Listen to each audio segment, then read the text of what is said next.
you can give away secrets if you want. I'm just letting you know. I could. I don't ever want to like sideline someone or, like catch them off guard if they don't know it went live. Right. I mean, for the right amount of money, though.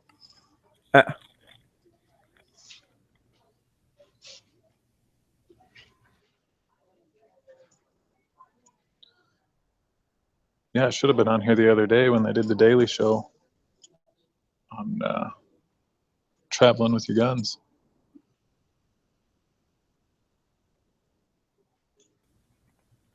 Oh, so you are traveling with guns? Oh, yeah. Well, that's cool. Was it really that much of a hassle, or was it pretty easy? No, I do it every time. Yeah, when I leave out of my airport at home, you just go up to the counter and tell them you have a gun in there, and they just give you a little slip to sign. That's all you got to do.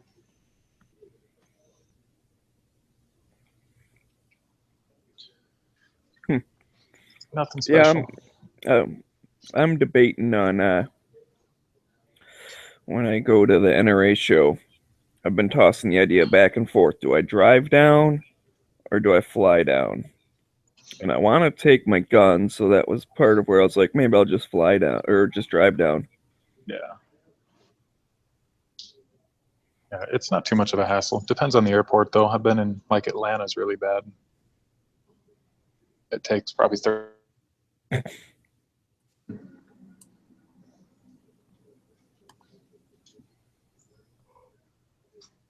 They want to take everything out of your bag and go through it and swab it, check for drugs and all that kind of stuff. Just because you're checking a firearm? Do what? I said just because you're checking a firearm? Like that's why you get extra security or whatever? Your connection's all broke up. Oh, really? Oh, there you go. I hear you just fine. I can hear you now. Okay. I was just asking, do they check everything because you have guns? Like that it makes it worse? Yeah. Yeah, like you tell them, there's firearms in the suitcase, and then they take you to this like room on the side of the airport. Some dude comes in and takes everything out of your bag and goes through it all.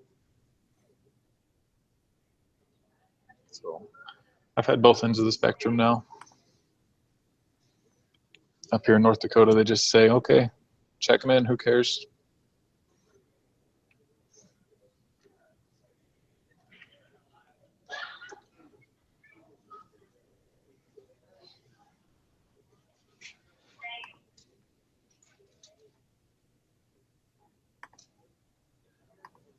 It's definitely worth the hassle, though. I like to have them with me when I go places.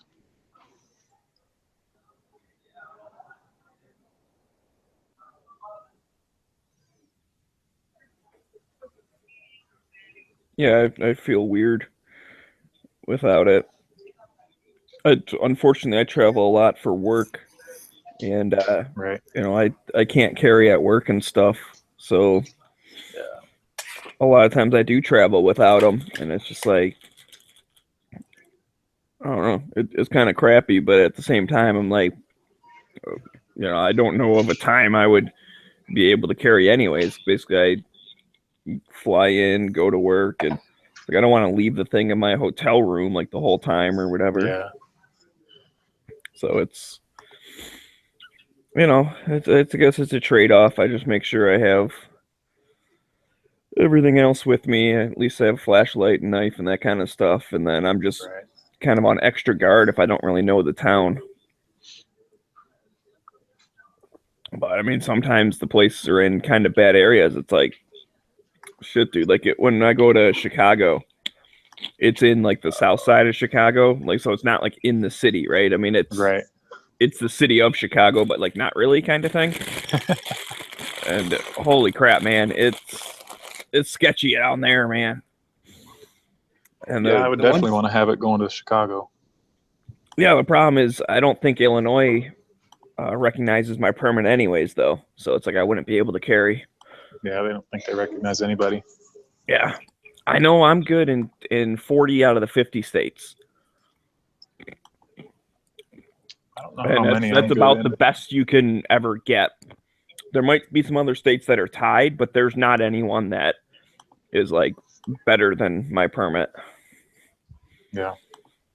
I have Georgia and North Dakota. I don't know how many states I'm good for, but a lot. I know that. It's got to be close to 40. It is one of those a resident permit? Yeah. Okay. Well, then you're good in Michigan. Yeah. Michigan accepts all resident permits. So it is kind of a downside for people, like let's say if they're in California and they got like a non-resident just because they could, so then they could carry when they travel. Unfortunately, that would not be recognized in Michigan. But Yeah. So that's goofy. if you can get a permit from your home state, you're good to go. Yeah, I got the class 1 too, so it's good in more states. You have to take the class and then demonstrate your marksmanship.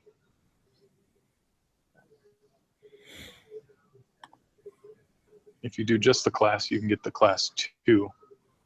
It's only good in like 20 states. Yeah, because I mean, I do know that's why some of the states don't recognize other ones, is because they feel like all these other states don't have like enough restriction or whatever. Like they don't meet our standards. So Changed it last year. The popular thing to do around here was to get a non-resident Utah permit, which was valid in Minnesota. A lot of people travel over to Minneapolis and whatnot. Last year, Minnesota now recognizes North Dakota class 1. So that's kind of nice.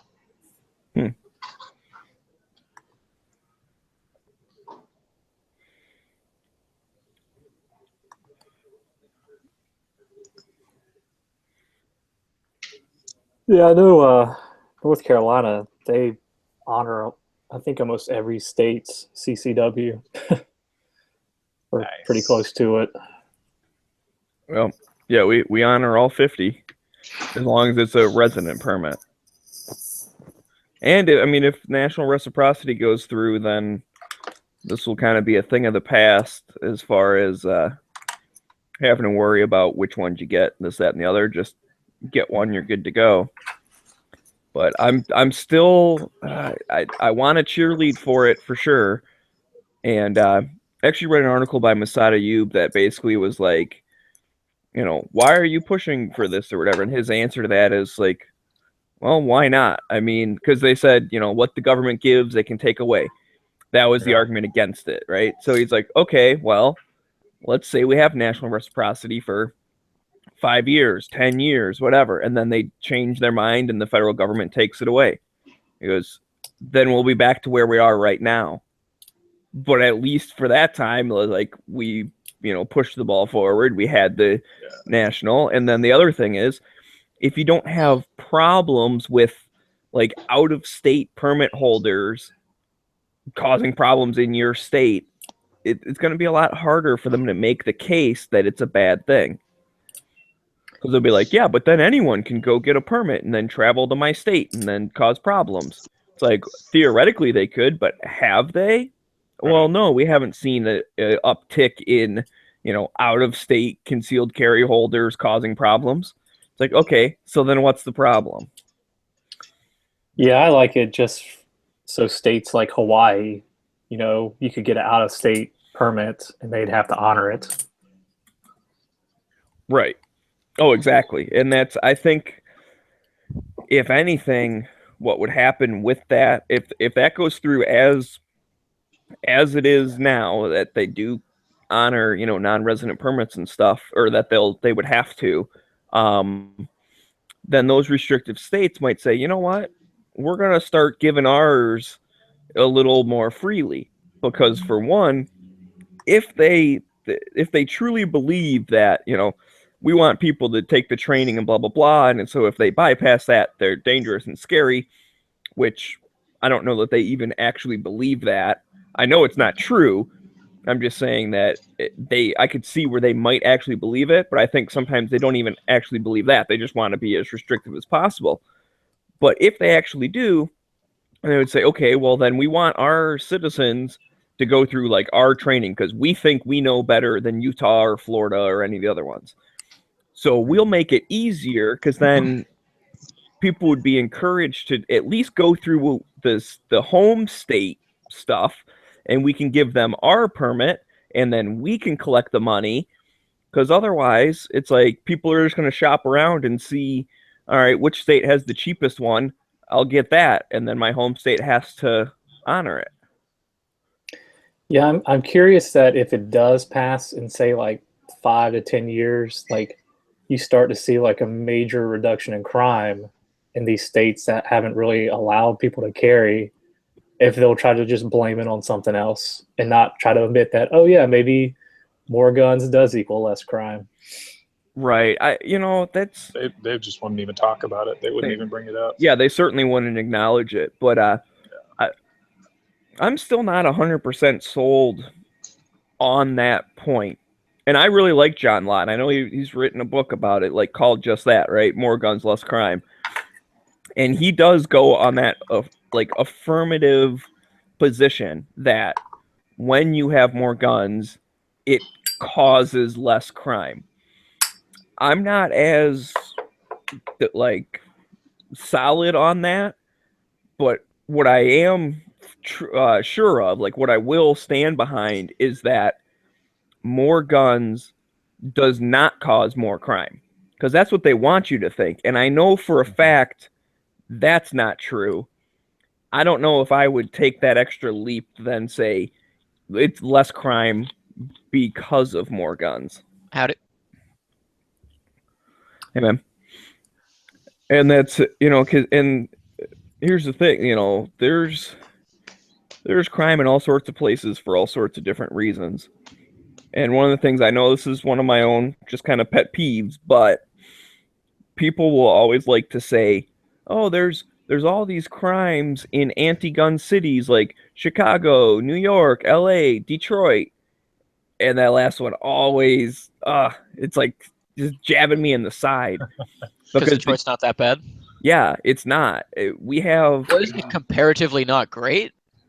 It's... okay, so from a state point of view, Michigan is like in the middle. Like most lists you look at, depending on whether number one is really good gun laws or number one is super restricted gun laws, like depending on who's putting the list together, we're always in the 20s. So like, what do you have?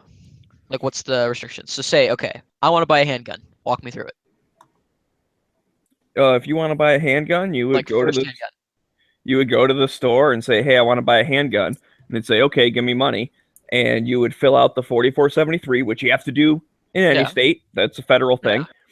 Yeah. Here's the part where we always lose points, because then they fill out a little postcard with the store's name, your name, and the gun serial number.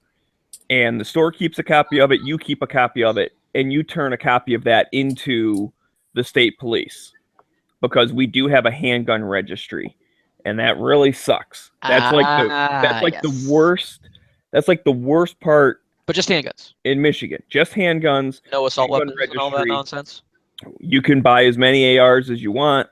You can buy NFA items. There's no extra restrictions on that. We have unpopular opinion. Not even unreasonable. I don't see the point of it, but not even unreasonable. Well, I see it as being a pain in the ass because of how they use it, but that's fine. Oh, wait a second. Do you have to hand that in, or just the store? No, you do, as the purchaser has to. That's a pain in the ass. Well, and you have like 10 days to do it. Otherwise, it's a crime to not do it. But shall not be infringed. Yes, I'm aware. Yeah. Okay. Good. So, but the other part of it, we have, personal sales. You don't have to go through an FFL for to sell your buddy a gun or sell your cousin a gun or whatever. But if it is a handgun, you still have to fill out that same form, but you just download it like off the website and print it up. It's just like a PDF. There is the biggest thing I think is going to be your issue, is fighting the concept of universal background checks, because it sounds incredible unless you actually know what it is and how they have to implement it, and the fact that you can't implement it without a registry. The concept and the name sounds really great to everyone that doesn't understand what it is. That's probably going to be one of the biggest fights, is educating Well, people and what you have- universal background checks means. You have misinformation people out there that I just posted an article earlier today where they said something about like, oh, let me find it exactly. So I'll hold that thought. But anyways, basically, Michigan is like in the middle of the list, and I agree with that. I think if we got rid of the handgun registry, we would jump up quite a bit because we have shell issue. We've had open carry forever. You don't need a permit or anything to open carry. Like, that's fine. What about CCW? CCW is shall issue, which basically means Okay, yeah, I know what it means. Yeah, and there is a class. You have to do an 8-hour class, and there is a shooting portion of it.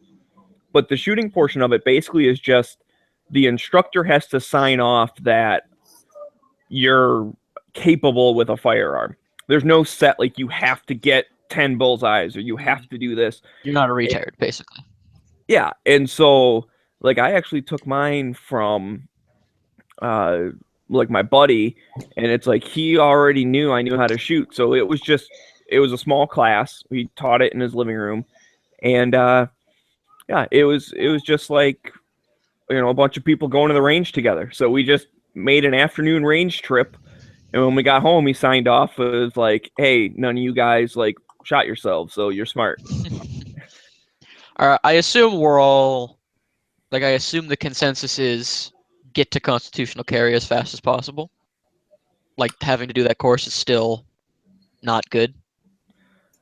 I personally don't like that it's a requirement. I think everyone should be smart enough to at least take some type of course. I mean, basically the part I liked about the course was talking about the laws. Now, I was pretty familiar with all the laws already, but like my dad took the class with me too.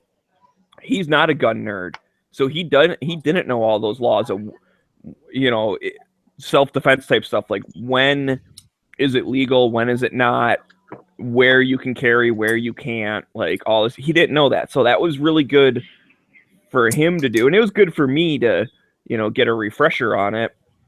But I basically my buddy didn't really tell me much more. I did learn some stuff, but not much more than what I already knew, because I had already been on gun channels. I had already been talking with you guys about this kind of stuff.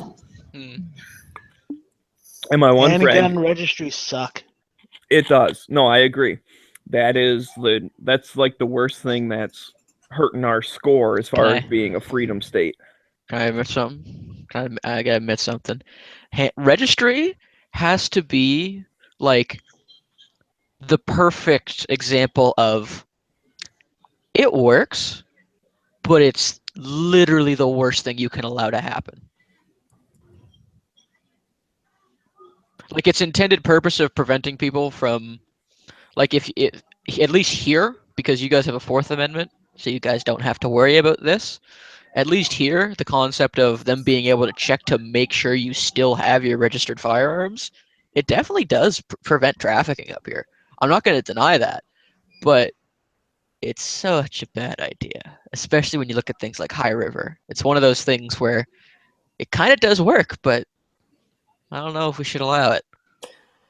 I don't like the registry because it's not going to prevent any crime, and it's an undue hassle that goes against the Second Amendment. Don't you have one too, Matt? No, we have. It's kind of like the opposite. You have to get a purchase Yeah, license, I have right? to go down the sheriff, and each sheriff has his different criterias. Like in New Hanover County, where I was living, you had to have like 3 personal references Jesus. and a sign-off. So if you had just moved there, you wouldn't be able to get a permit for a couple months until you actually got to know people. A little piece of Canada. Yeah, whereas the county I'm in now, it's pretty much a 4473. And then in like 2 weeks, you get your permits. So when you go and buy a pistol, you fill out the 4473, but they don't run it. They just keep it in their filing cabinets, and then you just give them your permits. Now, do you have open carry? Yeah, I think we've always had open carry. Yeah, there you go. That's the one thing I don't have in South Carolina is open carry. We've got concealed carry with an 8-hour course, but we have no precursors to purchase. We just have to fill out a 4473 and be on our way. Do we? I forget this. I always read this. Is getting rid of the whole Nick and 4473 process a goal? Yes. Okay. Yeah, I would agree with that. Okay. So getting rid of the background check process entirely? Or Yeah, just replacing it? I mean, if G-Webs was here, he would tell you that if I am aware of what if it doesn't prevent any crime, then there's no need to have it. And I kind of agree Right. with him. Yeah, I'm still a little on the fence on that, but he's persuading me slightly. But I just wanted to go back to this thing. So this was in like Seattle. They're introducing a couple new laws. Well, I guess it's for the whole state, not just the city. So just for Washington. But this thing's under the measure, a person would have to be 21 years old to purchase an assault weapon, whatever the hell that is, would be required to undergo an expanded background check, similar to those required for concealed weapons, attend an education course, and go through a renewal process every year. Ugh. Now, one of the reasons they want to do this, and this is, again, quoting from them, is that, let's see, it would fix what some call a loophole in the current law, which makes it easier to get an assault weapon than a handgun. So they probably already have some type of extra stuff for handguns over there. And this is quoted from the actual person. Where the fuck was it? I mean, Hang on, okay. it's right in here. So Inslee said there is a loophole in the state's law that doesn't require background checks for assault weapons. That's not true. It's not actually. Yeah, it doesn't require all this other shit that apparently the handgun people have to go through. Whatever an extended background check is compared to a regular 4473 NICS check. Like I said, they obviously have some type of other layer on top of what the federal one is. But when the normal person who doesn't know this shit hears on the news this guy say, there's a loophole where you don't need background checks to get assault weapons, people are going to be like, what the fuck? Yeah, here's another quote. This is from a Cornwall or Cornell. It shouldn't be easier to get your hands on an assault rifle. Legislation proposed is responsible, common sense, blah, blah, blah, and make sure a tragedy that happened to this other thing never happens again. Now, the tragedy they were talking about was a dude, he had bought a gun, like, he bought an AR-15, like, was it a week earlier or something? And then he killed 3 people he went to high school with. Ugh. Yeah, killed 3 of his former high school classmates at a house party. Okay, if that dude didn't have a record to begin with, and you went through this huge, long thing, he probably still could have bought it, and he still could have... Careful. You're making their argument for them. How am I making their argument for them? They come back... So finish your sentence. That was the end of my sentence. Okay, then just ban them. That's the argument you're going to get from them. That's like I've had that debate. I mean, there's definitely recourse to it, but that argument just leads them into saying, okay, then let's just get rid of them. And well, my argument is okay. Well, then let's just get rid of you. Well, what do we need you for? Yes. I mean, if that's their retort, then that's one of those. That's. What do you call it? I mean, that's almost like a discussion ender. It's like yelling bigot, racist, Nazi. It's the same idea.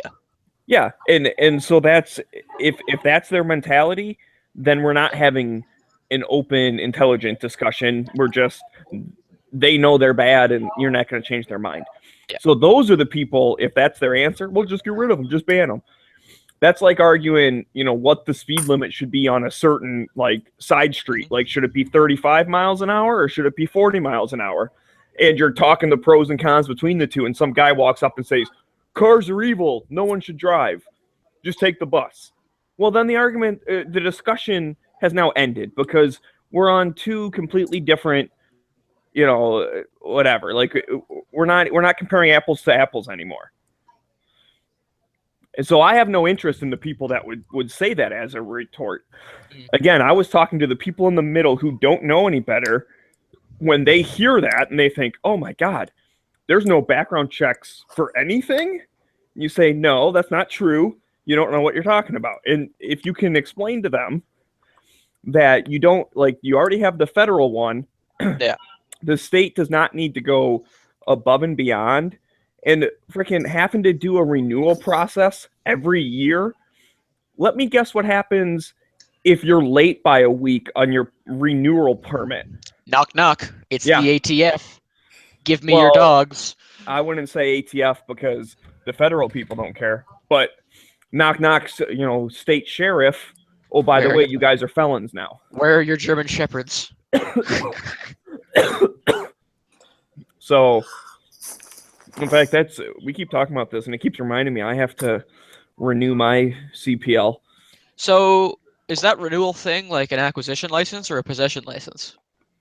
I don't know because this is just being proposed in Washington State. I haven't read the legislation yet. Because that's one of the things we are currently trying to do is get our possession and acquisition license restricted to an acquisition license and making the peaceful possession of firearms not a crime.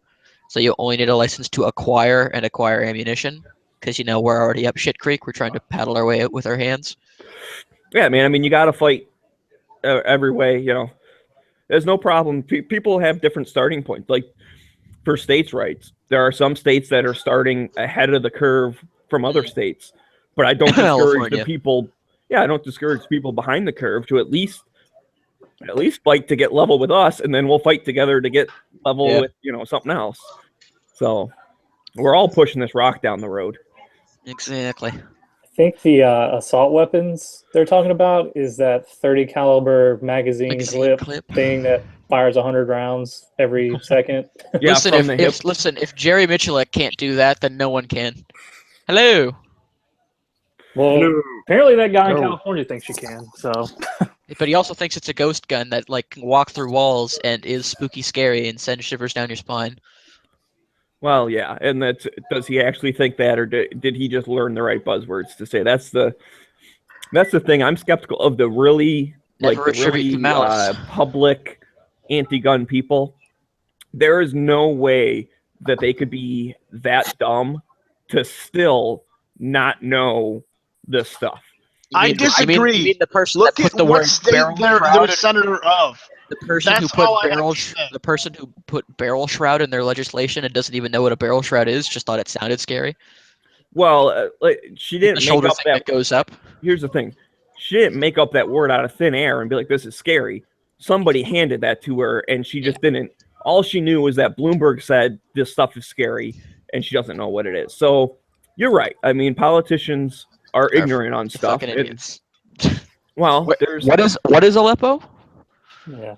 yeah, I sure. think that guy in California, they literally handed him the gun and just told him, what do you think's evil about this? And he was like, oh, well, this thing probably fires 100 rounds every second. I can't believe. I mean, they might be that stupid, though. it's possible, and maybe even at the beginning of the fight, they're that stupid. Someone gets energized, I'm going to turn anti-gun. Okay, let's get rid of these scary things. But if you've been doing it for this long and have been corrected this many times, you're either willfully ignorant or you're knowingly misleading. No, saying but you misleading things. you cannot logic someone out of a position they didn't logic themselves into. So some people are just fucking terrified. I'm not even saying changing their mind on their position. What I'm saying is someone who's anti-gun that thinks that whatever they think, right? So 30 round clipazine, whatever, blah blah blah. they can't possibly at this time still think that these guns are full auto, or still think that the guns are 100 bullets in a second. They've been corrected too many times to still think that. Well, it's the same idea, I think. It's the same idea as the whole, man, you read books? What a loser. You know things. It's the same idea as, like you see Cenk Uygur all the time. I'm not some weapons guy. I don't know what I'm talking. Like, the AK-15 or AR-47, like, it's that idea. Being ignorant about the firearms issue and being ignorant about firearms somehow gives them, like, credibility because they're not some crazy right-winger. I mean, you got to remember there was like a Democratic, I don't know if he was a state senator or something, but he said like literally no more people should go to like Guam because the island might tip over. I think he was being like I think he was being serious. I think really? he was serious. Then again, there was the guy that thought the internet was a series of pipes, and the guy that thought if we used too many wind turbines, then the wind would stop blowing and the earth would heat up because of it. Well, there might be something to that. The earth is heating I up. swear to God, Well, yeah, but no, seriously. So I'm not saying that we're right near a tipping point, but when you put a bunch of wind turbines in the way of wind, the wind is transferring energy to those blades. So technically, there is less energy once the wind goes through a wind farm. Do you want to melt? You're looking a little small lately. I know you've been losing weight, but something tells me that's a little bit more to do with global warming than anything else. I'm magic snow. But no, seriously, I'm not saying the wind's gonna stop forever, but I'm saying that he's kind of based in the truth of physics. Like the wind will slow down if it goes through wind turbines. So if you had a million of them all in a row, let's say you had a wind tunnel, right? And you're blowing some air and it's like a very restricted zone, and you put 100 wind turbines like in front of it, there won't be any wind by the end of the tunnel. It will stop because of the restriction. Oh, you didn't get the... So if you look at that on a global scale, it might be something to that.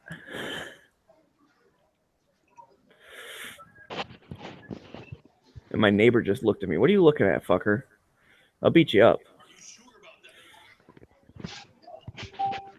Did the whole, like, move the curtain slightly out of the way thing? Peer out the window? Keep an eye on that snowman. Smeggy, eat a sandwich first, and then you can beat him up. He probably works for the wind turbine factories. Probably. Yeah. Listen, I'm not saying that all the wind on the earth's going to stop because we put wind turbines up. I'm not saying that. But I'm saying he is technically kind of correct. If you had enough, it could change the direction of the wind. For God's sake, speaking of, if there's a single issue that I think is probably the biggest concern with Donald Trump is, holy fuck, we need to find some way to convince this bastard to understand the concept that Earth getting warmer. Okay. Because we were talking about all that, and like that, the denialism is not going to be helpful. I had one of my libtard friends on Facebook post something that I guess Trump, there's a story that he takes Propecia for hair loss, and they try to spin it for like Trump's taking drugs because he's mentally incompetent. I'm just like, oh my fake God. Fucking news. Fake news. It's like you were trying to literally spin anything you can to hate this guy. It's like if you want to hate him, just start talking about his policies. Don't just make up random ass shit. Right. It just proves like it's almost as if their arguments have no merit and they actually need to just resort to ad homs to win the argument. Well, that's exactly it. They don't have an argument. Like, what's their argument when you get in a conversation with them? When they know they can't win, they just start screaming and yelling at you. Notice at that point, you've won the argument. I wonder if that's why the whole concept of identity politics has gotten so big. Because it's real nice to know that when you're losing a debate, you can call someone a Nazi, a racist, sexist, insert ist here, and they just have to shut up and be quiet. Yeah, exactly. Homophobe. It's like the progressive. Excuse me, Raphael. I like penis. Please, did you just assume my sexuality? It's Homophobe. like the progressive side of the Democratic Party they've lost the whole like individual freedom concept, and now it's like group. Yeah, it's so group it's freedoms. it's cultural yeah. Marxism. Well, and Good old cultural it Marxism. happens on the other side too, though, and Well, that's the thing that's that's the thing that's not good. As much as it's like the liberals being like, you guys are all racist. Well, the other side's going, you guys are all a bunch of stupid hippies. Like it is that tribal mentality. My group's good, other group bad, and Yeah. that's really not good for the country. That's not good for the world. That's not good for politics in general. Well, I think if the left keeps doing their shenanigans and the far right keeps doing their shenanigans, you're going to see a whole lot of people Oh come my- to center, and then maybe we'll actually get shit done in this country. Yeah. What I can't wait, and I might end up going on a bit of a tangent here, so I apologize in advance. Is you see the shit that's going down at like UC Berkeley and all of this, where they're rioting every time a right-wing speaker goes to speak and getting their shit shut down and throwing fire bombs and this, that, and the other thing. I swear to God, they can only do this for so long before they go to the wrong protest, beat up the wrong Trump supporter, Buddy pulls out a Glock 17, lights them up, and an all-out fucking war starts happening. Like, you guys are at the goddamn tipping point between the black bloc and the alt-right. Shit is about to go down. Like, the left wants to be violent, specifically to a group of people that enjoy their weapons. This isn't gonna end well. Yeah, I remember when the whole knockout game was going on, and that shit stopped real quick because they tried to do it to some guy, and he pulled out a gun and shot one of them. And you Yeah, really didn't hear about it rightfully after so. that. Rightfully so. Yeah. Well, it's like, yeah, it's for like loading and unloading only. it's like, does the left want a civil war with like The gun 55 owners. million people that own guns and love shooting? I thought it was No. 100 million. Thought Well, it was you one in think 3 if- Americans. How many people voted for Trump? I think they were marginalizing it. Oh, you mean Trump voters? I thought it was Trump 100 million gun voters. owners. It's 100 million gun owners, if I was remembering correctly. Well, I watched something this morning that was like there's 300, as far as they know, 360 million guns in Mhm. circulation, and there's 330 million people in the country. Mm. So that's like 1.1001 guns per person. Mhm. And there's roughly 32 murders a day, but about 90% of that's like gang related. Mhm. So there's probably 10 murders a day that are actually like legit gun murders. In a country of 360 million guns, that's like fractions of fractions. Insignificant. Yeah, That's totally like- insignificant. That's my favorite argument. Is if you say, okay, I'll give you suicides, I'll give you accidents, I'll give you mass shootings, I'll give you gang violence. At the absolute highest, there's about 35,000 people a year that die from firearms. The Violence Policy Center, a known anti-gun research group, puts the amount of defensive firearms uses at 67,000. So at the absolute worst case scenario for deaths and the absolute worst case scenario for lives saved, I win by 3. And there Yeah, are they- people they- who kill themselves with a gun. They don't So- harm anybody else but And themselves. then if you take out suicides, I win by 7-fold in favor of pro-gun. Well, yeah, their There's suicide argument literally zero debate. because if you go to like South Korea, they have a really high suicide rate, and they drink like Look pesticides. at us. Look at us. We have far fewer guns. We have a higher suicide rate than you guys. It's like we Because there isn't anything to do up here except sit in your igloo. for like my Shit's boring. college degree, we had to go out to New Mexico, and we went to this bridge over the Rio Grande Gorge, and there's literally a call box that says like there is hope in the world, press this button, and it would like give you like a suicide hotline operator. So it's like, you're not going to be able to stop people from jumping off that bridge. Like the nickname of the bridge is the Bridge of Death, because so many people jump off it every year. And it's the same with gun suicides. You're never going to be able to prevent that. Nope. Unless you do their argument, which is just total gun confiscation. But Well, they'll never even then, say that. even then, you want to ban rope, you want to ban Yeah, bleach, exactly. you want to ban cars and garden hoses and garages. Rope, knives. Gravity. Glass, sleeping pills, high buildings, anything that burns. gasoline. Yeah, gasoline. Oh God, Oh God, I can't think of a worse way to die than immolation. Oh God. See, when I get in arguments, I don't even give them suicides because their whole argument is, well, if we ban guns, our suicide rate would go down. But there's no No. evidence to back that up at all. No. I like to give them suicides because giving them suicides makes them feel good. Gives them a real big number. My numbers are still bigger. See, I don't want them to feel good.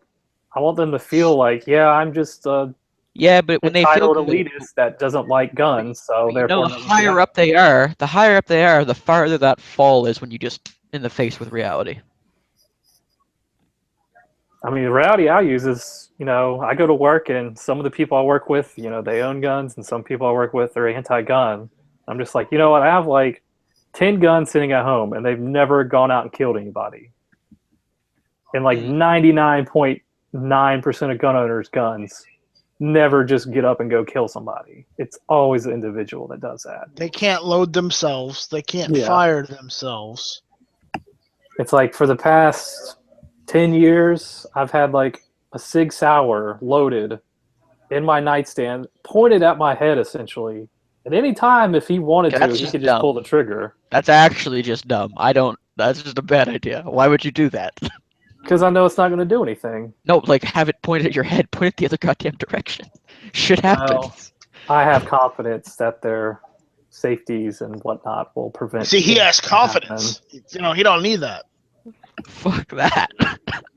That's like appendix carry. I mean, I could understand. Sure, do it. I like my Well, nuts. That's like the mindset when you carry. Like a lot of people, when they first start carrying, they carry empty chamber because they're worried that something's going to happen. And eventually they realize, unless I pull the trigger or something Something pulls the trigger. catastrophically gets caught in there. But if you practice drawing and holstering, you won't have to worry about that. Yeah, but I mean, I'd also rather like not be in a situation where if I do fuck up under stress, I just kind of graze my thigh instead of Lance Armstronging myself. Well, I don't know. Like, I guess every situation's different, but you know, if I'm walking down the street and someone walks up to me and points a gun in my face, you kind of have to realize I might be able to get the draw on this guy, but he's probably going to shoot me before I can get my gun out. Now, if you see a guy acting kind of suspicious and you can prepare for that and you can draw on him before he can draw his gun, then you have the upper hand. It's all about what situation you're in.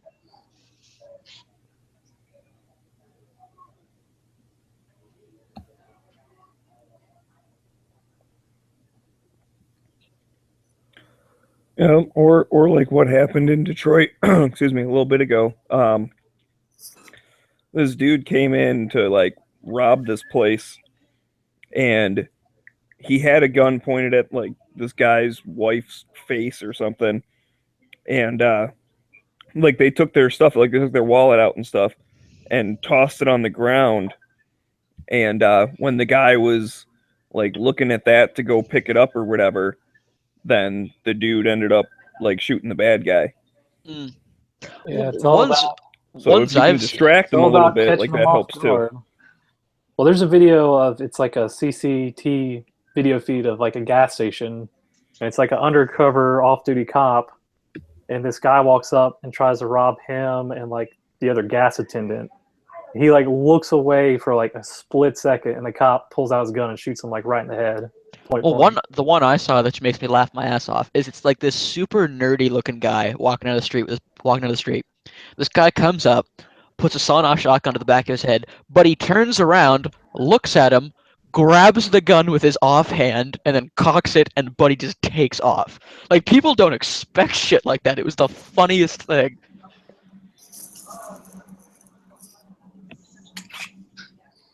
I'll try to find the video and post it. But yeah, plenty of stuff like that I've seen where they kind of like get Buddy off guard, like drop something on the ground and try to get him to reach for it, and just try to trap the gun arm and get the gun away from him. It's impressive, the success rate that I've seen in videos. And I haven't seen any statistics that show that it looks like it's you're more likely to fail at that than not. So, as I spend way too much time looking at those statistics. Well, it definitely. I think most people would recommend not, Just give them drawing your on wallet. a drawn gun. But if you wait for your, time, then you Mm. might have a chance. Also, just unless you've got an inordinate amount of money on you or like shit you want to keep, dude, just give them the $20 in your wallet. Like, what the fuck? Do you care? Well, the problem with that idea, I mean, I would generally agree with you. The problem is, If they shoot especially you afterwards. yeah, and that's Yeah. especially if they got the gun pointed at you and stuff. Like I would agree. I'm trying to remember Buddy what has the it- guy like, Buddy calls has it, it- but it's like you. Bareface work? No, that's not it at all. You basically like fake compliance. Yeah. Like make them comfortable, get them to be okay. Yep, I'm getting what I want. Okay, cool. And then you wait for your time, whether it's to launch a counterattack or get out of there or whatever you do, but you have to pick your timing correctly. Yeah. I heard it was like, yeah, just kind of like fumble for your wallet a little bit, like pretend you're panicking while you're trying to like get yourself together and get like calmed down and ready to go, and like fake like you're freaking out, like, oh God, what's going on? And then, Well, I wouldn't recommend that. well, no, not like actually like that, but just kind of like you're like stressed out, so you're kind of like fumbling for your pockets or whatever, just to give yourself like a moment and say, like, act like you're compliant and whatnot. I've seen that. I know what course you're talking about. I know what video it is. I think it's a Funker Tactical video. No, it's armed. What is that? Armed Citizen or something, or what the hell is that? What that YouTube channel? He does like a new video like every day, and sometimes they're good examples, and sometimes they're not good examples, and it, or it'll be like this, worked out okay, but this is what the guy did wrong. Like it could have gone poorly, and you have all the, I forget how many D's there are or whatever, but it's like, you want to distract, deflect, disarm, Disengage. Disengage, distance. So like, basically you take care of your stuff, then you get the hell out. I mean, he talks a lot about get yourself out of the danger zone. Like it's, if you can, that's the best thing to do. Don't be a hero. Fucking run. Well, if you can do it safely, yeah, I don't see why not. Like there was one where it was customers like in a gas station or whatever, some store, and this guy comes in to rob the store. So the customer kind of like steps back a tiny bit, but then he still stands like right there. And it's like, dude, if the guy's not paying attention to you and you can get like off angle or something where, like, especially if you're carrying, like where you could have a shot on him without the clerk being in the background and all that stuff, like do that. Like don't just stand right next to the guy. And I think it was one of the ones where basically once the guy started getting distracted with the clerk, the customer was able to draw and he like shot the bad guy. So it worked out okay. And then the dude ended up like running out, and I forget if he was just injured or if he died later or whatever, but he did like run out of the store. But he was still saying, he's like, so that worked, but the guy would have been better if he would have gotten himself like in a better position In a to good do position. that. Like in concealment or cover or something. Exactly. See, I had a buddy, him and two of his friends, they're all in the Marine Corps. They were out drinking one night, and one of his friends thought it would be funny to talk in a German accent all night. Oh God. So they're at this bar. Well, I guess like a bunch of like German rugby players showed up, and they heard this guy like talking shit. So like they start like talking shit to each other, and eventually they realize they're like, oh shit, these guys probably want to beat us up. So they end up leaving. Well, these guys like chase them out of the bar and are like chasing them down like alleyways and shit. So two of my buddies, they end up getting away, but then they lose their friend. So they're like, oh fuck, we got to go back for so-and-so. So they said they got back, and these like German guys are just pounding on his friend. Well, he said his friend like reached like to the small of his back, like pretending like he had a gun. And he said the Germans were like, oh shit, he has a gun, and just like took off running. And he had a gun. But he told him, I guess in Europe they just think everyone has a gun over here. So Yep. That is accurate. Same thing as here in Canada. They think everyone has a gun. I guess in that situation, just bluffing probably saved his ass getting kicked more.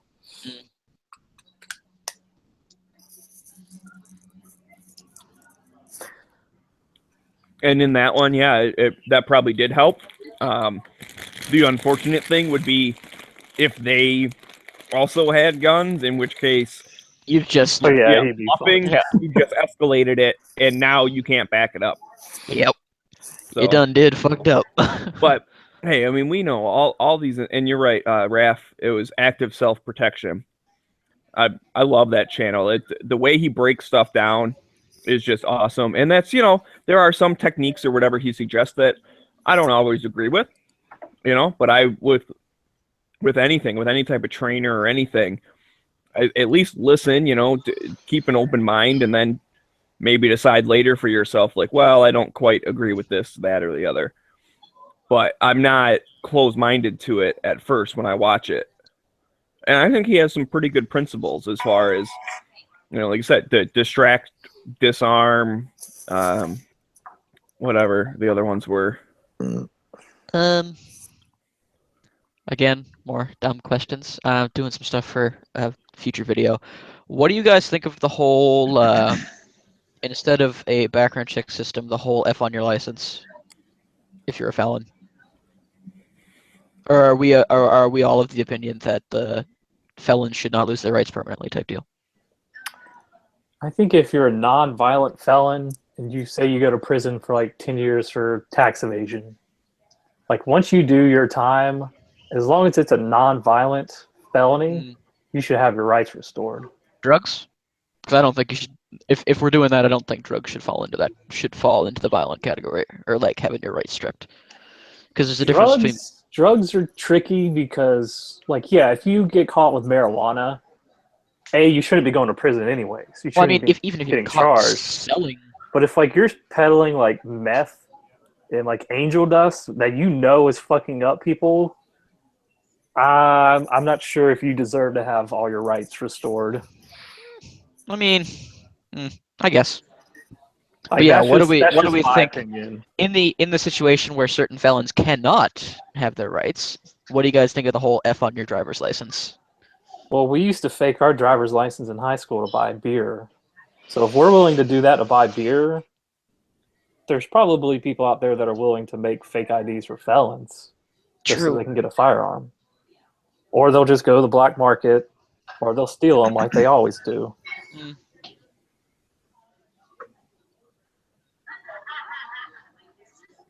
And then it's like, say you have a license with, you don't have an F on it because you're not a felon.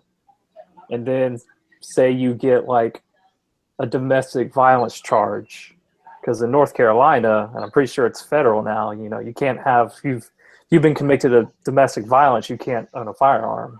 Yeah. Well, is someone gonna like come to your house and give you a new license that has like a F on it now, or just like the logistics of like who's gonna enforce it?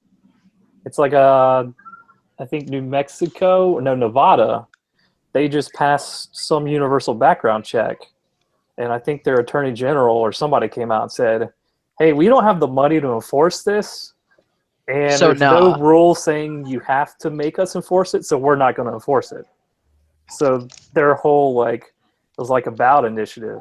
It passed, but since they don't have any money to fund it, they're essentially like, yeah, we're not going to enforce it until you give us some money to. And of course, like the Bloomberg group's like, oh, we're going to fight this. We're going to fight this somehow. So.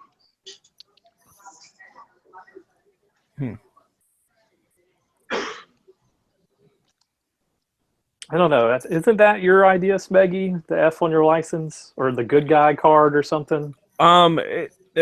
No. So it is and it isn't. So that's not my actual idea. I don't like that idea. I do like bringing that up as a suggestion when you're talking to someone who thinks universal background checks are a good thing. Because, and the reason I do it's more of a debate tactic than anything else. The reason I do it is because then basically you can say, if you're actually worried about people, you know, getting guns when they're not supposed to, like bad guys getting guns, why does it have to go through a 4473? Why do you have to get the record keeping Can we part mute of him, it? please? Why not just have, like I said, like a good guy card and say, okay, here it is, and okay. Because if all you're worried about is only good guys buying a gun, the serial number of that gun should never enter into it. It doesn't matter. All you need to know is, yes, this person's a good guy.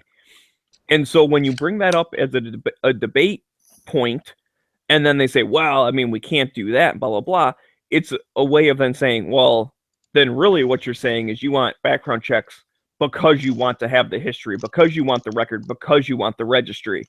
And it kind of forces them to admit that that's their actual motivation.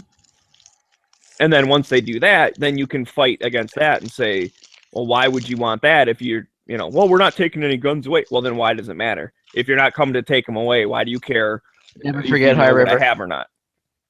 So it's more a way of pointing out hypocrisy type stuff. It's not necessarily like my idea, like I actually think it's a good idea. I just think bringing that up as an alternative in an argument or in a debate is a decent strategy because it gets you, because then you're at least on a level playing field. I can't stand I like the Second Amendment, and I'm not coming to take your guns, but look at all these things that will come take your guns. It's a disingenuous statement. It's like, how can you have an honest discussion or debate or argument or whatever you want to call the word? How can you have an honest one of those if you don't know the other person's true position? So forcing them to at least admit what their true position, because just like with assault weapons or blah, blah, if you can force them to be like, yeah, we got to get rid of all of the guns. Okay, well, at least you admitted it. Now we can have a discussion of why that's bad. Yeah. But when you pretend like I don't want to take any guns away, but look at all these things that will take guns away. Well, we're not having an honest discussion then. And I stand by with, like, when they say, well, I mean, we're grandfathering stuff in, so we're not taking guns away. Yeah. My favorite one is, you're taking guns away from future me. Because I don't own everything that I want to right now. I don't have the money for it. You're taking guns away from my kids. Why won't someone think of the children? Yeah, but future me wants to buy a gun, and because they won't be allowed to, then technically you are taking guns away from me. Yeah, future me wants a lot of guns, and most of them are not like bolt actions and lever guns. Future me wants the Hughes Amendment repealed so that when I come down and move to the States, I can actually buy some machine guns and not have to spend my inheritance. Where the I'm hoping for cookies. Like, I'm hoping they can get rid of Hughes, but I feel like that and like getting rid of the NFA, that's going to be a hard sell. Yeah, but I think getting rid of the Hughes is easier than getting rid of the NFA, because at least oh, absolutely. I think someone brought this up the other day, is that they took our rights away one step at a time. And so as much as, we want all of our rights back, if we can take them back one step at a time, that's still a valid cause. And so... Correct me if I'm wrong, but aren't you guys in literally the best position you've been in years to pass good farm? Like, entire Republican House, entire Republican Congress. Yes, we do have good potential, as long as we don't waste it. Isn't this like legitimately the best you've had in decades? It's the best we've had in a while, that's correct. But we need to... The problem is when people hear that, they go to sleep. They say, okay, it's good, I'm out of here. And so that is where it's scary, and that is where it's important to, keep your foot on the gas, keep the momentum going. And that's why me personally try and still, stir up people's motivation or whatever you want to call it. It's because I think it is still important. But you're right. This is our best potential right now we've had in a while, and I'd like to use it. Like, yeah, that's one issue I've seen up here is that everyone kind of just wants to get a conservative party in and then just kind of sit where we are. Like, okay, like I understand that our goal is to take the beach. So like when we get the beach, cool. Now I want the tree line. Even if the tree line isn't really necessary, let's get there so that we have somewhere to fall back to that doesn't just push us off the beach. Oh yeah, no, you always got to stay on offense. I agree with that.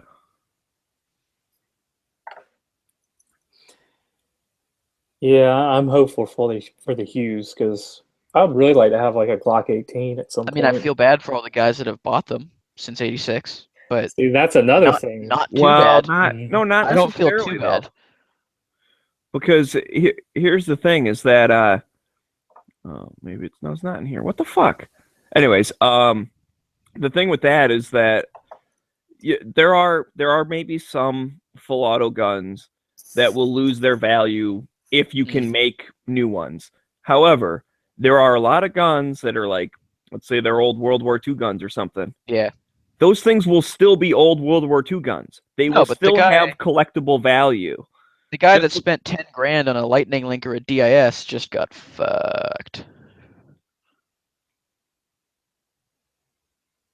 Or And DIAS. that would be possible because you're right, if you could make a new one right now and it's just, a modern gun that happens to be full auto, there's no reason to buy something else that's kind of a modern gun that is full auto. But the ones that are like really high priced because of collector's value, I think will still have collector's value because they have other reasons why they're cool.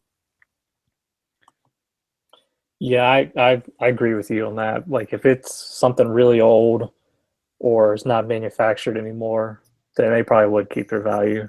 Right. But I gotta see that point with the Lightning Link thing, right? Because that's just like a way they basically took regular run-of-the-mill ARs and then you put this thing in and it can go full auto, right? If I'm remembering correct. Yep. Yeah. It drops in around the sear, goes in behind the rear takedown pin, and gets in between the buffer and the back of the bolt. Yeah, so something like that. There's no advantage of having one of those in a 1984 AR than there would be of building a brand new AR that also happens to be full auto.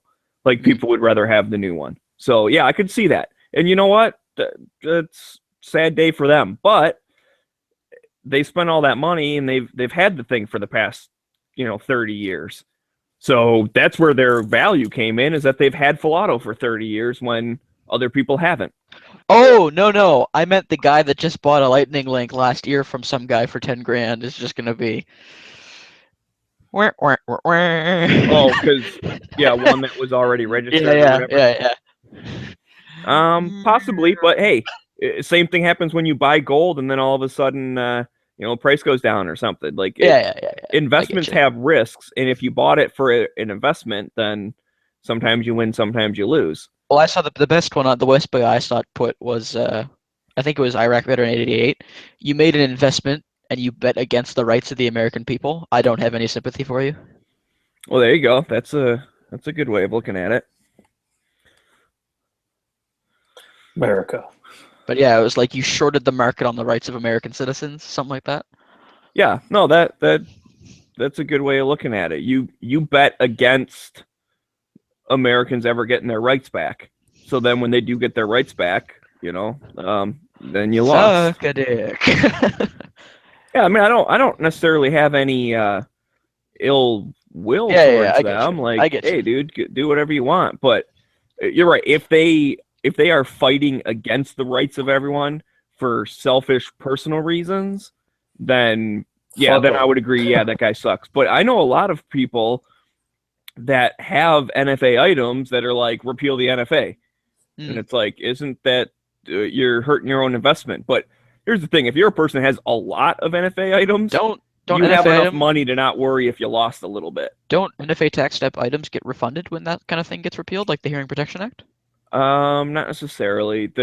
Even in the Hearing Protection Act, or is that specifically to the Hearing Protection Act? Yes, and you only get your $200 back if you applied for the stamp as of like October or something. Like, it's not, I bought a suppressor 10 years ago, give me back $200. you don't get your $200 back. Oh, Yeah, that's the shitty. house- I assumed it would mean that every suppressor since the NFA. No. No. It's like the House bill, I think it's like October 15th, and then the Senate bill was like January 17th. Because Yeah. they introduced their own bill, but it came after the House bill. Right. But So essentially, basically, it's for the reason they did that is because the suppressor industry is worried that because this is now like in the works, Mhm. everyone's going to stop buying suppressors Yeah. and be like, I'm just going to wait.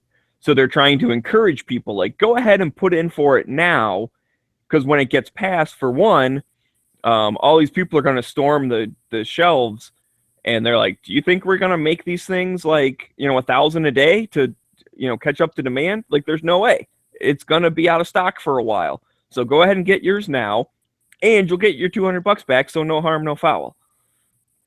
So that's their argument. That's why that's put in there, because they don't want companies to friggin' like go out of business because their cash flow like instantly dried up because no one bought suppressors anymore. Oh, well, I know stores around, like, I can tell you that right now. Stores around my province are going not bankrupt, but they're getting pretty damn close because our entire school board is on what's called work to rule, where they don't get to do anything extra because they're a big union and whole shitstorm. Anyway, contract debates. So because they don't do anything extra, all of these clothing stores that bought like several $100,000 worth of prom gear are like bleeding money, and a good portion of our local mom and pop shops are gonna go out of business if by like June they don't confirm that work to rule is canceled and all of that stuff's back on. Like it's pretty incredible just how that little bit of uncertainty affects the economy on a micro and macro level.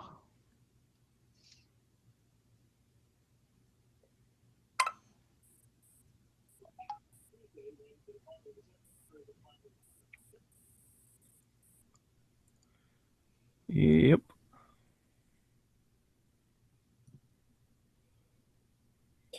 yeah, my mom, she's pretty anti-gun. She believes in the whole background checks and whatnot. Doesn't think people should have like ARs. I'm like trying to think of a strategy to be like, how would I ever get her on board to like repeal the Hughes Amendment? Because no matter what I would say to her, she would never go for that.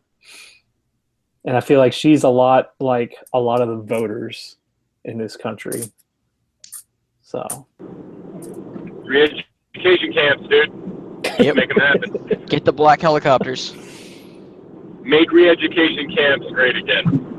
How many fucking black things up. helicopters are we gonna need to get all the Democrats at once?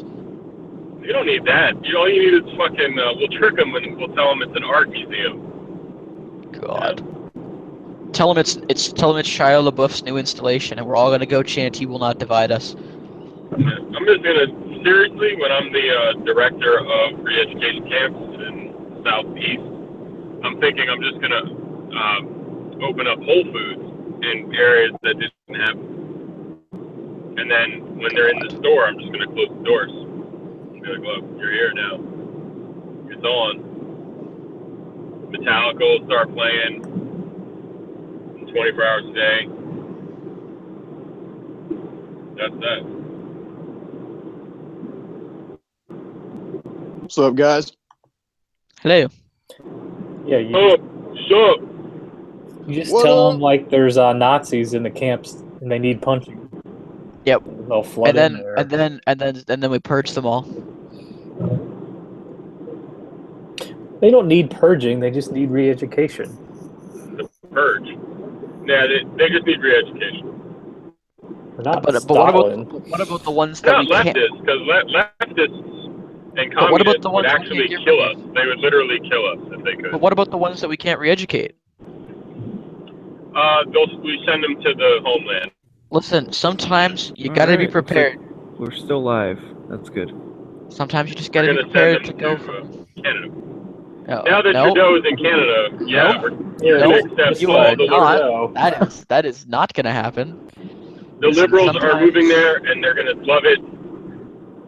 Listen, gonna love sometimes you just like the ones that can't be re-educated. Just sometimes you gotta go from 0 to 6 million real quick. Like Lena Dunham, Nope. That's a leftist. That's a leftist tactic. like Lena Dunham, you're just going to send her to Canada. You know, That's people like Chairman Mao shit, man. We're not on that. You Okay, know, I this will actually snap, and you will see my news on the headlines if you send Lena Dunham and all the leftists to Canada. Oh, she already moved, dude. You didn't see she already moved? She bought a penthouse in Quebec. Did you really? And yeah, Pardon me. she's totally chilling, dude. Pardon me. She's right by you, bro. You're gonna see her at the Whole Foods.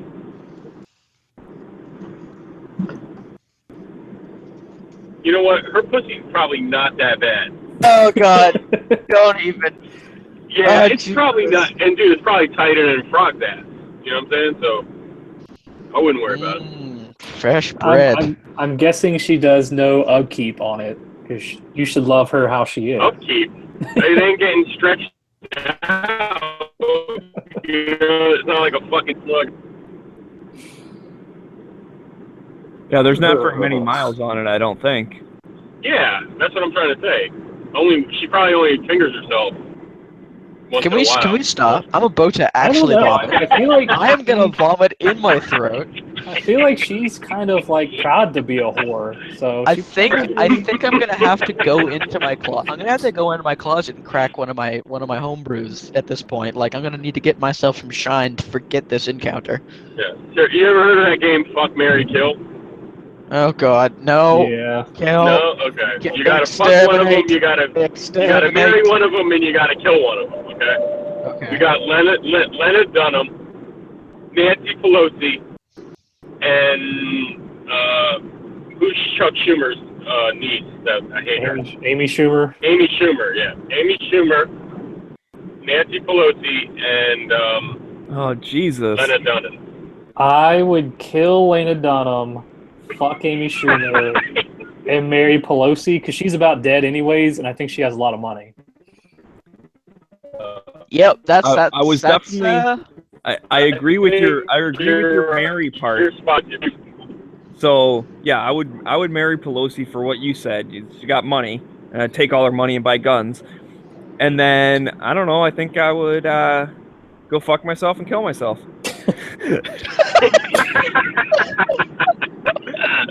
I'm thinking, Hey, you know what? I might I'm the marry millennial. Amy Schumer, dude. I'm the millennial. Only I can make edgy kill yourself jokes. Yeah, it's all good, bro. I'm just saying, Leonard Dunham's not that bad. Lena Not Dunham that bad. is just Kind of hot. just no. She's got something about her, man. Amy Something Schumer. sexy, bro. Amy Schumer, you might be able to convince me. Oh yeah, she's like a real life Miss Piggy, bro. And a big. She Yeah, likes but to she's party and get she's down, listen, though. listen. She's just a moped, okay?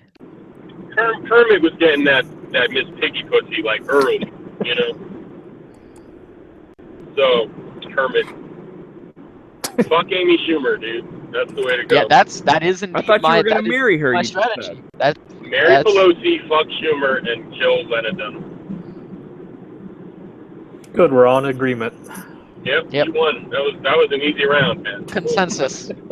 Take that to Could you imagine? Play Though, that shit on. let's say you do marry Pelosi though, just fucking cleaning out her bank account buying guns.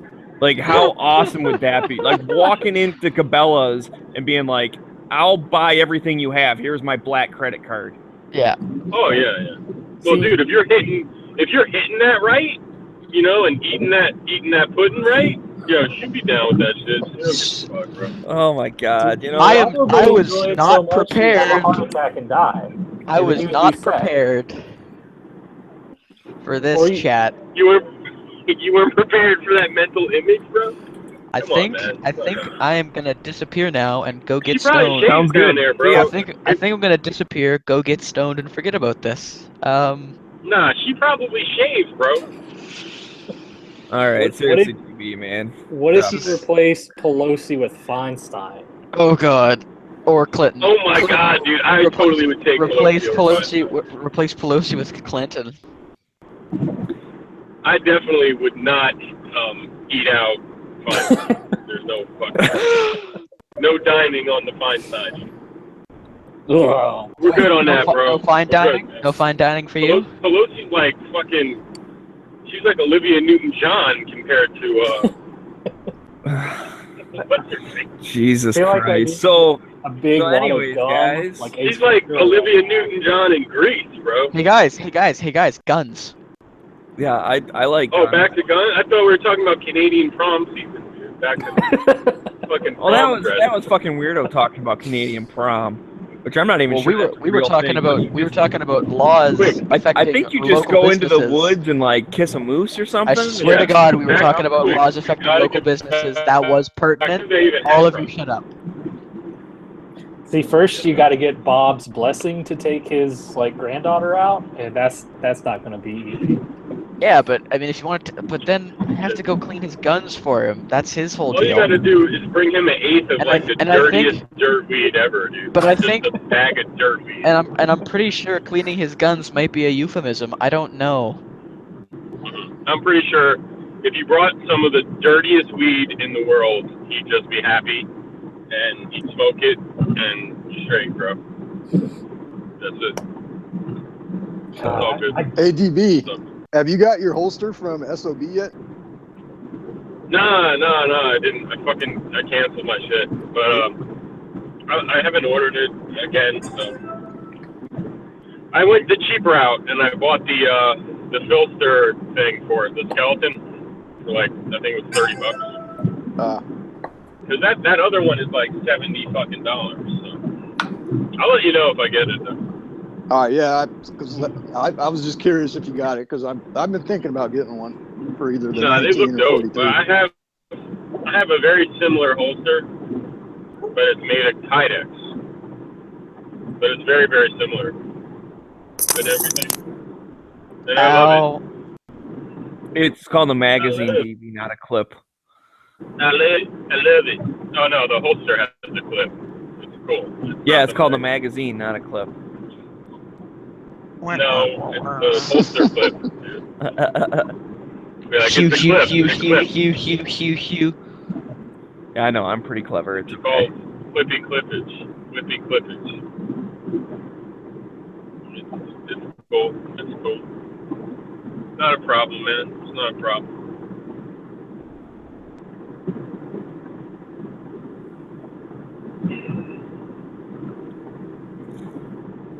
Yeah, man. So is the daily gun show Where's Dan? changing to 4 Pacific time? I thought I saw that in the newsletter. Anybody know if that's happening? Yeah. The Daily Gun Show will start at 7 Eastern, whatever all the other times are. When are they starting that up? Next week. next starting week. Monday. Okay. What time is it on now? 3 Eastern. And what time is it changing to? It's to 7 Eastern. 7 p.m.? Yeah, so it's going to be kind of like, early Right now, sort of. early evening time. And basically that will kind of wrap up, and then all of the, like the nighttime shows will kick on. Right? Because those, like, Matt and all them people, they start like 8 o'clock, 9 o'clock, shit like that. Yeah. So they'll be kind of like right before all that stuff. And then G-Wubs was saying with the early watch going, as far as like for all the people that watch it, like, during work and shit, he's like, there'll be a chance that, those guys will maybe jump into the early watch and still have some of the same, like, kinds of segments or whatever, like, into that. Because that was my whole thing. It's like, dude, my work day, like, ends at 3 o'clock now. Because I'm like, sweet, I get to listen to the Daily Show. It's an hour before I have to leave the office. I just kind of, like, check my emails and listen to the Daily Show and, look busy. What did they fire Bob or what? No, he just is on the road or whatever. Chilling in Canada. He can't be bothered to, like, wake up in the morning anymore. I got you. I kind of miss that old commie. He should be back. I think he's just doing stuff. I don't know if just he's up in left Canada yet. for like a week, getting his guns and shit. Yeah, he's getting his guns. Yeah, and taking care of business and stuff, but I don't know. He was on a couple days ago, and it sounded like he was getting ready to start heading back down. So I don't know. I don't know what his plans are. Him and G-Web should like shack up and make a webcam series, and it'll be like The Odd Couple. Oh, okay. Didn't know where you were going with that one. No, get your No, homophobic ideas out of your head. Who would be the sloppy Felix guy? I don't know. Maybe they'll both just be sloppy. I don't know G-Web's living habits. I don't think G-Webs cleans his guns, so I don't trust him. He's weird. And Bob, he probably is the more neat guy, I guess. He cleans his guns all the time.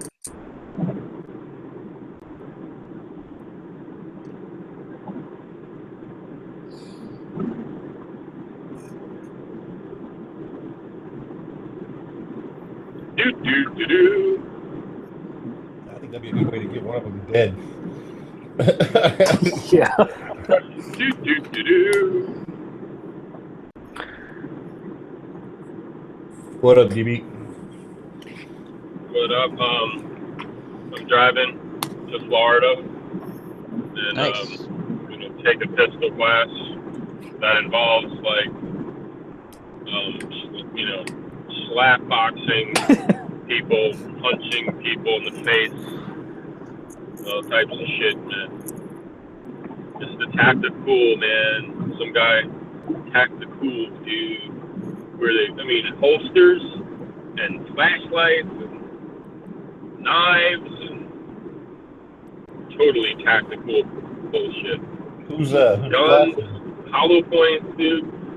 Firing hollow points, bro. Tactical loser.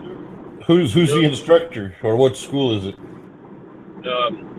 His name is Kyle, and his last name is DeFore. And I hope it's not deforing. But no, the guy's pretty good. And I'm taking a concealed carry class. So I'm not taking like QCB, room clearing, or anything like that. But it's a pretty intense class, man. And this will be the last class I ever take for the next couple of years at least, I'm sure. But looking forward to it. I get nervous all the time. First class I ever took, I was driving there in the morning and I just had this overwhelming feeling that I wanted to turn the car around and go home, go back to sleep. Because it's kind of embarrassing, shooting in front of people, being kind of I'm kind of shy or not really, but insecure about my shooting skills and my draw and all that shit, you know what I'm saying? You gotta kind of go there. And I had a fun time, but every time I go to one of these classes, I was kind of like a scared bitch, Yeah, I mean that's one of those things you gotta just kind of, get that in the back of your head. That's you know what, dude, you're not gonna get better unless your weaknesses are exposed. So fuck all these other people. You'll probably never see them again for the rest of your life. Who cares? Oh yeah. So do what you have that one class I took. I had to keep pulling up my shirt, and my fat belly kept fucking flopping out and shit. And I remember one of the instructors, it was that dude Reed, man. He was like, "Don't worry, man. I've seen a lot worse, man." I was like, "Gee, thanks, bro. Keep it real, bro." And he's like, "Man, I've seen a lot worse, man. Don't worry. You put yourself out there." But I hit the road late. I had some personal shit, some work shit, and then I'm gonna be hitting the hotel at fucking 10. So that's why I came in here to bullshit, because I can't take the fucking radio too much. And don't blame you. Yeah, chatted my friend's ear off for fucking. Oh my god, you're such a girl. You called your friend up because you were bored so you could talk. Yeah, chatty patty. What's up, dude? Are you working? All right, cool, man. What's going on? Bragging that I'm going to this class, and he's like, "That's for losers. You could have bought a new gun, dude. You're stupid." Say, one thanks of for them the people. support, friend. Thank you for the support, my friend. My very good Oh, friend. man. Oh, yeah, I hear that shit all the time. Oh, yeah, someone put that shit on Instagram, like, the NFA signature shit on the White House. It was at 17,000 signatures. That's Better than it kind has of been. sad. It should be a hell That's of a lot pretty higher bad, than that. dude. It's pretty bad. And then, like, the caption was, do you really think we can't even get 100,000 signatures? Like, you really think this shit's gonna happen? Like, please. How many more days do we got on that? I don't know. I don't know Like if the those petitions. 17th of February. It's like 2 weeks, Oh, maybe. wow. Yeah, because I think it's only good for a month. I Yeah. still haven't done that. Would somebody post a link to that in the lobby? You still haven't done it yet, you little bitch. Man, I've been I'm doing gonna all the. beat you up. Hey, kiss I have my signed ass. it. I've been doing all the Washington State bullshit and then all the other federal stuff. I haven't done the NFA one yet, though. I have signed all of them. How have you not done it? You better go do that shit. You had time to sign the one about Ben Affleck being Batman. You had time to make the other one to deport Pierce Morgan. I actually wanted to sign that one. Get the fuck out of my country, asshole. There really was a fucking deport Pierce Morgan petition. Yeah, I remember that. Oh, the left's like super pissed at Pierce Morgan because he's like Trump's buddy. Is he really? Oh, really? Yeah, he right. He was on a talking a lot of shit about the women's march. All these women's are like, "You're just Trump's buddy. Fuck you." Does he still have an actual platform to speak on? Shit. No, I don't see. Nah, yeah, he went back to fucking England, and he's got a show over there, I think, too. He's still on Twitter and shit like that. But, I was watching the funniest fucking shit, dude. That Shia LaBeouf thing in New York, the 24-hour webcam He will wall. not divide us. He will not divide us. He will not divide us. He will not divide us. I didn't realize, like, they literally are chanting that 24 hours. Someone is 24 hours a day in front of that camera saying he will not divide us. And then they're like, you know, people coming by. But the funny shit was some Trump supporters came by and were fucking making jokes and laughing at these fucking idiots, dude. It was fucking hilarious. The next time, someone in my family's a flight attendant, so I get passes and I can go with them when they work. The next weekend they have a pairing to New York. I'm gonna go dress up in full Make America Great Again gear and go fuck with them. You might like it, but because Shia LaBeouf, the actor, he punched someone in the fucking face, man. Yes. They actually are having little violent skirmishes, so watch your back, bro. Cool. But I had All this right. idea, like, oh yeah, Donald Trump should go down there. Wait. Some college liberal? Yeah, sure. I'm fucking terrified. Dude, they just put someone in the hospital at UC Berkeley and shit. They're fucking people up. That's dude. the black bloc. That's Antifa. That's different than these pussies. Okay, yeah. Antifa is a whole nother ball game. Those guys are terrifying. Oh my god. Crowder did a live stream last night from the little "He Will Not Divide Us" thing. It was pretty funny. All I know is Trump should go to that camera and be like, "I will not divide you. I will not divide you. Like, I will not divide you." How's my hair That look? would be the fucking best shit ever. I will not divide you. You see the beef that him and Schwarzenegger are getting over because of Schwarzenegger's ratings on The Apprentice are like terrible. Schwarzenegger's like, "Hey Donald, how about we switch jobs and you can come do TV and I'll do your job and people will be able to sleep at night." Can you imagine if we had Schwarzenegger as our president? Oh god. That'd be awesome. Rest in peace, gun rights. Like, oh! He'd constantly be Give saying, the "I'll be Marine back." one. It would be about the State of the Union address. That'd be dope. Iran. That'd be dope. Trump's doing a good job, though. He's going to come out. He's going to let them know. He told Iran today. He told Iran on Twitter. That shit is the funniest shit ever, man. Donald Swear Trump's to God. Twitter is so powerful. Oh my god. He said to Iran on his Twitter. You guys it are said, misbehaving. I swear to God, it said, Obama was very kind to you, or you were very lucky, and you took advantage. Obama was very kind to you, and I will not be. Like, he said something like that, dude. Like, I will not be so kind. Like, don't play me. You know, it was fucking outrageous. Well, the media. And then they responded and said, like, we will never start a war, but we'll defend ourselves no matter what. Like, fuck you. Like, it's crazy, man. The media like is losing their shit because of his Twitter, because he can essentially like bypass the media and get his message out to all his people. And the media can't stand it. Well, no, like his Twitter is so powerful. I forget how many $1 million Lockheed Martin stock dropped when he just tweeted about them negatively.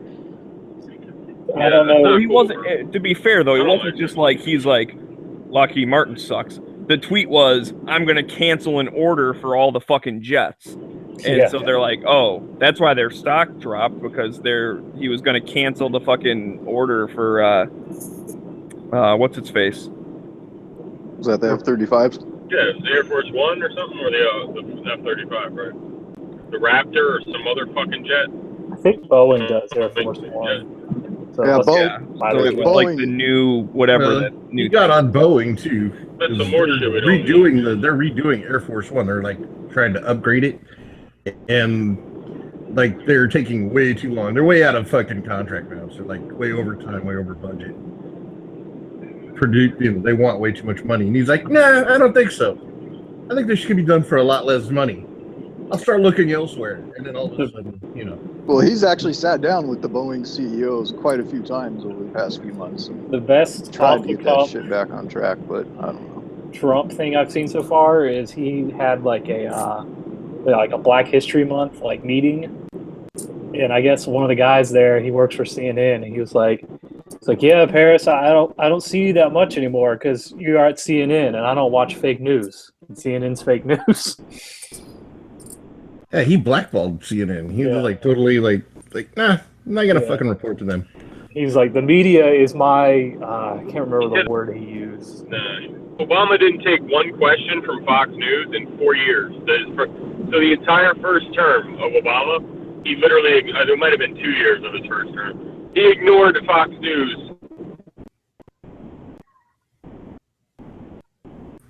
Looks like we lost DB. He wouldn't answer one question, and no one cared. That's right. And he was like, "I'm not like he's not like the MSNBC because he don't like them. He don't like those fucking guys over there. So it's his right. You don't need to call on you at a press conference." And that fucking moron over there was like, "This is childish. This is acceptable, and you don't get right now, and you're done." Like, so shut up. That's when he was like, "This is unacceptable," and then Trump was like, "Oh, it's fake. You're fake news, man. Like, it's done." Even if it's not true, which I don't think it's true.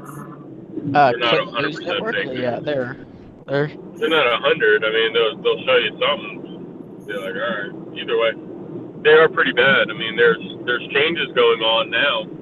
The new guy at NBC News, they said, is trying to take that MSNBC and NBC News like more to the center, more to the right, and because the ratings, like they know Fox News has got the ratings.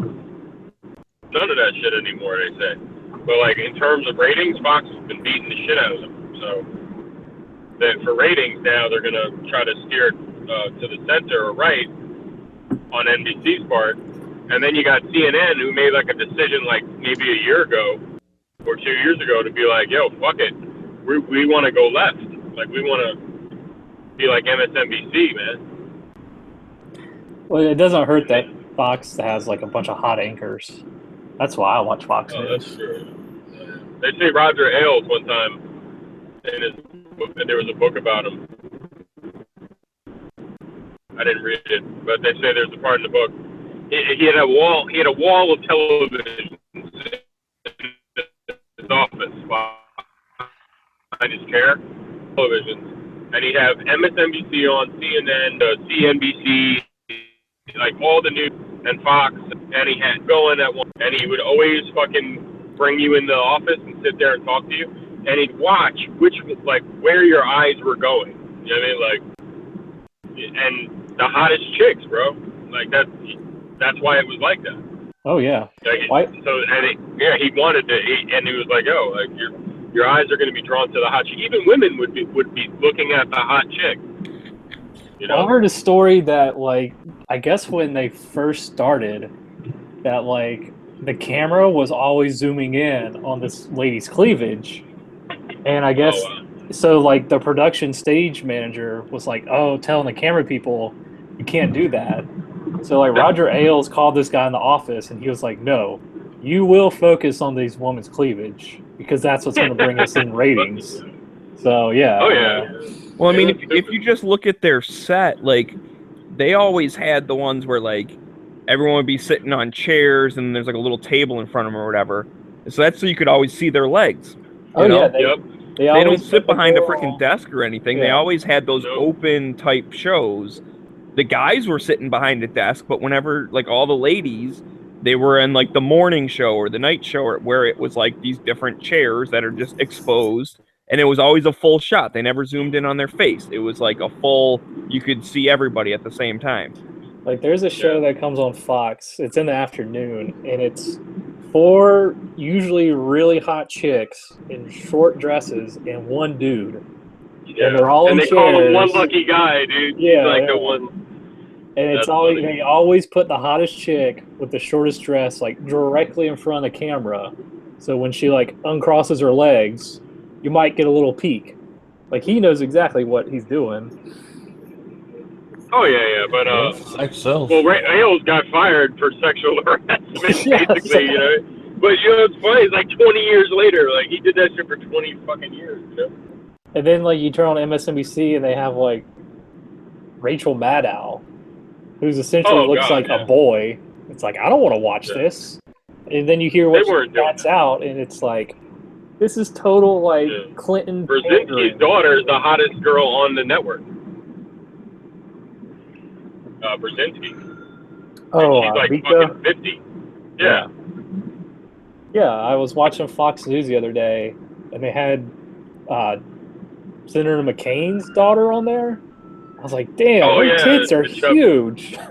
Yeah, she's pretty. She's like the fucking. She reminds me of the best chick you could bring home from the bar that night, like or a club or whatever back in the day. Like everyone wanted the hot model chick, but that chick, bro, oh my god. Yeah. She's like the perfect one, bro. I was like, damn, I did not realize her boobs were that big. She's chubby and her tits are fucking huge, bro. Yeah. Yep. Careful, guys. If anything you guys are saying right now ever leaks, it'll be a scandal and you're all rapists. Nah, McCain, I'll tell him to his face, man, your daughter's ready, bro. It's like your daughter has great Arizona boobs. You did right, man. Your wife must have had McDonald's when she was pregnant. What's all it's those all that hormones, man. all that torture he underwent. You know, it made his sperm like All that torture. What? I like my heroes, the ones that don't get captured, bro. You know, fuck all that shit. Rhino. That should have sank any other presidential candidate. Would have been done after Dude, that. Trump is an anomaly. It's like we're living in the fucking Matrix, bro. Like every other week was just something, man. Like every other week, man. I guess that just the Gold Star family. What did he say to them? Like, you're fucking go fuck yourself. Essentially, yeah. Yeah, like I respect your dead son, but you guys can go fuck yourself. Like that just shows how much people are just fed up with politics that they're willing to throw this guy in the highest seat of power in the world. They love him, dude. That's what's dope. Is that they, and remember when he's like, yeah, when I become president, I'm not going to use Twitter. Like I'm going to not use it. And then he probably won and was like, do I need to quit? And they're like, no. And he's like, all right, cool. And then I'm sure somebody was like, yo, you should stop. And he was like, why? Like, people like it. You know what I mean? Like, I'm talking directly to people. I'm threatening Iran on Twitter. And, you know, fuck it, man. It's a new day, bro. It just shows, like, you don't give a fuck. That's how we should get some momentum with like the NFA. Is just start tweeting Trump and tagging him in it, and eventually, if enough people do it, he'll be like, "Hey, I guess they want to get rid of this NFA thing. You know, it's trending on Twitter. I got to do it." Oh yeah. You gotta slide in his DMs, man. Oh God. DM him. Tag him in photos. Slide into those presidential DMs. You know, when he flew, a Navy SEAL died in combat, and like a week ago in that raid, and I think it was in Yemen or whatever. And he showed up with his daughter. It was kind of weird. Like, she really is gonna be like the fucking first lady or something. You know what I mean? Like, she's involved, bro. I mean, she is going to be the She's first like lady. Have you seen the way he's been talking about her? Boom, boom, boom, Yeah, he boom, said, oh, boom, boom, boom, boom. He said that, man. He said that. He said my daughter's hot. Right? Fuck. Howard Stern was like, you know, he's calling his daughter a piece of ass. He's like, are you mad? He's like, nah. Oh, whatever. She's a piece of ass, yeah. That's so funny. But anyway, you will respect the office, man. Remember that? Remember all those times? Liberals being like, yo, you know, you better respect the office. And peaceful transition of power. Trump wins. Riot! Better respect the office, man. Stop calling him fucking Trump. He's the president. Just call him the president. I mean, we called Obama, so let's not. Come on now. Having that fucking riot. Oh no, when the travel ban thing happened and 7 people were locked in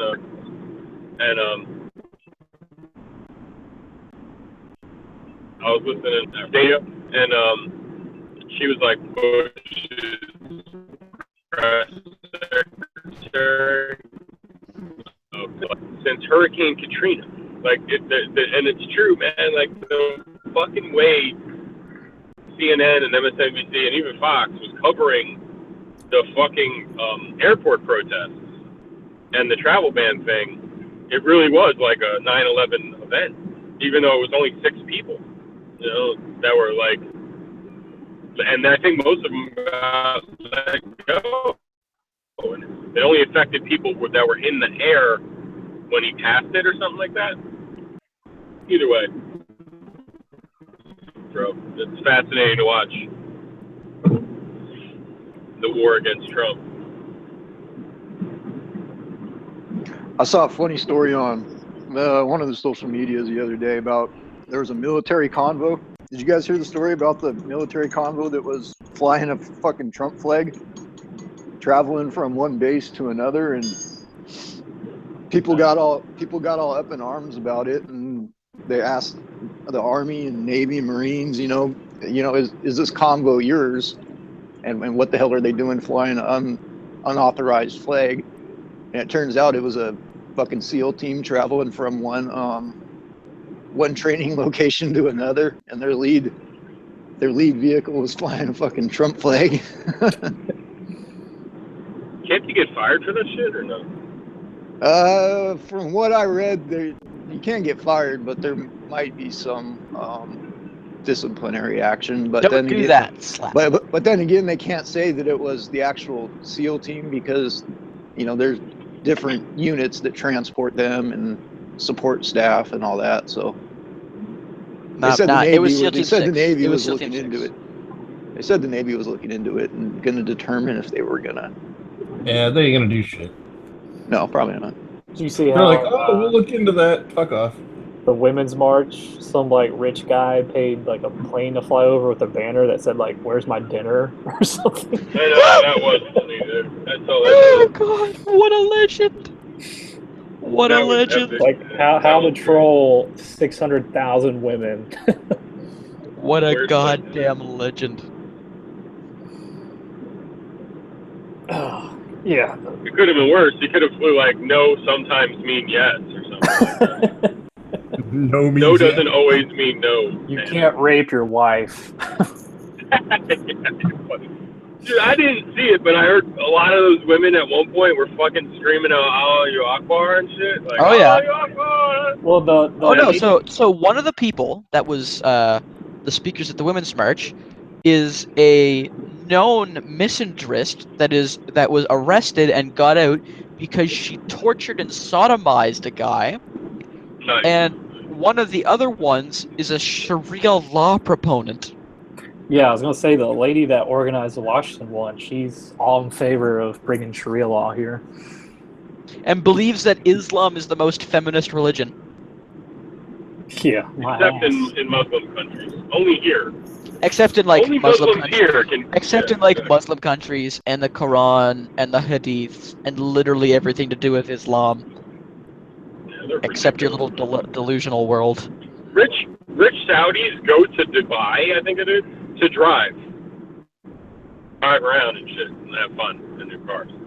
Like they'll buy a Lamborghini, but they can't drive that shit in Saudi Arabia, so they have to fly and drive around. And there's women driving, dude. It's crazy. Yeah, They don't let them drive.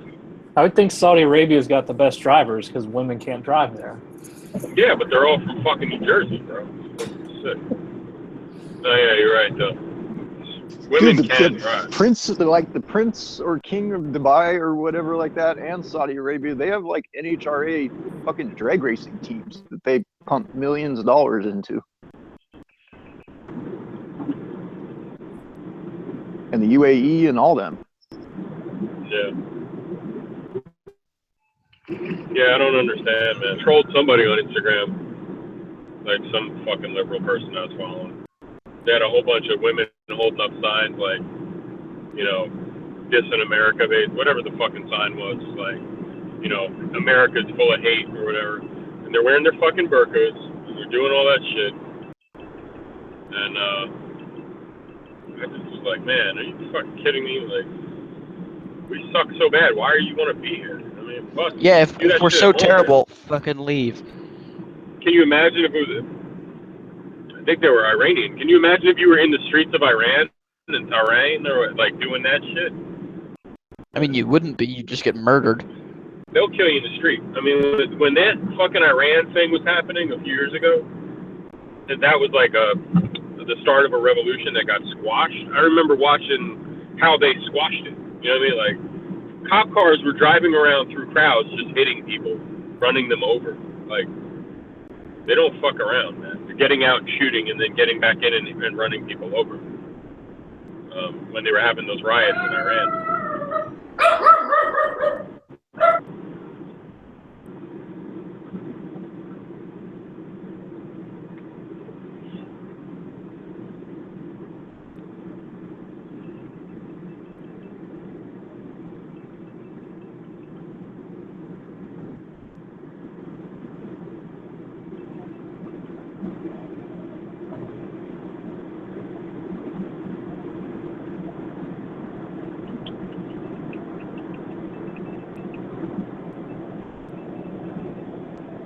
Badoot. Yeah, I've been. How many days is the NRA show in April? It's usually like 3 days. Is it a weekend by any I think chance? so. Yeah, I think it's always starts on a Friday, maybe. Yeah. Nice. Starts on a Friday and ends on Sunday night. Because I'm trying to figure out how to justify getting down there. Shit, if I had the money, I'd go because I don't live too far from Atlanta. Are you in Georgia? No, I'm in North Carolina, but Oh, okay. it'd be like an 8-hour drive, maybe. Yeah. I mean, I think it's cool. It's like a shot show for us. You know what I mean? You don't got to pretend you're in the fucking media. Yeah. You can just be yourself. Cough, cough, Yankee. Cough, cough, everybody. Yeah. I did hear something pretty interesting on all these podcasts saying, like, if the election was held, like, after all this Berkeley shit, that more people would probably have voted for Trump. Oh, God, yeah. Because they see all Yeah, these because they're leftists, and they're exposing like, themselves, bro. these guys are fucking crazy. I'm not How can you be supporting out there them. screaming your fucking fat, like, you know, what is it, like, what is it, he's a fascist, he's a racist, he's anti-gay, Trump is KKK. Sexist, racist, You know, anti-gay, make this fascist go away was the chant. Right. How can you be out there and you won't let a fucking gay guy who's a writer, Okay, like slash okay. comic, you won't let him speak. Okay, here's the I thing. saw the one of the fucking people at that protest riot. She literally she said something. She said, "This is self-defense. This is our right to self-defense." Okay, Because of the so burning and the beatings, they were I can beating explain this. people up. That Milo guy was scheduled to do a talk here in Washington No, at the university, and I don't know how it happened, but dude ended up getting shot in Red Square at the University of Washington, and they had to shut the whole thing down, and there was protests and all that. Oh yeah, shit. I heard So an yeah, interview I with can Milo I can talking about explain that. why they think it's self-defense. The whole leftist ideology in the context of social justice and progressive identity politics, they see having ideas and speaking words that are offensive, they see offending someone as a form of violence. So there's such a thing as like cyber violence or such like that, where if you are saying the wrong things and hurting people's feelings, it's equivalent to hurting them physically, which is why they can justify this. That's the dumbest thing I've ever heard. No, you're right. You know what? It dawned on me. I'm slower than you, but like it dawned on me with the whole safe spaces. Like we thought that was funny in the beginning, right? That's a joke, right? Oh, they need a safe space. You think about it. Why did they need a safe space? Because of words and ideas. No one touched them. No one hurt. It's unsafe. That's unsafe. When you're being exposed to words and ideas that might offend you or that are different than yours, and you need to go to a safe space. You know, they unironically asked for blacks-only water fountains. Oh my I'm not God, kidding. Yeah, they're fucking nuts, dude. Half of these fucking liberals are segregationists. Like a lot of the Black Lives Matter people, you'll hear them say like, white lives don't matter, or white lives matter too. we need black businesses, we need black schools, we need black leadership, we need black cities. Like we need our own shit. We need black this, black that. And it's just like, wow, this is weird. Like they want black common areas in their college that only black people can go to. we're strange, man. It's like we're working backwards. Not we, but you know what I mean? Like Yeah. Well, that's why they're But you know what I think? left. But the thing about it's the funniest thing about the Berkeley thing is, so they're calling him a fascist, racist, and anti-gay. They're calling Milo Yiannopoulos Mr. I like black dick in my mouth gay Jew. That's who they're calling the anti-gay racist Nazi. Pardon me? If they let him talk, what was the worst thing that could happen? Like, what was the worst thing? If you let him speak and not, like, remember Jigglypuff? Was that a Milo event? Yeah, that was a Milo event. That was Crowder, like, Milo, and Based Mom. Paul Summers. Yeah, Based Mom. Okay, that's what I mean. Like, what was the worst thing that could happen? You let him talk. You let them talk. Yeah, that's it. They're not gonna, because that's the other thing. They start saying it's hate speech. He's here to spew his hate speech. No, like, he's actually there to make jokes. I think they actually honestly believe that meritocracy is a negative thing. That meritocracy is not what you want to have. You want to have from each to his ability, to each to his need. So when you consider that mindset that they think meritocracy is a bad idea, of course they think the free expression of ideas is a terrible idea. Because if you don't believe in meritocracy, you believe in communism, you believe in Marxism in a cultural sense, of course you want to shut down the ability. That's step one to shut down any society, is to disarm them. Haha, I wonder where that connection comes from, and to prevent them from being able to speak. You take those two things away, and the left thrives. That's why they want to do it. You want to disarm the populace and prevent them from being able to speak, and at your absolute best, prevent them from being able to even understand the language and the concepts to allow them to think about speaking. This is where their whole ideology stems from. And then and how do you do that? With violence. With violence. That's it. Yeah. Which is why I've always, like, people were very slow on the uptake. I feel like Chicken Little, like, this whole, like, social justice and anti-gun crowd, it's not separate. It's not even two sides of the same coin. It's the same side of the same coin. It's all one and the same ideology, which is why it makes me rip my hair out when pro-gun guys look at guys like me that go anti-SJW and like, oh, you're wasting your time, there's bigger fish to fry, and anti-SJWs are like, oh, you crazy right-winger, why do you want your guns? It's the same fucking people for the same fucking reasons doing the same fucking things. How do we not see this? Yeah, I think most of them, that's what you see. I mean, I know people that aren't social justice warrior types that are kind of not anti-gun, but are like, we need to do something, man. Like when the next school shooting, you know, they'll be like, yo, we need to do something, man. And they're just like, to them, that's their common sense. They're just, it's common sense, you know, we need to do something. They're not exactly like, you know, what did you say to me? Like, what was it? A friend of mine used to work at Whole Foods. He's like a buyer. He's like the wine and cheese guy or something. And actually back then he said it was a good company to work for. But I think he told me that they told him, you're not allowed to be like, did you have a nice weekend? Or, you know, did you do anything cool on vacation? That was what were they calling that shit? The Microaggressions. Yeah, microaggressions. And they're No, dead serious. you're not even allowed to say hard work because it is racist to people that had slave fucking grandparents or whatever. Oh, the best thing I ever saw was during the vice presidential debates where Tim Kaine couldn't even say, I'm going to be Hillary Clinton's right-hand man.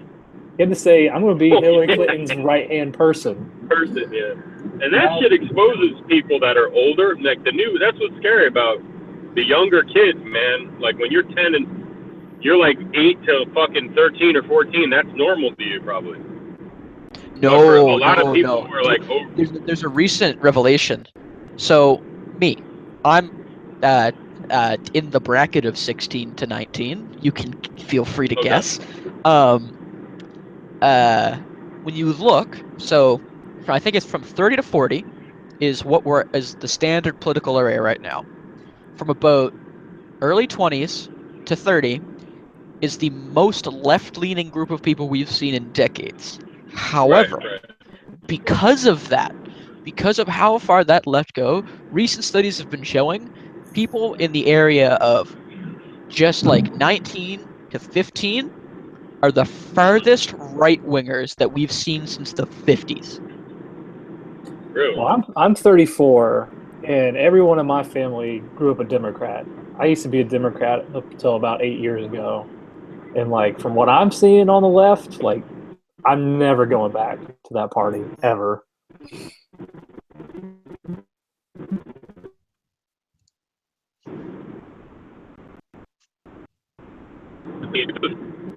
The Republicans need to change. And he won. And that the left needs to fucking change, man. Like they couldn't rely on Obama for the rest of their fucking existence. Like they don't have anybody off the bench, bro. Like it's like sports. Like who's coming in after Jordan retired? Like yeah.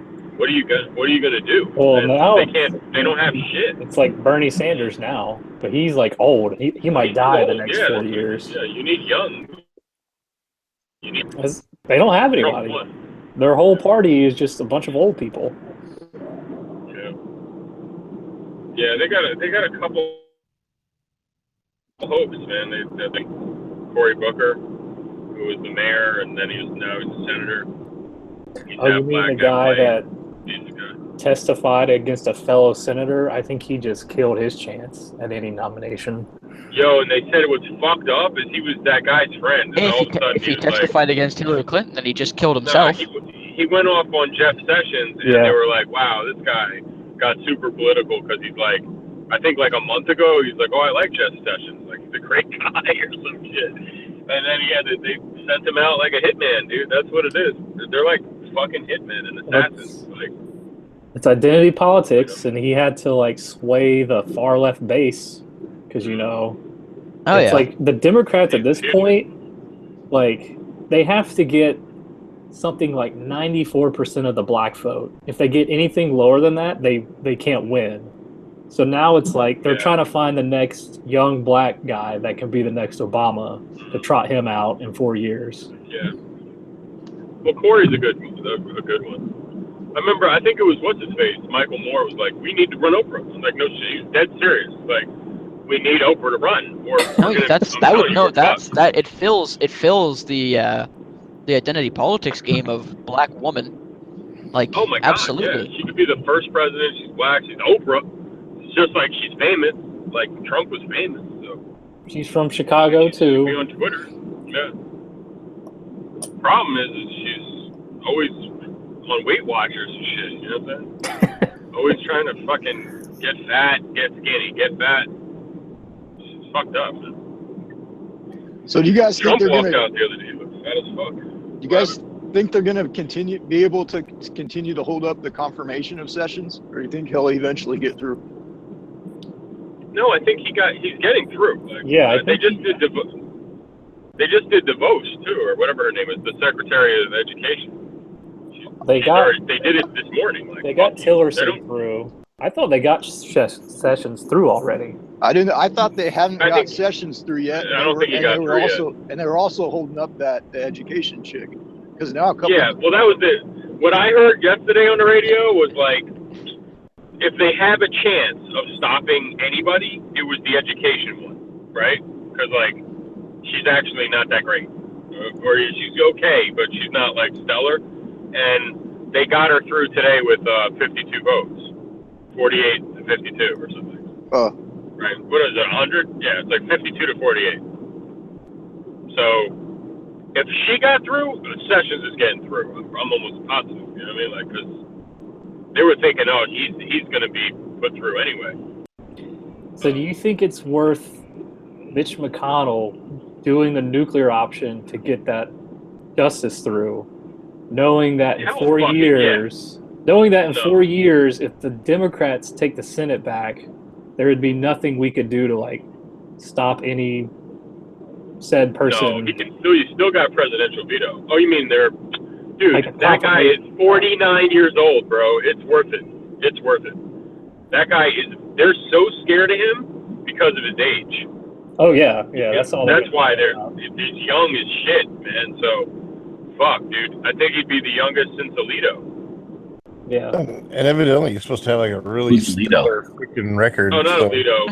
What's Alito? The guy who just died. What's his fucking name? Scalia. Scalia, right? Not Alito. What's Scalia? Scalia's get out of here, Johnson. It's a dermatology disease, man. It's a dermatologist. Go see a dermatologist. I have a nasty case of Scalia right now, man. Oh, that's a shoulder thing that goes up? Yeah, that's right. Whoa. It'd be good if we could get here all night. Through. Remember to tip your waitresses. And then, Ginsburg Scalia. retire. Nah, they're scared of that. They don't want that guy, man. You know what's awesome about that guy is that they all voted for him. Yeah. Already. Every single one voted for him, and no one had a problem with him as a circuit. So Schumer voted yes, Pelosi voted yes. Everyone didn't have a fucking problem. So now they're going to look totally stupid when they're like, this guy's dangerous. This guy's horrible. Yeah. Like, shut up. He just voted. And they just voted for him in 06. 2006. I was like, oh, so he wasn't dangerous then. No, he was perfect back then, right? You got all you guys were like, yeah, he's pretty good. It's awesome. And they fucking played it. It's like perfect, like, that's chess, bro. You know, like he probably was like, yo, that's great. We got him where we want him. Let them look stupid every time. Like changing the shit from the sanctuary city stuff. Like, oh no, we don't want, if they're here illegally, it's whatever. We're really going to focus in on the violent felons. Like the violent felons that are here illegally, we're going to focus on that. And then they fought that. Like these fucking liberals are like, no, they're not going to take our violent felons from us. Like, they look so stupid, bro. And that's the fucking genius of Trump. Well, they're not. Yeah, and there's cities like Seattle that are saying, all right, fine. You know, you can go ahead and keep your federal funding. We're going to protect these people anyway. Yeah, and Trump's just sitting there like, you did hear what I said, right? I said violent felons. And they're like, no, we're keeping them. Yeah. Because you don't want to split up families, D's. I understand they're already in No, prisons, but that's you true. don't want to split up families. That is Use true. your I didn't use your even think of that. feelings. Use your feelings, not your logic. What about the Dreamers?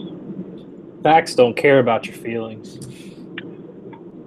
You know Trump what? already said he doesn't want to go. He's not going after Hey, the Knives. Dreamers. From Hey, we what can I've ask heard. Knives. You know, we need a campaign. Oh, God. Let's turn this. We're going to. Yeah, they're going to the camps, man. I'm sorry. The Dreamers. Hang on. What kind of camps? Like re-education camps, or are we going from 0 to 6 million here? The Like Dreamers. what's The fuck this Dreamers. No, the Dreamers are. This is a work camp. This is a hardcore labor situation, man. okay? Making like 0 mining, to 6 coal million it is. mining, you know, diamond mining, shit like that. Drilling for oil, but with a garden shovel, you know, like real hard. Come on, DB, get it right. They're gonna be down there building the wall. Yo, what the fuck did I walk into? They're gonna sabotage all that shit, dude. We got Knives in here. He's a spy. He's a fucking the Rasa motherfucker or whatever. You know You it? know the deal. I'm on your. I know it, man. You're in my file. What's up, Slob? This is for the Rasa. No. That beat was dope, man. That was a good one. What's up, Slob? Why are you calling him a What blood? up? You fucking crab. What's up, crab? Ricket. Top of the food What up, chain, crab. Slob? What's cracking though? What did Dookie, homie? What up, cuz? What's that red light? Now I'm asking you what that red light. I'm a red dude. Blue light. That's why he's got red on his shit right there. Yeah, he's all Throw about up the green. That's orange. Throw up them hand signs. I can't. Stub your little fingers on my fat turtle. That's horrible, man. You gotta step it up this year. Yeah, I'll be back. All right, see you guys. Late. Mr. Knives, man. He's back.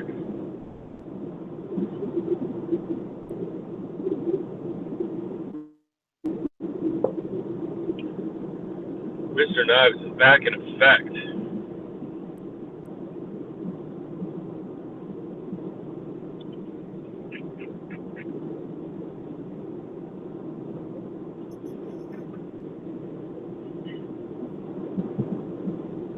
Yeah, my sister is supposed to have like a baby this weekend. So if it's a boy, they don't know if it's a boy or a girl yet. They don't want to know.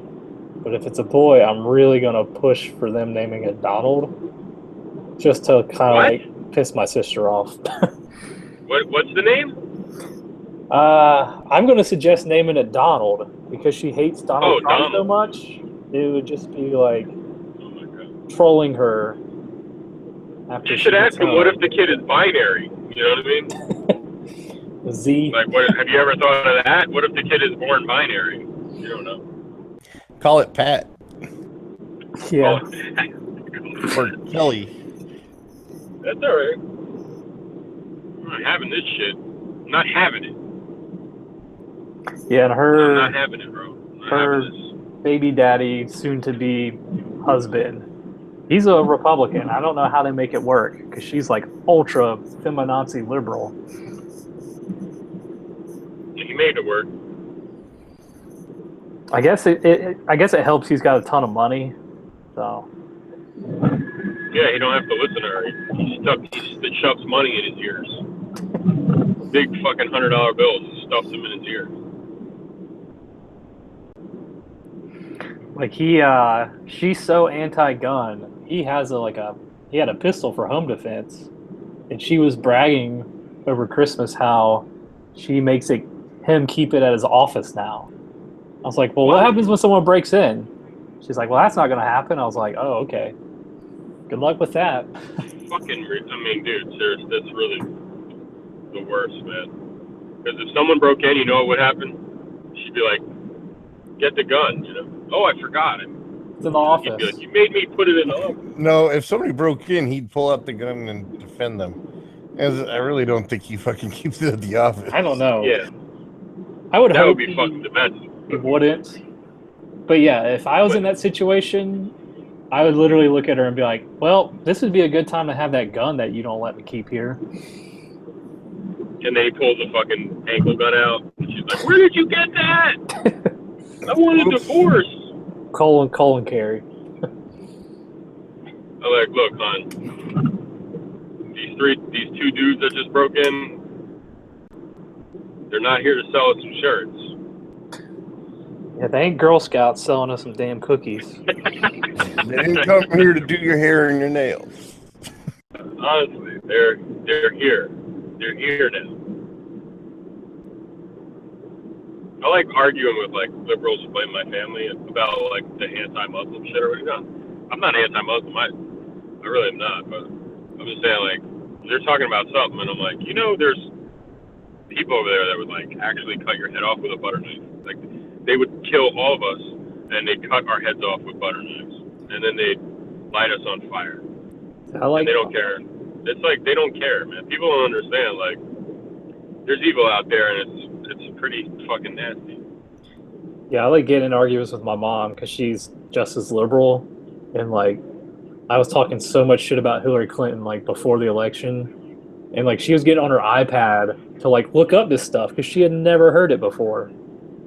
She's like, well, according to Slate, this isn't true, and I was like, yeah, it's Slate. Come on. I was Dude, like, my friend used to send me not... Gawker. Do you remember Gawker? Like, yeah. Gawker shit and Slate. Sued out of existence. Fucking HuffPo. Dude, my best friend's dad writes for HuffPo. I mean, like, it's sad. And like my dad, But, he's over there. Huffington Puffington? Yeah. My dad's just over there just like keeping his mouth shut, but like he agrees with me. Like they were talking about like we live in a democracy. I was like, no, we live in a constitutional republic. And he's an attorney. So he was like, actually, that's true, Marcia. We do live in a constitutional republic. there was a meme about what if Hillary won, and it was like TPP. She was holding up a sign like all happy, like it would have been TPP, and she would have increased the amount of refugees. I think it was 10 times the amount. And even if it's 1% of them are bad, or 0.5% of those are bad, it's just increasing the chance of fucking being Paris. You know? And I actually, my stepfather actually was looking me dead in the face and was like, because they live there. Like, what the fuck is, you think they're traveling from all over the world to attack Paris? Like, they're there. That's why they're attacking Paris. The refugees are there, and the fucking, that's why. Wasn't there just another? Yeah, there was just another thing in Paris today, wasn't there? Yeah, the guy That's pulled why out like, two machetes Paris. and was trying to like start stabbing people, and the cop shot him at the Louvre of all places. You know, right now our Muslim population is 1%. Did you know that? Yeah. So like, what I think they said the magic number to be like Paris and France and have attacks all the time is 10. Yeah, it's like. So once you get to 10%, then you're going to have these. It's going to be an ongoing thing. Yes. And she wanted it, dude. She literally ran on it. Like now, I don't know why they want it so bad, dude. Yeah. There's a really good. I saw it on YouTube, and it was a guy that he went through like. This is what happens to countries when you start getting this amount of Muslims in there. Yeah, and it was like 10% you start looking like Europe, like 30% you get Sharia law, and it went all the way up to like 100% like Saudi Arabia. And it's like no one has any rights if you're a woman, you know, throwing gays off rooftops, yada, yada. But yeah, we're sitting at like, I think 1 or 1.5% of our population's Muslim right now. Yeah. And they're like the good ones. Like they've assimilated pretty well. You know, they don't believe everything they read in the Quran. Like them fuckers in Syria, they're all about that, like hobbyism and all that shit. Yeah, it's a scary thing, man. However, she didn't win, but it's funny thinking about if she did.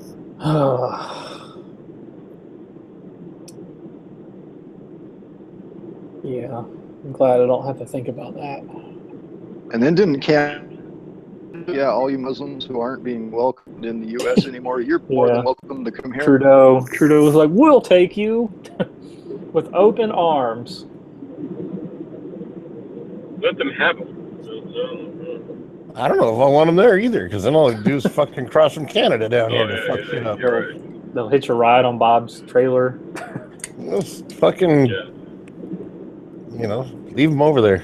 That's their I mean, shitty, fucked up situation, but if they don't get off their ass and fight for their own rights, then, you know, they're Well, I going kind to of get what agree they with get. like Yankee. And it's like, why would you want to take someone, 10,000 miles away from their homeland, put them here, when like all these other, Islamic countries, they have plenty of room for them. Why bring them over here? It doesn't make any damn sense. Fuck, transplant them to Africa. It's more like where they come from anyway. I mean, Morocco. yeah, fucking A. Why not? Libya. That's Africa, right? Yeah, it's in Africa. North in Africa. Yeah, North Africa. So you got that. Yeah, I'm wondering what it's going to take Europe, like how big of an attack they're going to have before they're like, okay, all of you fuckers, you're going back. It'll never happen. The Brexit thing is part of it. Like that's, Brexit was like that had something to do with it. Like we want to be our own country, because once they would get into fucking Germany or Italy or wherever the fuck, they could come to fucking the UK and get jobs. It was like they were fucking citizens. You know what I mean? So now that had to have something to do with it, man. Watching the attacks constantly in Paris and all over France. And there's already so many of them over there. If they even got to that point, how long would it take them to get them out? Would it even be possible? Well, I love it like when these, leaders in Germany, they talk about how there's not going to be a German people in like 30 years. And then they show clips of like all these imams saying like, we're going to breed with your women. We are literally going to breed you out of existence. And when we have enough of us, we will turn this country into Sharia and make it like a Muslim country. They say those imams, they're like priests. You go to mosque and then as soon as they would start their sermon, they were literally telling married couples that like we're suspending that shit.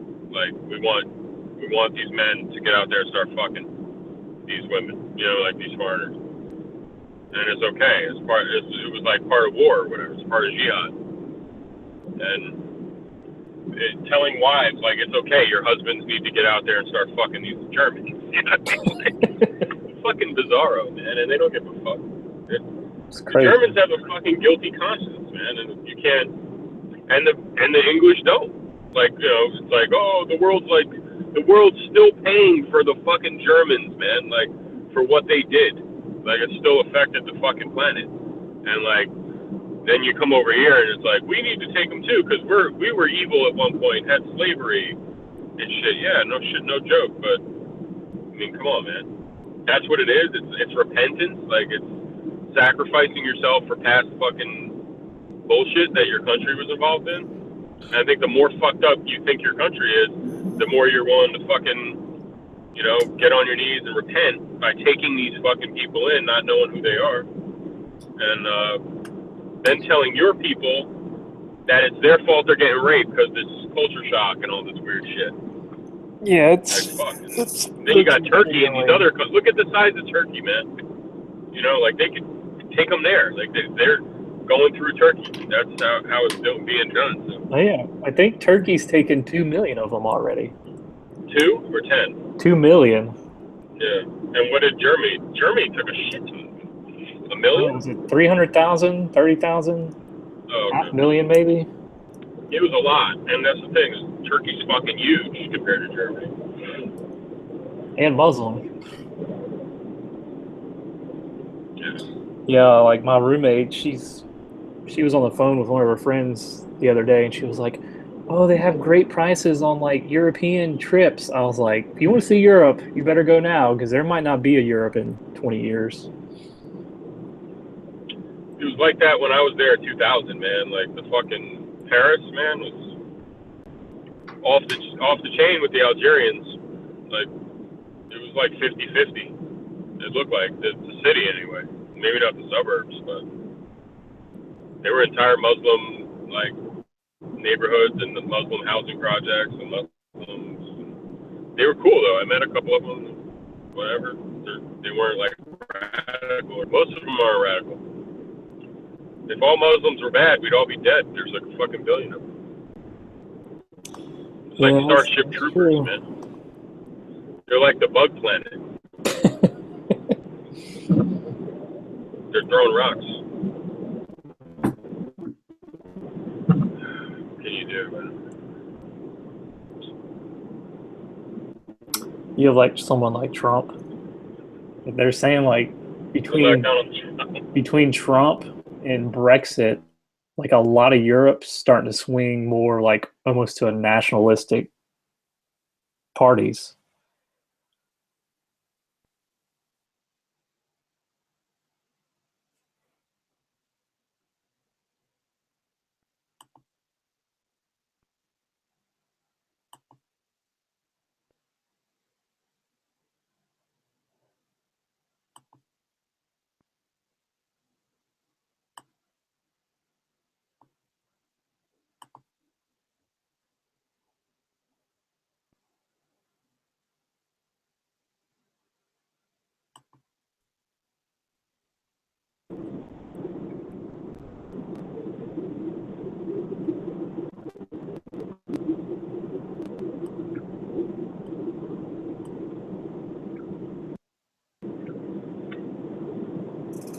What's going on gun channels tonight?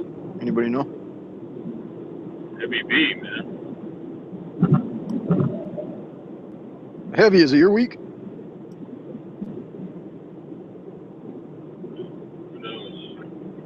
If not, no, lobby shit, I guess. Edge is Friday too, right? Can't remember if Edge does his chat the same week Yankee does his, because Yankee didn't have one yesterday. It's Heavy that does his Yankee. I think Edge does it every Friday. Does he? I think. I don't know. Yankee should be on next week. So are you on tonight? No, I'm on the same week that Yankee is. Yeah. And you've been going earlier in the day, haven't you? Yeah, I've been doing it like 2 o'clock Pacific, so I'll probably do it at 2:30 Pacific Standard Time this next Friday because I'll be in school until. And then last time I got here, I get out like around 1:30. Then I had to rush home. I tried to get everything up, and it didn't start till about 2:30 anyway. So. Oh, so is that why you changed the time because of school? Or are you just trying something new out? No, I changed the time because my friend got in a bike accident, and I've been spending a lot of time over there hanging out with him. Oh, okay. So, like, because, he can't get around, so, go hang out with my boy, do things, like, but we don't really do anything. I fucking watch movies and talk and bullshit like that, but, I mean, just visit him and stuff, Right on. So...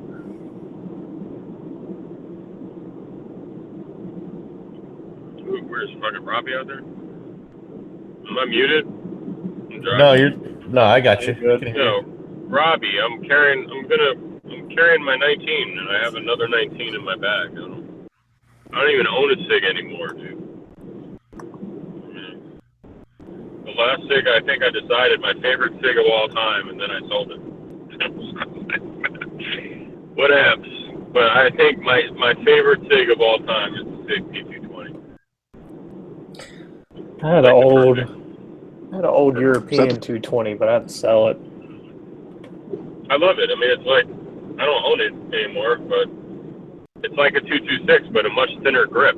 So it's like the perfect balance, the perfect grip. The 226, the grip's kind of thick.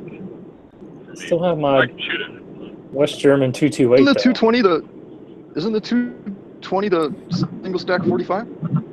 Yeah, it's like a 226 and 45 with a single stack. Yeah, I you mean, could, the slide is about the same width. yeah, the grip's thinner. So you Yeah, used the to be able to grip's get a 220. You could get it in 9mm 45 and 38 super, like back in No, the 80s. oh yeah, dude, I fucking went to a gun shop a few years ago, and I'm like, what is that? And the consignment, and he's like, oh, some guy's trying to sell it. And I'm like, is it a 45? And he's like, no, it's 38 super. And it was mint fucking West German 38 super, right? I'm like, how much do you want? And he's like, $7.99 or something. I'm like, oh man, 38 super. I was like, get the fuck out of here. So I went home. I was just fucking around on Gunbroker, and I just looked it up, and it was like $1,800 or some shit for the 38 supers. Like, so they're worth way more. I fucking called the shop back because I was like, damn, I got the money. You know what I mean? It would be cool to have in my I was fancying myself a gun collector. You know. Anyway, and I called him. He's like, nah, someone bought it. And I was like, oh shit, man, someone came off that day. Not me. But I've never shot 38 super. But the 220, in my opinion, the older West German ones with the stamp slide, they rust by just looking at them. But the balance is there, bro. Like when they went to the stainless steel slide, the milled one, it made it a little bit more top heavy since it's an aluminum frame, and you just can't beat it. I like the 228 too, bro. Yeah, I got, the 228, mine's with the stamp slide, and like when it's fully loaded, it balances so well. I think it balances better than like my Glock 19. I'm still a fan of my West German P6, the 225. Like they're just so, because I've owned newer SIGs, and the older ones are just so much well built, put together. Like there's no don't tell rattling. Yankee that shit. It's like a damn. Yankee's like, the newer ones are better. Then Yankee did a video. He's like, I know people in Germany will pay more for the American ones. I never heard that. I've never read it in a forum. I've never heard gun guys talking about that shit at a shop. We got one shop here. This place is like super high end, like fucking gun shop. They specialize in like really collectible guns, and they're the ones who first told me about this shit. Like, yo, check this out. The balance, like, put it in your hand. You know, here's a new one. Here's a West German one. Like, do you feel that? Yeah, I do. You know what I mean? The gun is top heavy. Yeah, I think the old West German 228, I don't think it's much more weight wise as like a Glock 19 fully loaded. Right. Exactly. It's like 24 ounces or something. They're unloaded. Yeah, those are fucking awesome.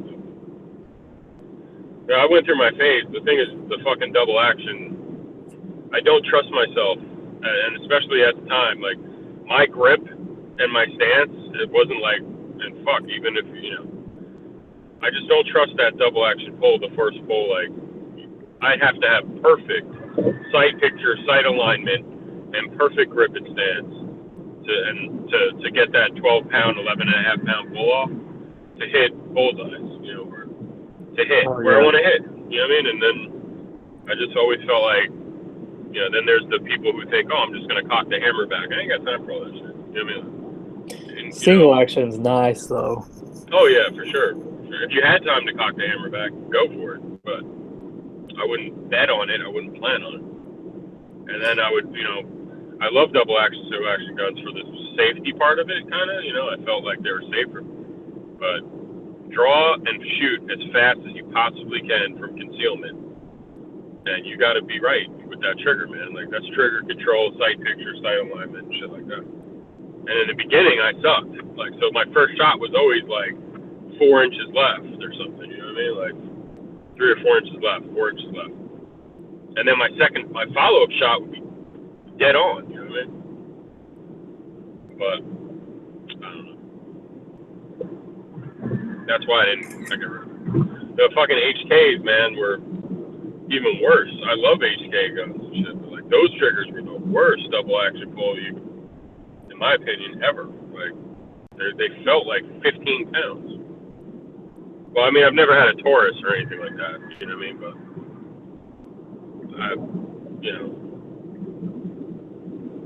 felt like 15 pounds. Yeah. And I've had West German SIGs, and I've had new ones, and I've had new ones that weren't so bad, like in terms of the trigger. But I've had West German, like brand new West German guns that were 20 years old, more than that, and they hadn't had any work done, and they were like brand new in the box when I got them, and the trigger felt like butter. Like it felt like it had a professional trigger job and like lightened springs or something. Like when those guns had their DA right, they're fucking butter. Like the 228 I have, like it's practically brand new. Like the guy I bought it from, he only put 50 rounds through it, and he bought it from one of his friends, and he was like, yeah, I don't think he ever shot it that much. Yeah, like the DA, it's a heavy trigger pull, but it's so smooth. There's no creep. Yeah. Nothing. No staging. Yeah, and then the single action is just like you barely touch the trigger and it goes off. Yeah. Yep. I've had ones like that, and I've had older ones that weren't as good. But I think you were more likely to get a new one back in the day when you were buying a SIG. Plus, I always like the older SIGs, like the one my stepdad had, the one I've had, a couple of the ones I've had. They came with a test target. It came with a guy's name in there. Like, I'm the guy who tested it out. Here's your test target. I just felt like it was a different story back then, bro. And on top of that, they made 3 guns, or they made 4 guns. Yeah. So it was like that's what they did. That was their job. Yeah, right. 225 and a 226. Yeah, 226, right? The 225, the 220, the 228, and they made the 232, and they weren't even making the 210, where it was like fucking, they weren't making them, I don't think, like that anymore in the 90s. Maybe they were, but I think they discontinued it at some point. Hey, do you guys so they know had a lot to focus. My bad, DB, go ahead. I'm just saying, they had a lot. They made 5 guns or whatever. Like, they had a lot to focus on. Like, now 1,000 different things. So with these new 225s that are coming out, will their grips fit on an old P6? Hell, I don't think so. No. On a fucking some of those P6s, don't they have heel release? Yeah. Aren't some of them heel? Yeah, if they're heel release. No. Mine isn't. Mine is a standard. Okay. It's basically a 225, but the 225s are. Because I saw that new 225. That shit just looks like a fucking 229 single stack or something like that. Like, I don't know. Maybe. That's how it was when it originally came out. It looked just like a 229, but it was a single stack. Yeah. Yeah, the original ones had that huge trigger guard though, and like, I know what they look like. They just, to me, they look different. Like the new one is got more of a rounded trigger guard, and it just looks like the modern SIG. It doesn't look like a 226. Yeah, I was just curious if the frame was the same dimensions and all that. So because old P6, it's got the the grips are the 2-sided grips that wrap around in the back, and I haven't taken a look at a new 225 to see if you can just swap grips over. When I saw the price, I was like, holy fuck, they gotta be kidding. It's good. They want $800. Yeah, they're spending. Yeah, you could almost. I mean, you can get a decent P6 for like 400 sometimes. If you fucking are on Gunbroker, like just once a week or something, checking some shit out, you could get a fucking brand new 228 if you're lucky. I mean, a West German, like new in the box type of shit. They go for 1,000, but I've seen guys with like minty. And like you said, you can get a P6 for fucking like $450, $500 something bucks and stuff, and mint. They look mint. Yeah, I think I paid $650 for my 228, and I think I got it 5 or 6 years ago, before Sandy Hook. And it came with everything but the manual and the target. But it came with like this red velveteen fucking box. Like the gun box is beautiful. I know what you're talking about. And that shit got little red lanes all over the fucking place. Yeah. Yeah, I got one for my stepdad. He threw the box out. Like, he has the original 226 that was brought into the country the very first year. He bought it, God knows where. But he threw the box away back in like the fucking mid 80s or whatever. It was like 87 or something, 88. I forgot the date. But it's a yellow box with the red velvet inside. And I looked up like what box should he have for that gun. And I bought it on Gunbroker. There, people sell those boxes sometimes, empty. And obviously, I think I paid like $25 or $30 for the box, you know. And I gave it to him like, yo, here's a present. Like, put your fucking gun in there, and take pictures of it for Instagram. You fucking old ass man. But no, I don't know why I got it for him. I just said, hey, if you ever want to sell it, you can box or whatever. It increases the value Oh of yeah, the gun a lot. especially And it someone took me looking for a forever to collector. find that shit. Yeah, I was looking for that box for like a month. You know what I mean? Like,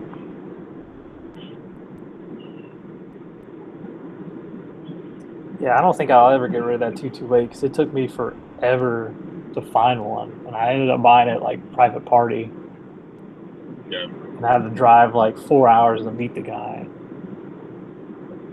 Well, I wound up going broke a few years ago, so that was one thing. But the other thing was like I stopped wanting guns that I would like baby, you know, like guns that I was like afraid to scratch and shit, like, or like just, you know, you open up your safe and you go pick the gun out and you just fondle it and stare at it and then like be afraid to shoot it because you might scratch it some more or wear the barrel down, the bluing on the barrel or whatever. And I just like, I don't want to do that anymore, man. So I got rid of the 228. I had a mint 228 with the target and then box. And I traded a guy a Glock 19 and $100 for it. So, and then like years later, a couple years later, I sold it. Yeah, like I met the guy in Winston-Salem, or no, Greensboro, and we met at a Gander Mountain that was like having their grand opening that weekend. So they had all this ammo out, and it was right after Sandy Hook, where like you couldn't find ammo for anything. And they had like no limit on 22. So I think I ended up buying like $300 worth of like 9mm, 5.56, and 22 long rifle. I was like, man, this is like the best day ever. I got a new gun and I actually got ammo, so I can actually go shoot it. Yeah, I'd get like a West German SIG or something. I put like 50 rounds through it to make sure it worked in case I ever had to use it.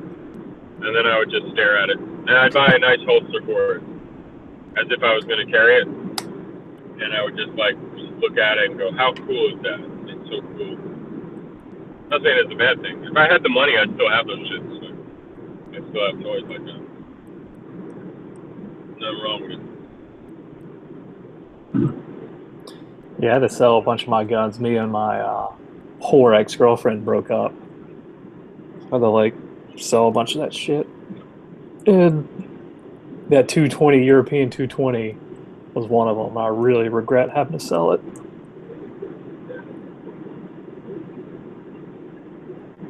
Yeah, I hear you, bro. They go up in price too. It's the other fucking thing. They actually are going up every year. 228 to 220. So, And even old police trade in P6s. Oh my God, yeah. I mean, when I first moved down south. I mean, shit. When I bought mine, it was like $279 to $300, and you can't buy another one of those for that same price. I mean, they've all dried up from. They're not coming in the numbers that they used to. Yeah, I mean, they're not getting made. They're not coming in. You can pick up an old West German SIG compared to like one of the ones they make now. You can just feel. You can almost feel the difference in the quality of it. Like you shake the new ones and shit rattles. You shake an old one and nothing rattles. Like you put a mag in the old ones and it clicks and it's in there. Like it doesn't rattle or nothing. The new ones, they don't do that shit. I remember like a couple years ago, they went to the Mekar. They were Mekar mags for the longest time. They all said made in Italy. But back in the day, they were German, and they would say made in Germany, and they'd zigzag in the back and all that shit.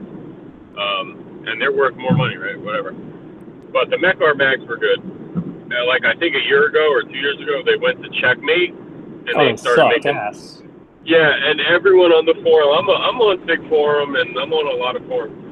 Those fucking guys were having panic attacks, man. Like having failures with their bags and shit. And man, it was just a fucking shit show. You know, like, whatever. Yeah, I remember. Remember one time when I bought a new SIG. You open up the box, the shit had one mag in there, and like a letter saying like we apologize, like you're getting one mag now. I swear to you, it was like a little note, like due to a shortage or something. They try to do that with the SIG Pro, and like people got so pissed off, they're like, "All right, we'll give you 2 mags now." Yeah, they'll do anything. And all these companies, they're all the same, trying to make more money, which is fine. Right, and it's my right to buy used. You know what I mean? So whatever. Even Glocks, I don't even like new Glocks. I hate them. The finish. I've been trying to find an old Gen 2 17. And they want like $600 for them. I was like, well, fuck, I can get a brand new Gen 3 for that much. Now, right now, there's. My friend bought one on Gunbroker. There's a couple of guys. They have 19. Gen 2 19s are usually going for around 450 to 5. But the 17s, I don't see them as much. Yeah, I've seen more 19s than 17s. I don't like the Gen 2 finishes either. I mean, they're just as bad as the new one. And I don't mean the Jennifer. I'm sure it's fine, but whatever. That black will rub off if you draw a gun from a Kydex holster like a few times a day or something, just fucking around. Like, you'll see it. In a few days, you'll see it, right? On the new ones and on the Gen 2s. It's more of a it's like a parkerization. So, where my favorites are those fucking Gen 3s with they call it the frying pan now, frying pan finish. Yeah, kind of Those sparkly. things are there's a fucking Teflon. Yeah, they're a little shiny, deep black. And dude, you could draw from a Kydex holster 100 times a day, and and be okay. Compared to the other ones, it's a night and day. Do they still do the frying pan finish on the Gen 3s? Occasionally, you'll see them. You'll see them on the Gen 4s and the Gen 3s occasionally.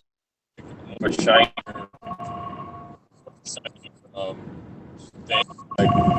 Smart. Like I just got a 43. For the most part, they're parkerized. It looks like a fucking cheap shotgun. It looks like a fucking, a Remington 870 or something from Walmart.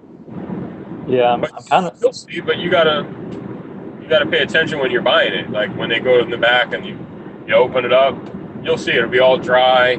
It'll be like ashy. It's gray, and it's not black. You know what I mean? But for a while though, they were slipping out. Like some of them were shiny and more of a durable finish. But Yeah, if you really want one, you got to buy an older one. I'm kind of hoping they come out with the fingerless, like the M model, because I hear the finish is different on it. Like they say the finish is tougher. Yeah, they say it's got a better finish, but that's not for us. The M? Should be. No, it's FBI only. So like, that's what they say anyway. Maybe when they do a Gen 5, it'll be for us, and hopefully that'll come back. If you know what, I would join GSSF because we might be able to get those. But I was talking to the GSSF guy. He's also a cop. He's like, hey, we're not getting those fucking things. He knows the guys at Glock too. And then if you read about the M, it's a 17M and a 19M specifically for them. It's law enforcement. Indiana State Police got them, I think, and they had to send them back because there was like failures. Yeah, I heard they had a different reason. Yeah, they were having problems. They sent all of them back, but it's FBI and I guess law enforcement. So maybe eventually you could get one if you're a GSSF member. You could go to a law enforcement dealer and just buy it. But I just hate the finger grooves on mine, and like the frame on mine's Cerakoted, so I don't want to like dremel the finger grooves off because then it'll be like a fucking black, just these two black lines on my frame. oh yeah. So here's getting rid of the finger groove. I'd rather buy an older one with finger grooves. There's a guy on Instagram, NAF Solutions. He's pretty good and cheap, affordable. He'll do a whole stipple job, get rid of the finger grooves for like I think 120 or something, and he does a really good job. No, it's not that bad. No, I mean not saying that.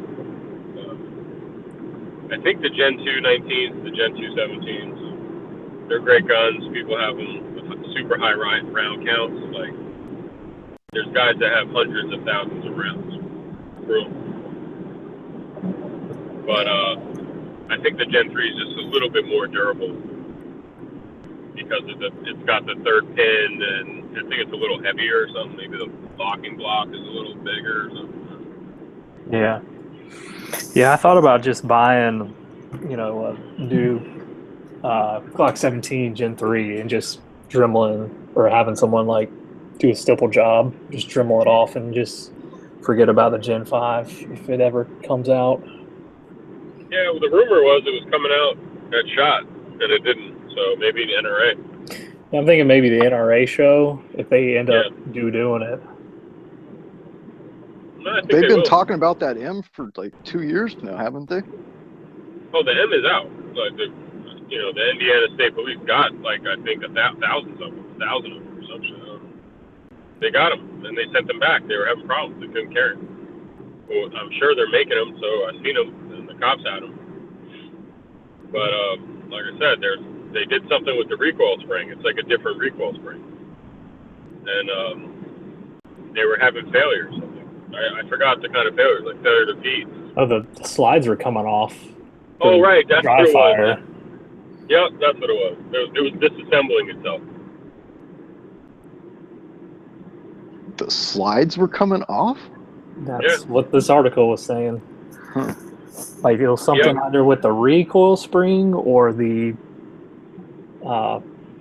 takedown pin was like causing the slide to come off. So did they do those with the captured recoil springs like the Gen 4s? Yeah, it looks like a captured spring. It looks like a Gen 4, but it's like longer or something. It's weird. It goes further back, or the double part of it is longer than the single part. And like, I think the locking block's smaller, and it's only a 2-pin model, like the old Glocks. And if you've ever taken apart or seen a 43 or a 42, it has the slide stop. It has like a spring in it, like a little spongy spring, and you basically have to push down on that to pop the pin through it, and then it has the same thing. So it's basically like a full size, but the way the takedown is like a 43. So it's got 2 pins. But it's not exactly like the old 2 pins. It's something else going on. But it has a magwell. It looks cool. No finger grooves. Blah, blah, blah.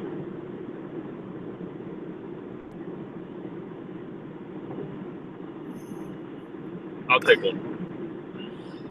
Yeah, I want one whenever they come out. When they fix them. Yeah. Yeah, definitely don't want the fucking slide falling off at 4 a.m. I actually need to use it.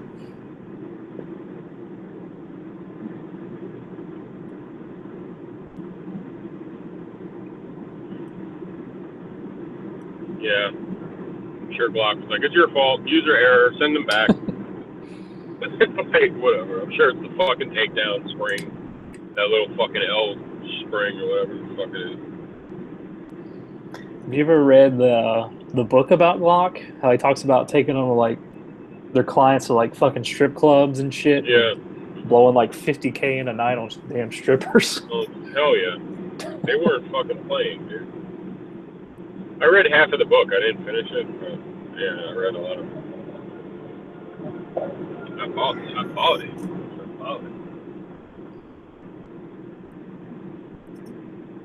Yeah, everyone's hype on.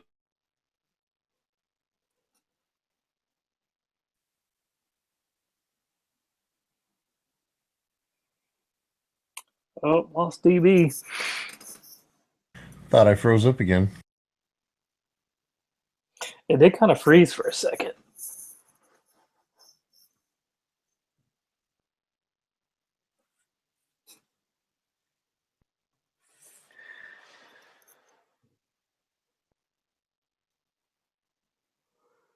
Well, I'm gonna go get something to eat. I will catch y'all gents later. Peace. Have a good one. What's up, Hottie? Not much, man. Not much. How about yourself? Not much. Same old shit. Freaking. What's new up there in Washington? Not a damn thing. Other than a bunch of fucked up gun laws. Like California. Yeah, they were just debating a couple new ones. What was it, yesterday? We'll see what happens.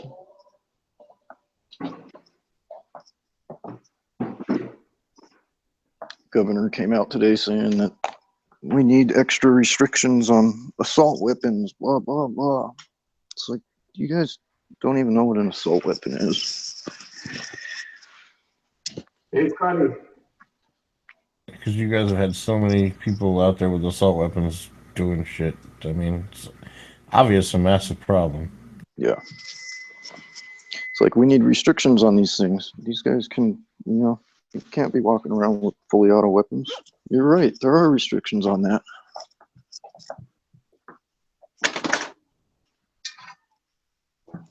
You guys can hear me? Yeah. Oh.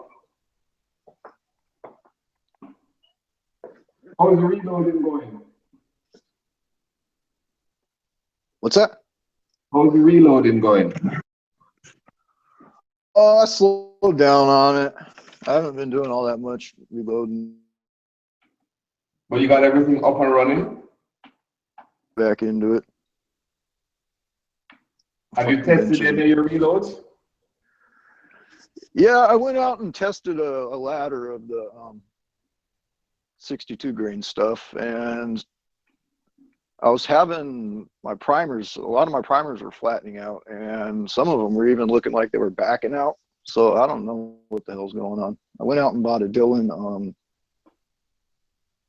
Super Swage 600 to see if maybe I was reaming them a little too much. I don't know.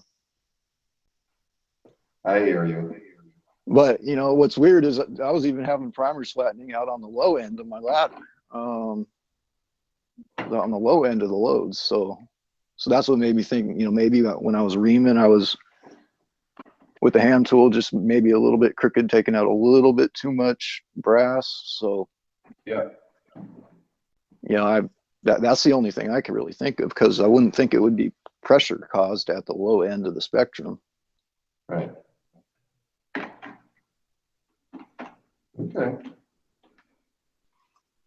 Reloading has this, once you get it, you get it. The hardest part is that, until you feel that comfort level where everything is working properly, then, it's frustrating. But once you get it, you get it. So you got to keep at it.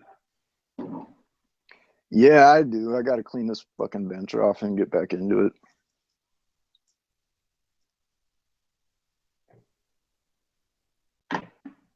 Unfortunately, I've been not reloading. I usually reload. And I just haven't been reloading for a while. So I decided that I'm going to shoot tomorrow, and I don't have any bullets. So I have to quickly make 400 bullets. So.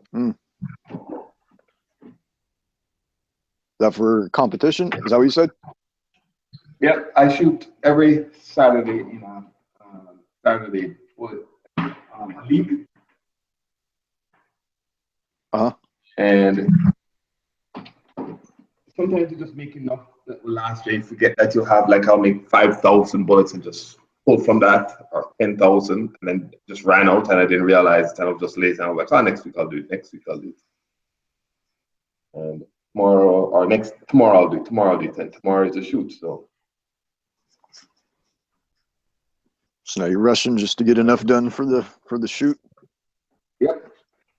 So that's how it goes. Has Foos been doing load and chat lately? I don't think so. I don't think so. No. Yeah, I didn't think so either. He hasn't been doing them. There's so much you can talk about reloading, you know. The chat should be more around, you know, hopefully get a group of guys just talking about new things, new aspects of reloading, you know. Ooh.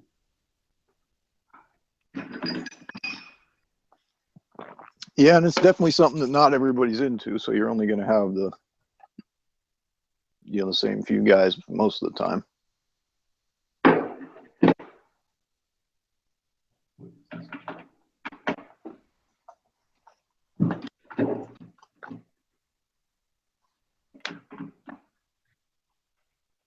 I hear a lot of people talking about wanting to get into it. It's just a matter of taking the plunge. Yep, and as I said, the way I started was a single press. There's $100, $130 US for the single press. But one set of dies for 9mm, and that's where you learn, because you got to do. It's not like it's like on a Dillon or the one that you have where you have 4 turrets. We can load all 4 of them. I have a single stage. One, the next one, change the die, then change the die. So you can't learn, you know.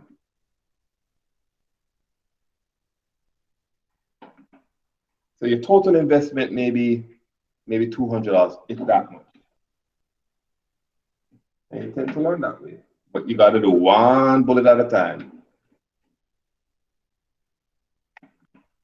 Yeah, one bullet at a time, one process, one step at a time. Yep. That's hard. But you got V prime, take it out. Then you build the brass. Then you this, then you, it's hard. But so when you go to, you step up the plate. Now, you gotta understand what's happening, you know?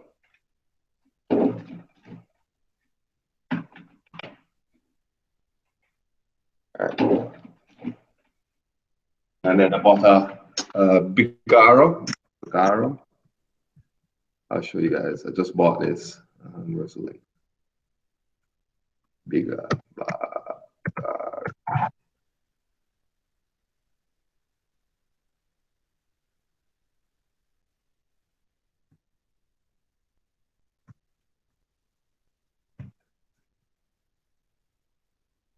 Yo, Heavy. Yep. How's the weather where you at? We got a little bit of rain. Like, not a lot. It was more like a heavy mist, a heavy drizzle, but we're still getting a little bit. It's coming in like momentary breaks. Like, it'll do it for like 15, 20 minutes and it'll stop, and then for a few hours and do it again. So we got some water in the air over here. We get it all day, dude. It just stopped right now. It's heavy on and off. Right on. Well, that means we're just going to head our way, hopefully, and then we'll get to more water. That'll be great. We need that out here in the desert.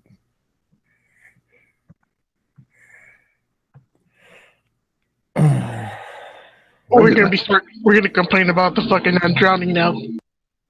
Yeah. First we didn't have enough water, and now we have too much.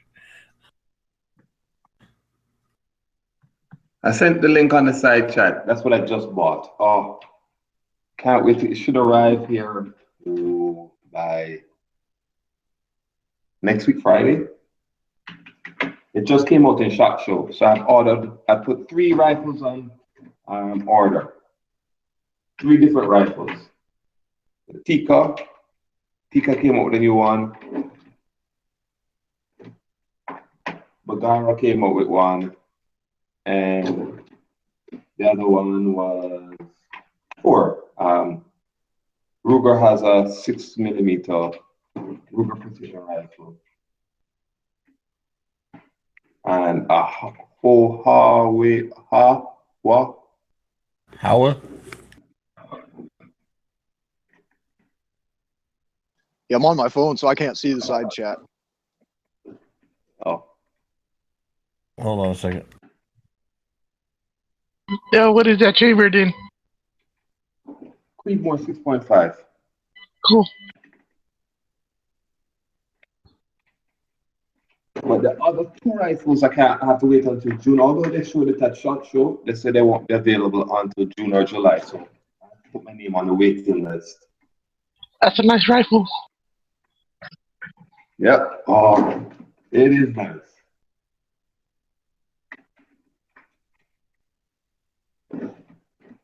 So when it comes next week, I'll show you guys some pictures of it. Or I don't do videos, so I'll do a live unboxing here or something to show you guys.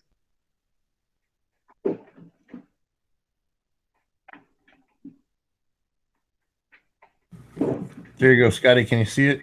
Like, click on my picture. I'm screen sharing it for you. Let's see here. Oh yeah, okay. That's pretty freaking sweet. Yeah. They usually they make barrels for a lot of ARs and they make barrels for a lot of companies. And just in the last, I think, 3 years, they started to get involved into rifles, building their rifles themselves. So it's a guaranteed sub MOA. So we'll see. And what's that chambered in? Creedmoor 6.5. That's the newest and most popular caliber rifle, precision rifle there out there now. It's just very, very, very popular. What was popular many years ago was 308, but 308 has a huge kick. I mean, after 10, 15, 20 shots of a 308, it hurts. Creedmoor 6.5 is a very flat trajectory, so it has very minimal kick, or much less than a 308 at least. So it's becoming very popular. A little more pleasurable to shoot. Correct. A lot of use it for precision rifle shooting, long range shooting, so it's just much more public. You can go out there and shoot, you know?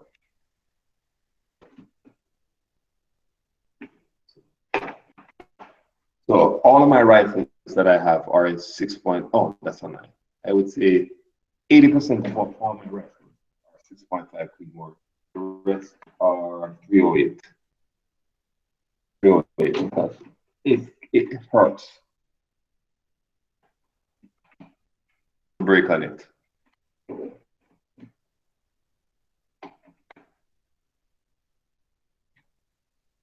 It's not fun.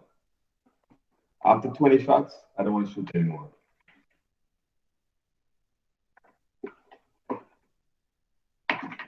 And can you get ARs chambered in the 6.5 Creedmoor, or is that Grendel? You can. Grendel. Okay. Yeah, well, you can probably get an AR-10 platform chambered in 6.5 Creedmoor, but yeah. But like for AR-15s, it's 6.5 Grendel, which Grendel. is still a hell of a round, yeah. Because I mean, Dead Horse was saying there was a guy who was talking about making Cold War shots out at like 1,000, 12, and 1,500 yards. Out of the AR platform and not a bolt gun? Yeah. Yeah, because we were talking about him building an AR and 6.5 Grendel. Nice. I remember 6.5 Grendel being brought up back when they were doing the whole 6.8 SPC push for JSOC and all that. So go ahead. I'm sorry, Marvin. Didn't mean to interrupt you. So continue. I was just saying that how nice it would be to have a semi-automatic that can shoot 1,000+ yards. Oh yeah, most definitely. And what that would require upper change and most definitely a bolt change. Well, yeah, you probably at least a barrel and a bolt. Barrel bolt, but use AR mags. Yeah, the Grendel's not. Oh, I don't know. Well, yeah, because you could run 6.8 SPC and standard AR mags. You just can only load them to 28. So I thought the 6.8 SPCs took their own mags because with that new 22 Nosler, I thought you had to go with 6.8 mags. I don't know, actually. Honestly, I stopped paying attention to 6.8 a long time ago. To me, it was just like a flash in a pan round, kind of like 45 gap. Yeah, I'm not 100%, but I do think that they took their own mags because when it comes to that new 22 Nosler, I think you have to run 6.8 SPC mags. Why? Out of curiosity? I don't know. Probably an overall length thing. Could be.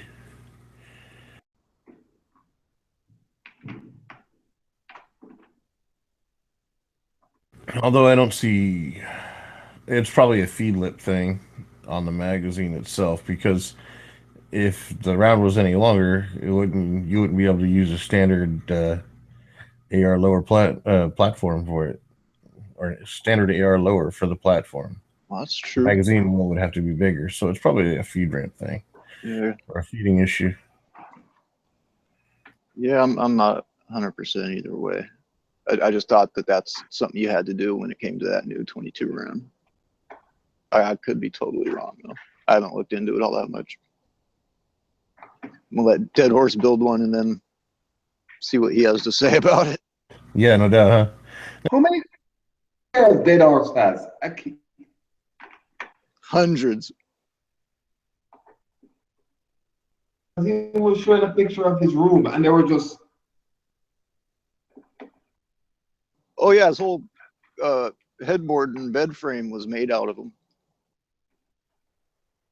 He's building his way up to be like Matt and building a cabin made out of ARs instead of Maverick 88s. Yep.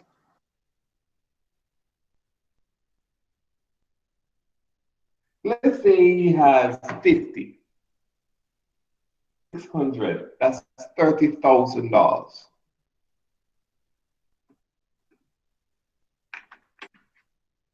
That's a lot of ARs. Like that's his hobby, man. He just builds AR all the time. Does he sell them? Get rid of them, so? I don't think he does. I think he doesn't like selling them. He just likes to build them.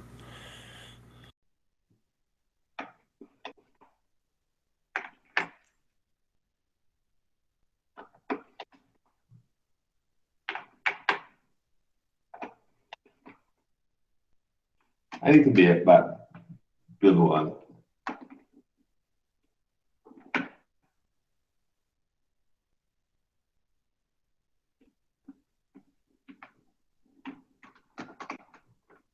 So hey Marvin, with those primers flattening out, could it just be because they're the soft Winchester primers?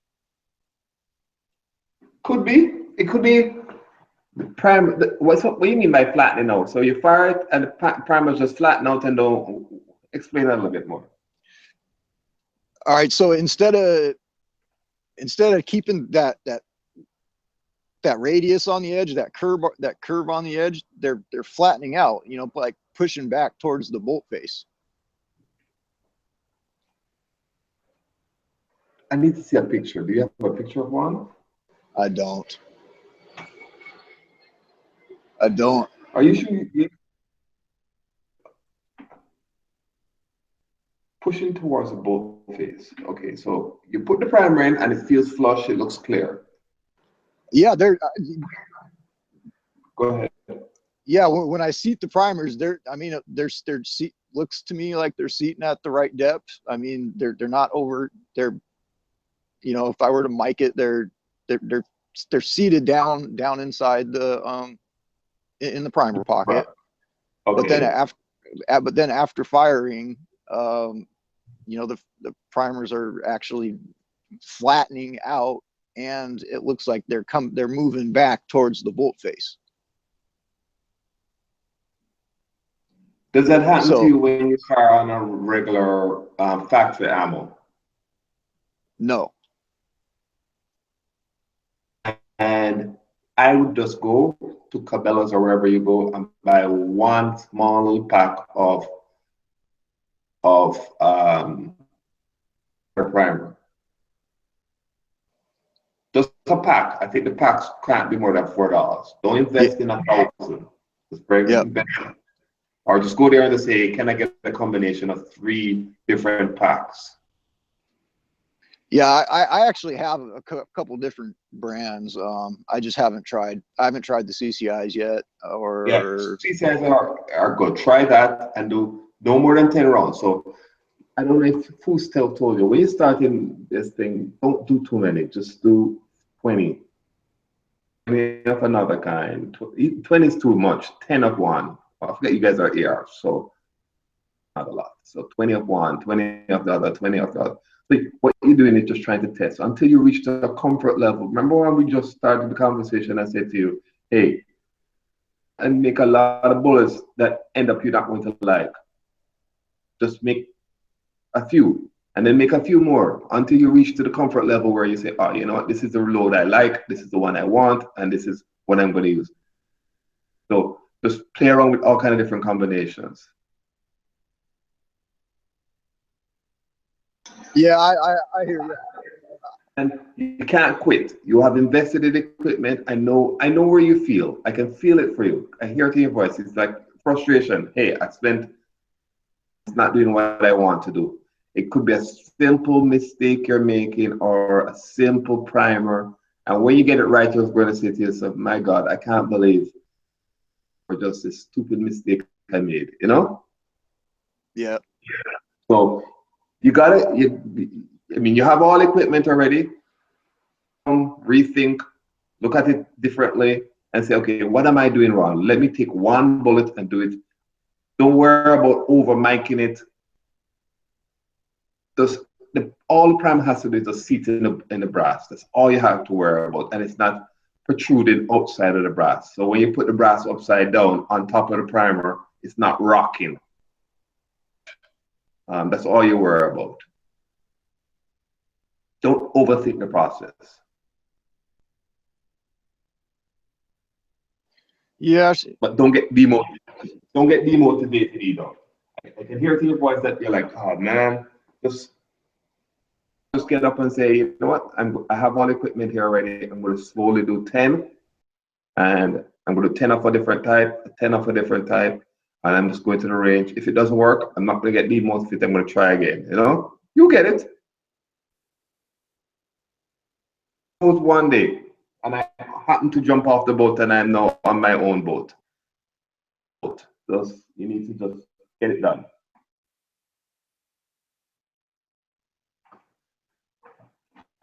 Yeah, I do need to do that. Especially since I got the other primers. I got what I need. No, you're right. Got what I need to do it. Just need to make the time to fucking do it. Yep. You invested so much into it. Come on.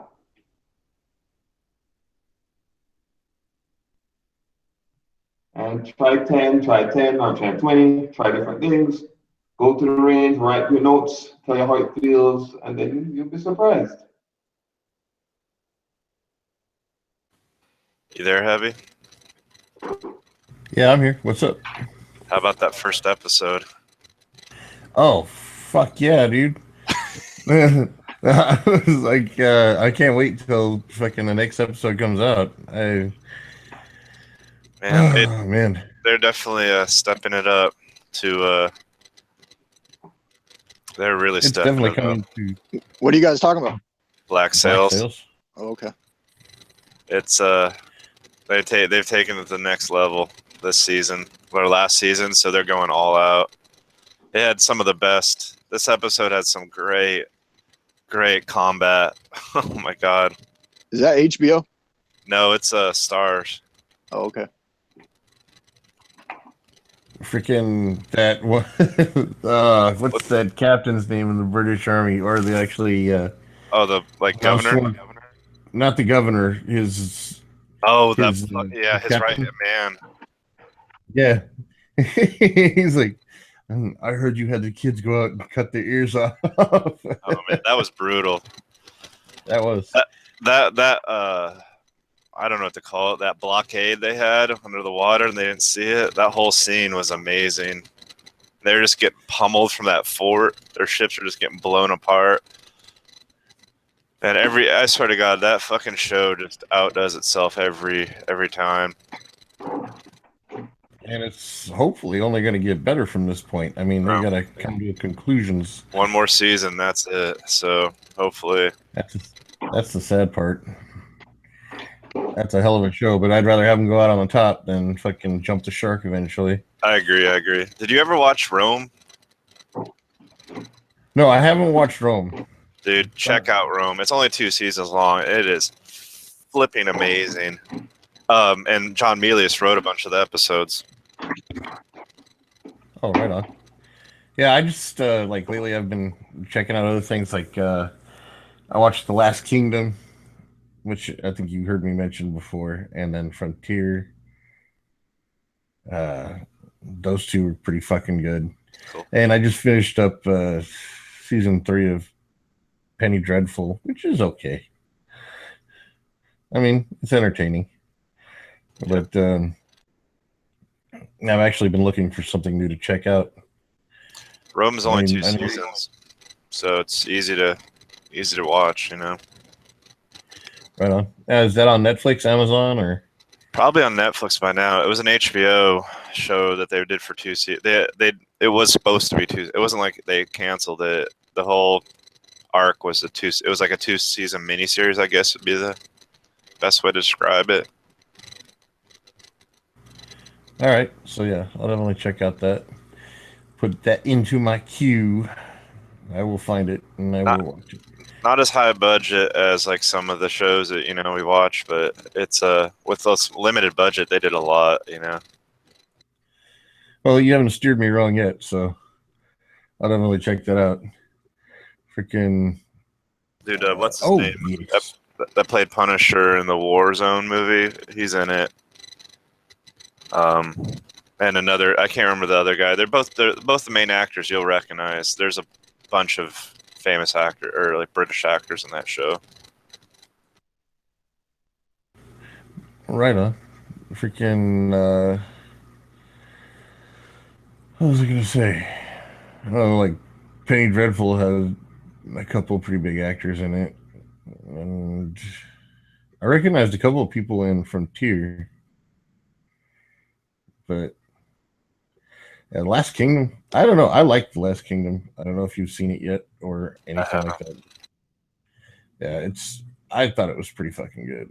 So if you get bored and you want to check something out on Netflix, The Last Kingdom. Yeah, it's good. Oh, it's about Saxons. Yeah, it's about a kid who was a Saxon, and then the Danes came and attacked, and then he ended up living with the Danish, and then progresses on from there. So it's escaping from the Danish. Cool. I'll check this out if I get a chance. I don't want to say too much because I might spoil it for other people. Yeah, so no worries. Last Kingdom. Is it a miniseries or is it a series? It's a series. Oh, it's freaking BBC America. That's good. They usually do. It started off on BBC and now it's on Netflix. So Netflix they're doing pretty good as far as their content. I can't wait for Bosch season 3 to come. oh, dude, Bosch, are they going to do another episode of Ray Donovan? Yeah, I don't know when that's coming, but it's coming. I mean, yeah, and then The Expanse is just about to start. Yeah, well, I've already got a sneak preview on the first 2 episodes, so. Oh, you did? Nice. Let me see. Bosch season 3 is starting.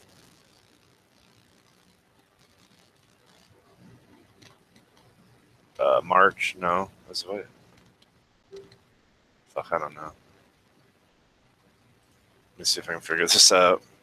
Navigate the fucking internet. Bosch makes me want to own a Kimber until I come to my senses and I'm like, wait a minute. What am I thinking? Why would I want to own a Kimber?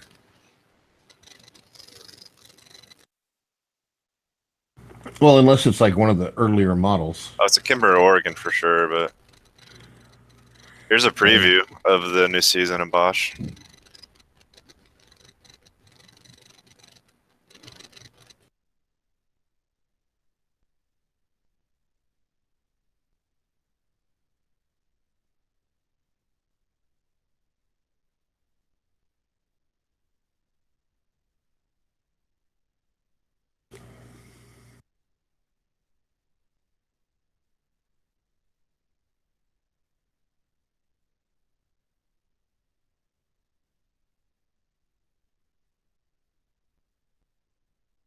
No, that was an HK94.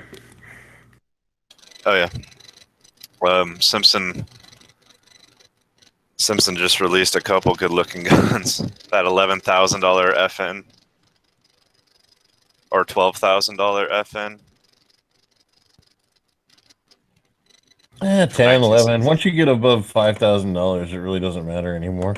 It's price is not an option. This gun, like in a country that doesn't have stupid fucking importation bans, would probably cost you a couple grand at most.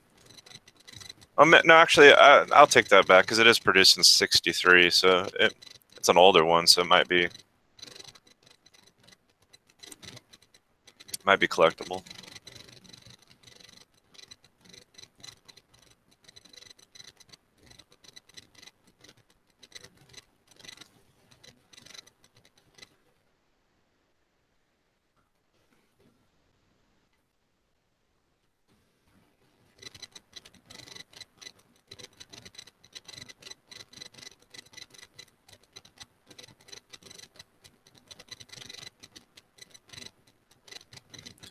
All it says is early 2017, so I don't know what that means for Bosch season 3. Before June, I'm gonna have to say. Oh, it's also this thing right here says it's also been renewed for season 4. Oh wow, cool. I mean, yeah, definitely. That's a hell of a show too. I think it's the best cop show on TV, like right now, because it's so straightforward, no nonsense, no bullshit. Like, even like, I love the fact too, like, you know, like he has a good relationship with his teenage daughter, you know, like shit like that. Like, rather than having some stupid cliche where his daughter, you know, like they have in all the movies or in all the shows, they're like, oh no, his daughter actually likes him and he likes his daughter. Oh wow. Like normal people. Yeah, that is definitely a unique perspective for a TV show.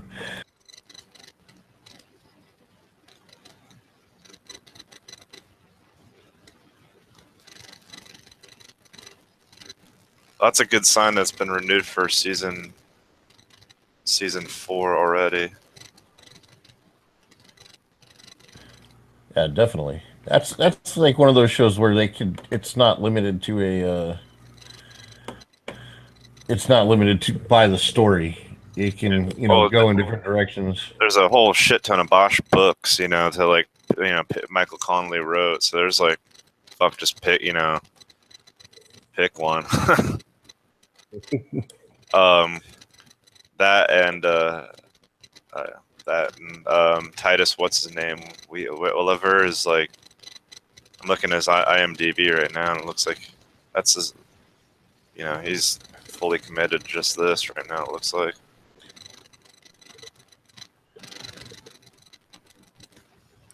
Dude, I love that fucking second season where he opens his trunk out and pulls that car 15 out, goes to work.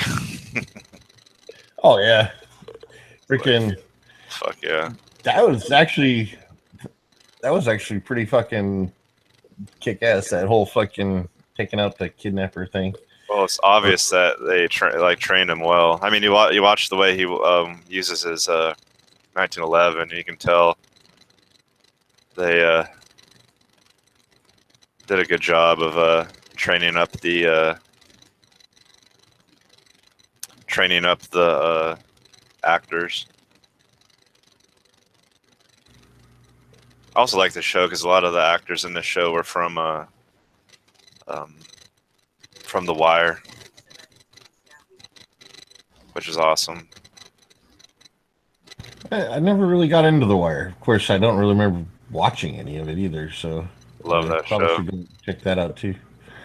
It's not as action packed. It's a little more cerebral.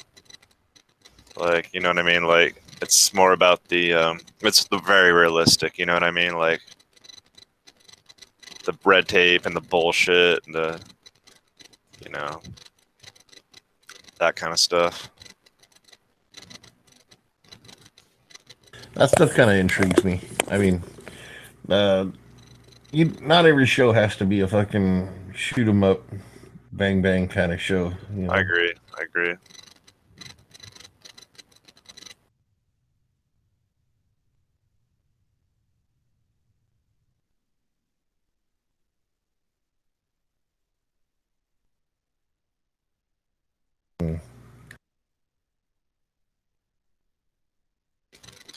So I have a friend who only owns a Ruger 1022 and wants to learn how to shoot at like intermediate distances.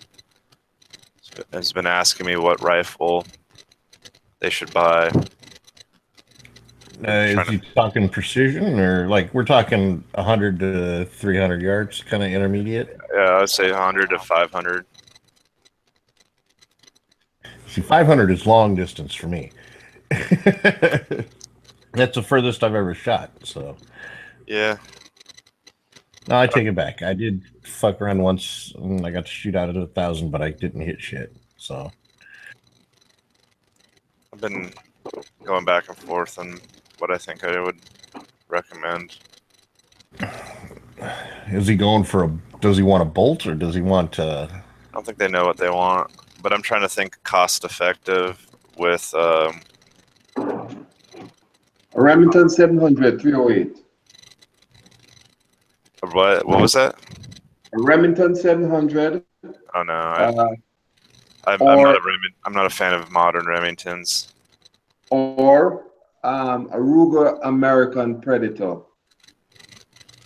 You can get them for $400. You can get them in 308, 6.5 Creedmoor. More than sub MO8 rifle. Can carry from 100 yards. Guys are shooting it up to a mile, and they're $400. I think they're thinking of an intermediate caliber, and I was looking at. God, what rifle was I looking at? I was looking at one of the. Yeah, and also like. I was looking at like one of the different CZs. Yeah, CZ makes good rifles. They have a freaking bolt action carbine that is pretty fucking sweet, and it comes in like 223 and 760 by 39, and both of those are great out to. Well, they even make a new one this year for $6.5 Grendel. That's around right there. I'm seriously looking at when I build my SPR, it's probably gonna be in 6.5 Grendel. Yeah, I'm looking at their website right now. Here's what it looks like. It actually is a pretty rifle. Looks good. Well, if it's a CZ, it shoots good too. I'm sure of it. That's the thing I was thinking about too. Is like out of the box. This is like all you do is put a scope on it, and you're done. There's not really much you have to do to it. I'm a little tepid to Ruger and Remington. Well, that's just because you're an elitist, but that's okay. Not elitist. I just have had too many problems with Remingtons, and I don't like Ruger. I'd have to look more into the Ruger. I don't really like their plastic stock. So, not that I need a wood stock, but I don't like the Ruger plastic stock. It's kind of flimsy. Aren't there seven? Don't they still make the 7720 or not the 7720Ts? The older wood stocked bolt action rifles. Those are actually good rifles. Oh, the Ruger. It's their Mauser. It's basically Mauser action. Yeah, it's their Mauser action. Those are actually really nice rifles. Oh no, those are. I like that rifle. I do like that one.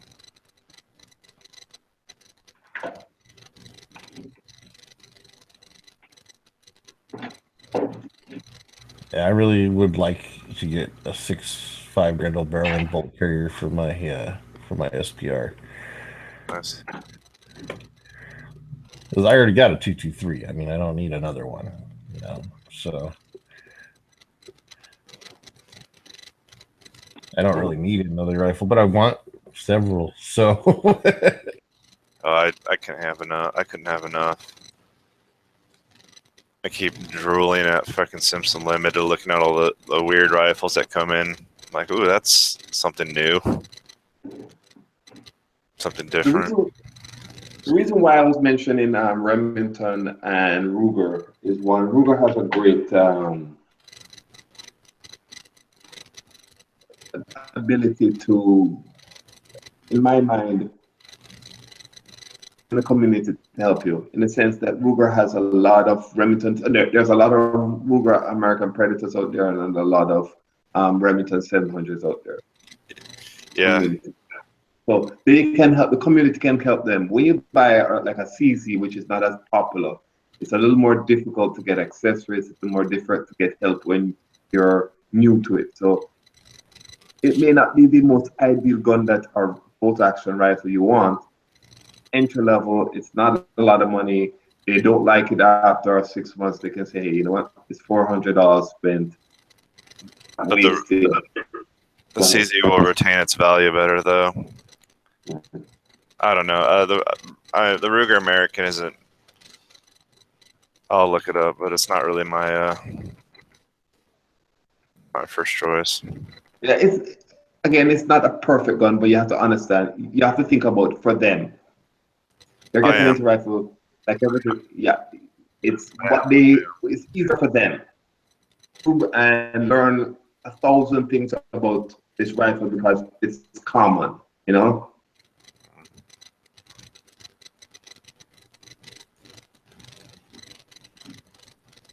You explain to them, say, hey, this is not my preferred rifle, but I'm doing it so that you can go on YouTube, you can learn a lot about it, you can intricacies about this specific rifle.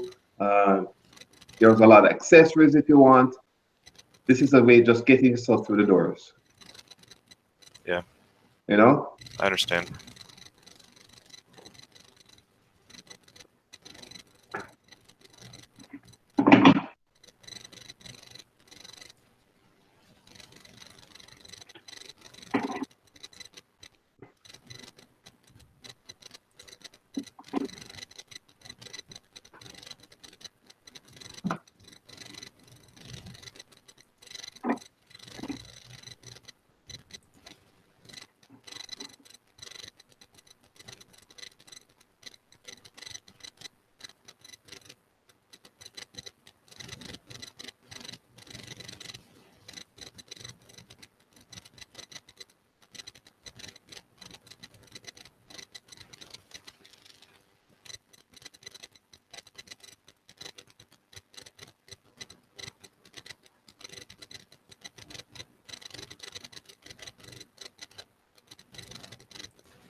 All right, I'm back. Let's see.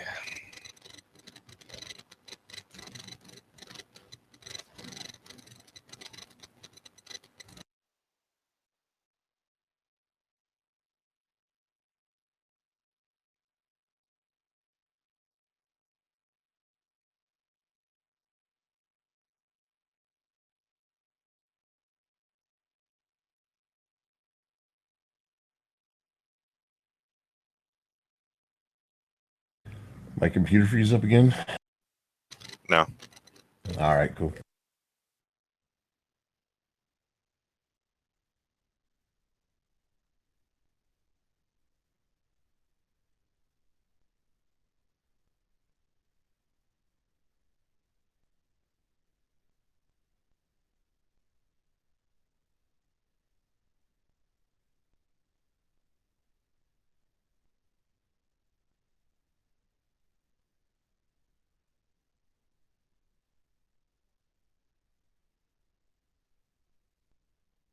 Anything new going on, Heavy? Not much. Freaking just working in school. Nice. So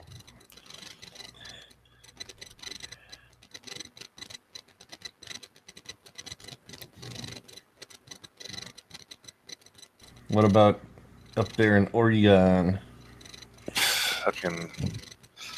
I got a story, but I'm not going to tell it right now.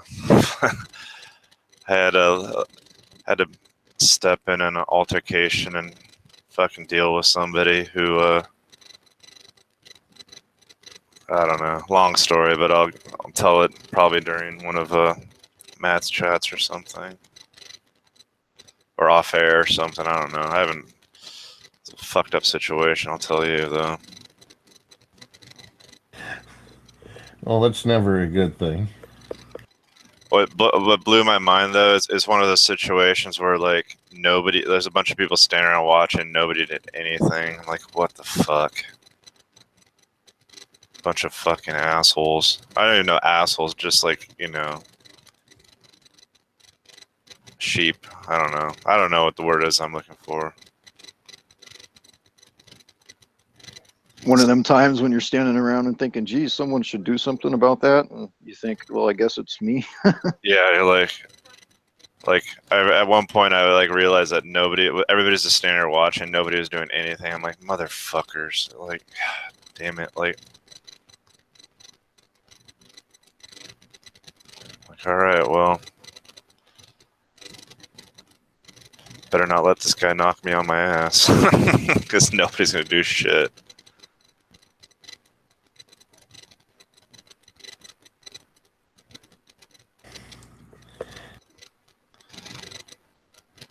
Unless Trump comes to town, and then we'll burn down the nearest Starbucks, I guess. Right on. See, that's another thing about that lunacy. Not only do they riot, but they fucking riot and they fuck up the shit that they use or like. Did that fucking shit in Berkeley? Yeah, they burn down liberal businesses. That shit in Berkeley blew my mind. That was just insane. Like, and you can't blame you can't blame everybody on that side of the argument, but there's definitely a group within that side of the argument that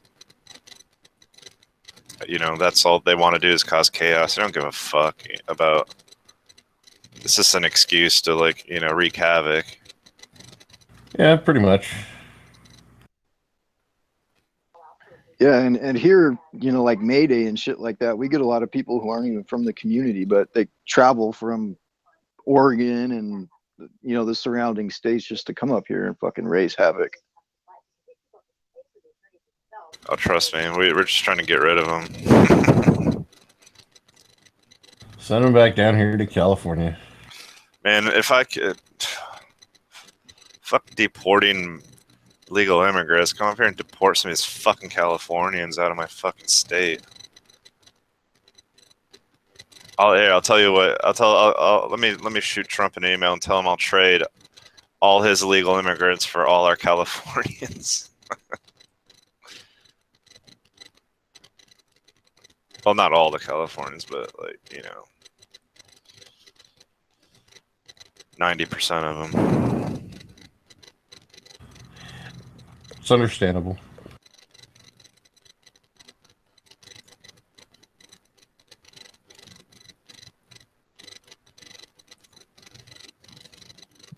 Question, what has happened in the last 10 years why a lot of Americans are now intolerable to others? What, say that again? Yeah, I've noticed over the last, not even 10 years, in the last 3 years, a lot of Americans, when you speak to them, go this intolerable attitude where get everybody out of their country. We don't want any virus. I don't know what's happening. And it's a country that used to be very tolerable to every society. Open door. Not, I mean, obviously, not everybody can walk through the door, but you know, It's a shift in it's a political blame game right now. It's they have to pretend like it's politics. You know, you got to blame somebody for something, so they choose blame a bunch of people that aren't doing anything wrong, but they're an easy target. It's just like how our problems with, like, you know, Second Amendment stuff. You know, it's not that firearms fault that dude is crazy. It's the fact that there's no mental health system here in this country, and there's no way to stop him from doing anything. You know, if his family and his friends aren't taking care of him and nobody's taking care of him, you know, but it's not the gun's fault. You know, because I find it really the people that are least educated are the ones that are on this bandwagon, because I'm like, you can hear my accent. Because I come from a different country, I am no less better than you. Well, I have an executive MBA. I am brighter than most people that come on this channel. I am brighter than most people out there in this world. I have 2 degrees. So what makes a person think they're smarter than I am? Because I was just physically born in a different soil? It's not. It's like what you said. It's a lack of education. I mean, the education system in this country is mediocre at best. I mean, you can. I don't know. And so people, you know, ignorance breeds intolerance. I mean, right now, people are talking all this. What I'm scared about is, like, this is like the beginning of America basically falling apart. You know, like, it's not like they woke up one day and we just had a civil war. You know, it took decades of intolerance and acidic politics to build up to the point where our country started breaking apart and we had to have a war over it. So it's just kind of more of the same of that. I'm not saying we're going to have a civil war. I'm just saying this stuff can snowball. You know, it feeds into itself. I mean, anybody that lives, like, I live in a state with a lot. Well, in the particular place in my state is a large agricultural region. There's a lot of Mexican labor that comes up here to, you know, pick different produce and work on the different ranches and farms, and they work hard and they're good people. They don't do anything wrong, and they're just trying to, like, get by. But unfortunately, they're also, since they don't have a real voice, because they're not citizens, they're an easy target for blame. Yet all these people that are blaming them for all our problems, or problems that don't even exist, they don't want to go out in the fields and pick strawberries, you know? Correct. I mean, I from where I sit looking in, I'm saying to myself, I understand it being patriotic about your country. And I get it. It's not patriotism. But this is no.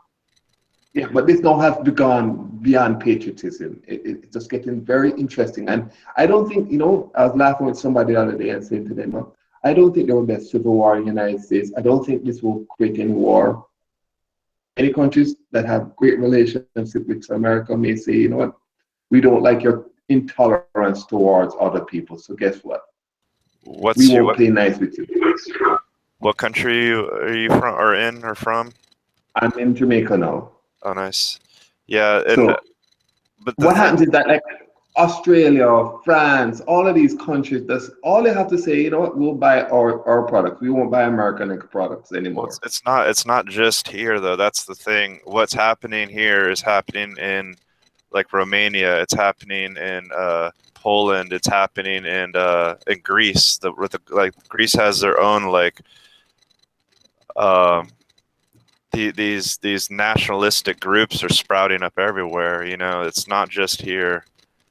I hate to say it, like it's kind of there's a wave of it going around the world right now. I guess people have forgotten what history, you know, and now history is starting to repeat itself.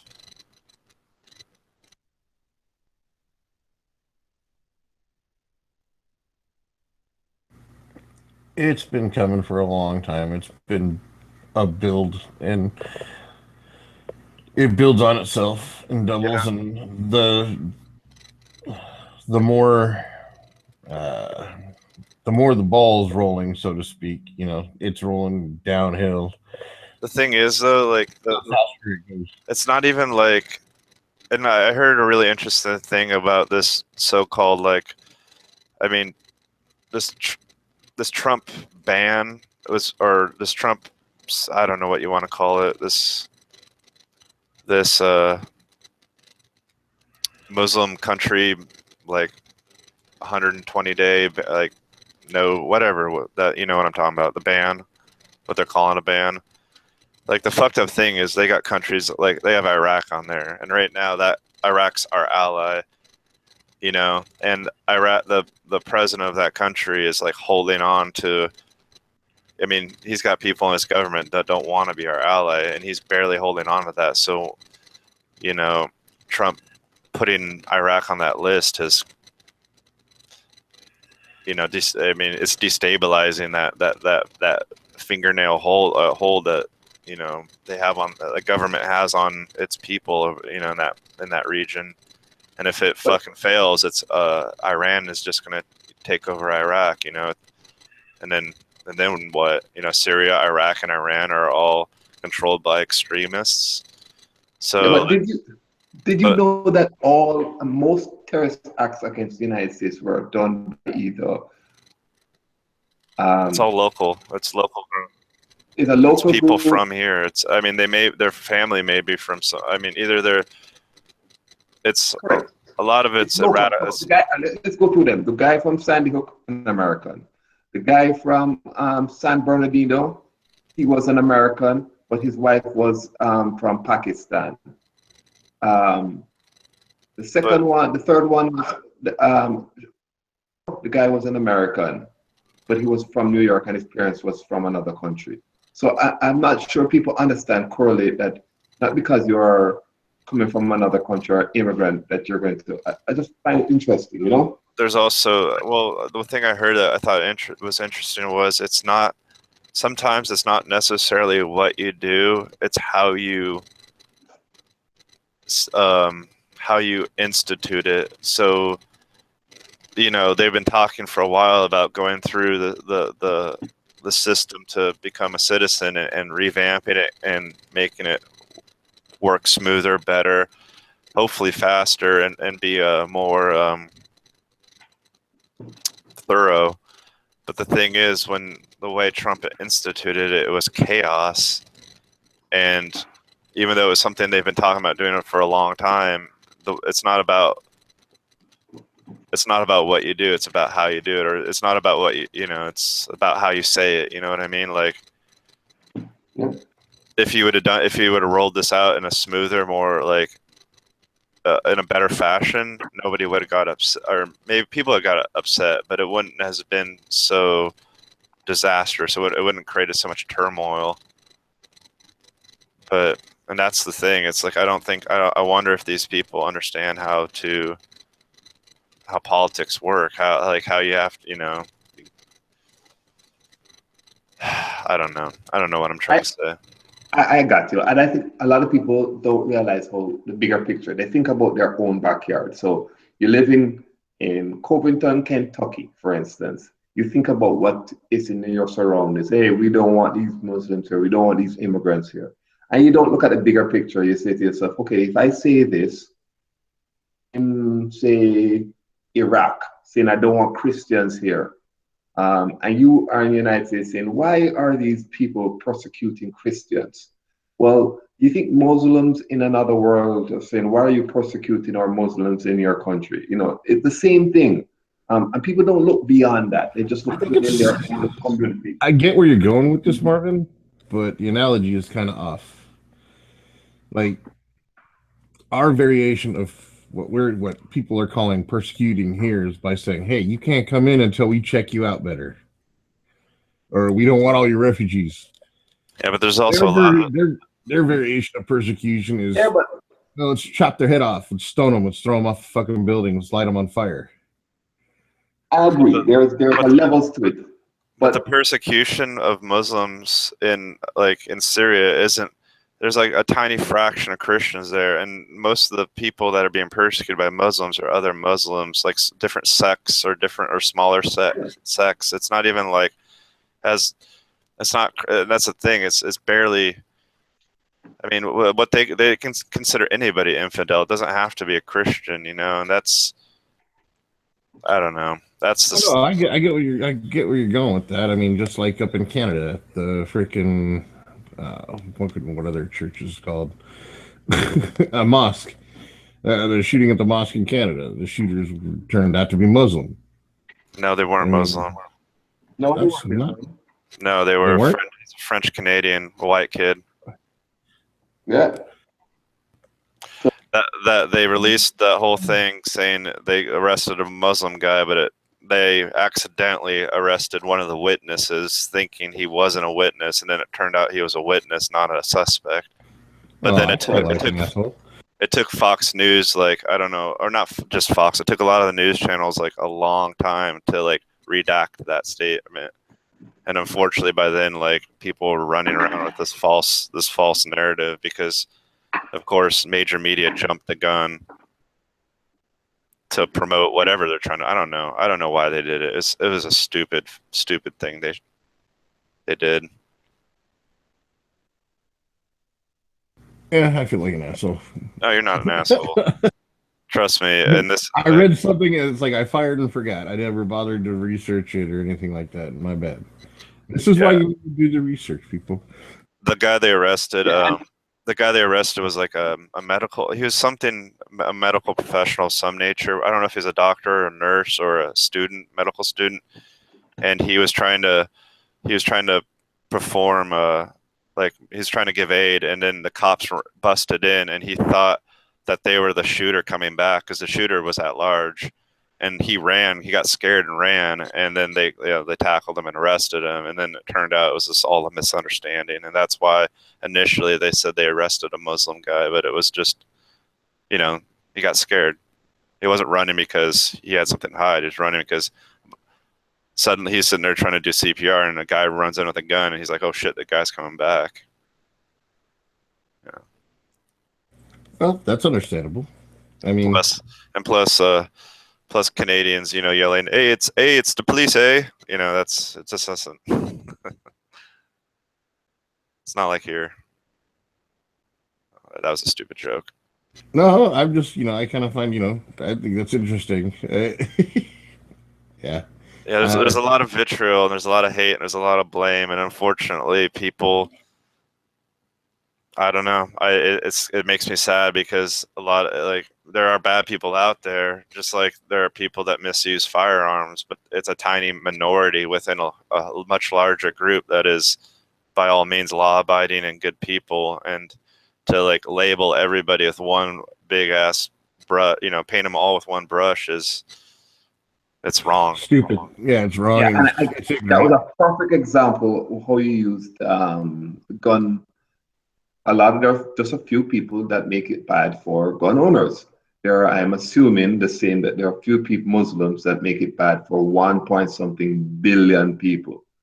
So 100 people or 1,000 people or 10,000 people that hate something are making it bad for 1-point-something billion, and it's unfair to them. It's like what we did with the Japanese, putting Japanese Americans in internment camps. It was a rash reaction to an intense situation. But the thing was, with enough thought, you can not make those kind of rash decisions. Unfortunately, for some reason people are not able to do that. They can't separate, I don't know. They just can't. And another perfect example, I use this example, but somebody didn't like the example, but I think it's a good example. In the 60s and the 50s, they used to have the Ku Klux Klan. And I am sure there was a subset of small people that felt that they needed to hate black people. Okay, I get it. But in general, it did not say all white people hated black people. It was a small subset of white people. But you don't see here people say that all white people are this bad, that want to kill black people. It was a small subset. So in every society, every race, every culture, you have a group that are extremists. Unfortunately, those extremists don't speak voices for the majority. But of late, they have been doing so, and people just don't care to say, hey, let me educate myself and say that, a small subset of gun owners are not the bigger, broader picture, and just a little more time to think about what they feel. I think with social media and the culture we're breeding with social media is that it's created like a self-centered culture, and mixed with lack of education, and you just get a bunch of people with no compassion, no empathy, and they don't have, and on top of that, they don't have the they either don't care or they don't want, have the means to broaden their broaden their horizon, knowledge of what other people are going through. We have one of the biggest. It's like we have a medical hospital here. It's a medical college. It's one of the best in the country, and there's specialists up there that nobody else in this country can do. And there's a 4-month-old Iranian girl who was being flown here to have a heart surgery in order for her to survive, live. Basically, she's going to die without the surgery. And basically, this hospital here is with these doctors are the only people in the world, basically the world, that can do it. And right now, she's in legal limbo because of this ban that Trump, instituted. And that's it's, to me, that makes me sad, because what did this 4-month-old little girl ever do to anybody? And unfortunately, this is the kind of situations you get into when people just don't care, and they don't think things through. They don't, They make more enemies than you need to, Yeah. Unnecessary. I've met a lot of, I've been overseas a lot, and I've met a lot of people that, are different races and religions and whatever, and mixed into that group of people, there could have been a couple that wanted to blow my brains out, but I can't treat all of them like they're the enemy just because, 1 or 2 of them are fucking Al Qaeda or whatever. Yes. I don't know, especially children, man. Children are innocent. They don't. Yeah. We need to be a more tolerable culture. I think agree. We're just spiraling around here. And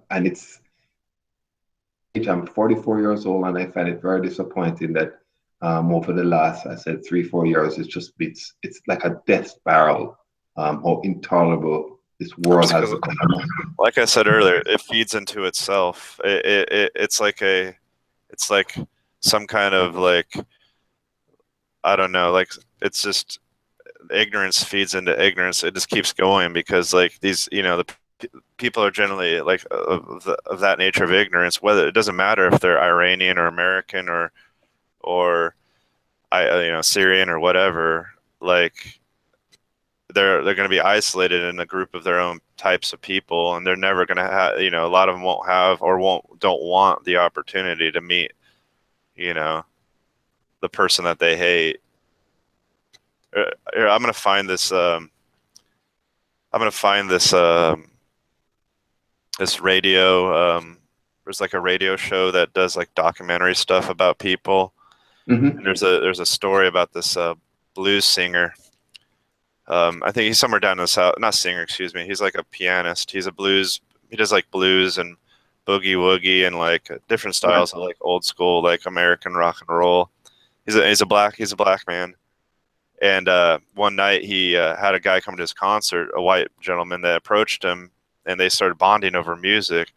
Well, it turns out this guy was the white guy was like head of the KKK in that area, but because and he found that out, but he like decided that he didn't want to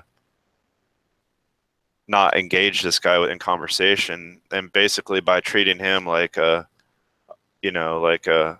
human being, and he basically was able to get this guy to like renounce and give up being a KKK. And this musician's actually made kind of a hobby out of it, and he's just through like talking to people like real people, he's managed to like get all. I mean, he's got a collection of Ku Klux Klan robes that he keeps as like kind of like, I guess, I don't know how else to put it, but like a trophy, like these are all the men that I was able to like to make understand that I'm just a man just like he was, and how I did that was just by talking to them like they were, like anybody else, and treating them like an adult and like a human being, and slowly they would realize how wrong their racism and their hatred was.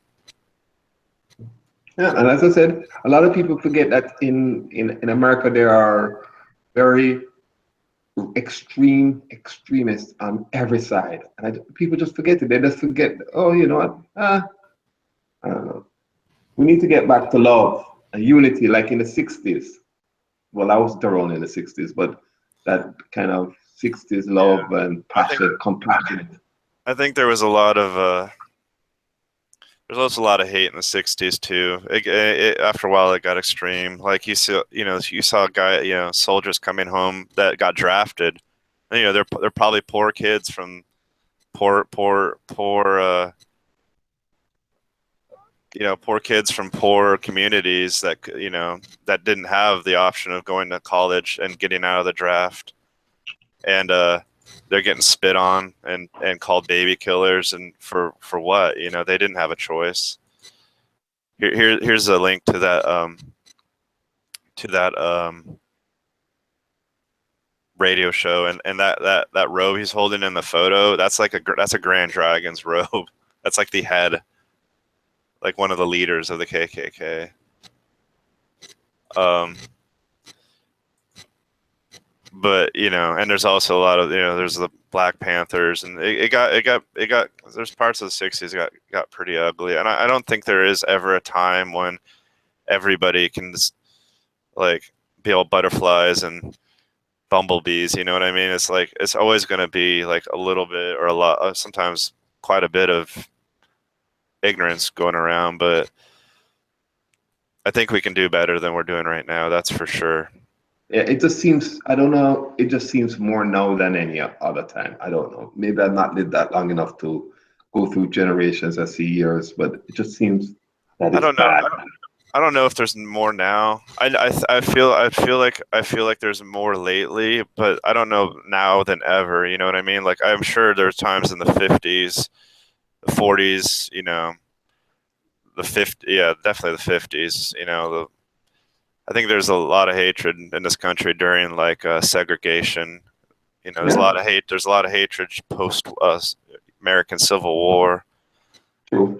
The Yankees hate the North, hating the South, I guess. Yeah. Or South hating the North.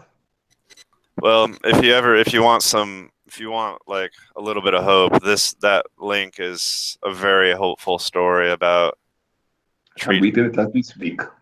Yeah, it's a good listen when you have a little extra time. I think it's about 15 minutes long. Yeah. I'll read it. I'll watch it, I mean. Or it's audio. It's just it's a radio program. Yeah, it says the Silver Dollar Lounge. Darrell Davis is a boogie woogie pianist who played for Bill Clinton. Yeah, I don't know. I try to treat it. It disturbs me too, but I still try to talk and engage people that I disagree with in a way that hopefully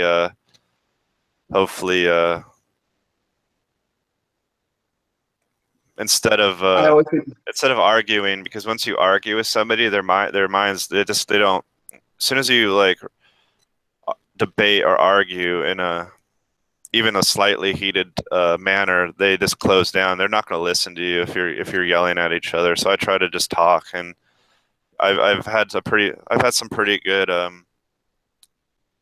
I've managed to change some people's minds about certain things that I knew was wrong just by talking to them, but not like this guy. This guy in that link, holy God, that guy takes it to the next level. Yeah, I would say to people, think about it. Do you believe? People don't realize that every human is almost the same, no matter where you're born. So your parents want you to become the best of the best. Every guy thinks he can go into a bar and get any girl. Every guy feels that he is the smartest guy in the room. It is by human nature, we are all the same. We act the same. We just come from different places. So I can tell you that I am sure if you ask your parents when you were born, they wish the best for you. Russian parents want the same for their kids. Italian parents want the same for their kids. Muslim parents want the same for their kids. Everybody wants the same for their kids. Everybody wants the same thing. And we just lost that kind of way where, you're like, oh, because you come from a different country, you're different. What makes me different? I want the same, like for me, I'm born Jamaican, I live in Jamaica.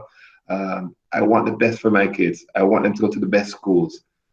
I want them to be good citizens of my country. I want them to, become doctors and lawyers when they get older. What's the difference if you're born in Florida to a different parents? You want the same thing too, I just find it interesting how people think that because you're an immigrant, you want to pounce on the system and take advantage of the system. I can assure you in America, more people that are Americans that are taking advantage of, 99% of all people who take advantage of the systems are Americans, not immigrants. Immigrants can't get Social Security or benefits. They may work in a country and get paid and taking other people's jobs that nobody really wants. They have to pay their taxes through their payroll taxes. When they buy goods, they pay taxes. Yes, when they go to the hospital, they may take advantage of going to the hospital. But other than that, they get no benefit.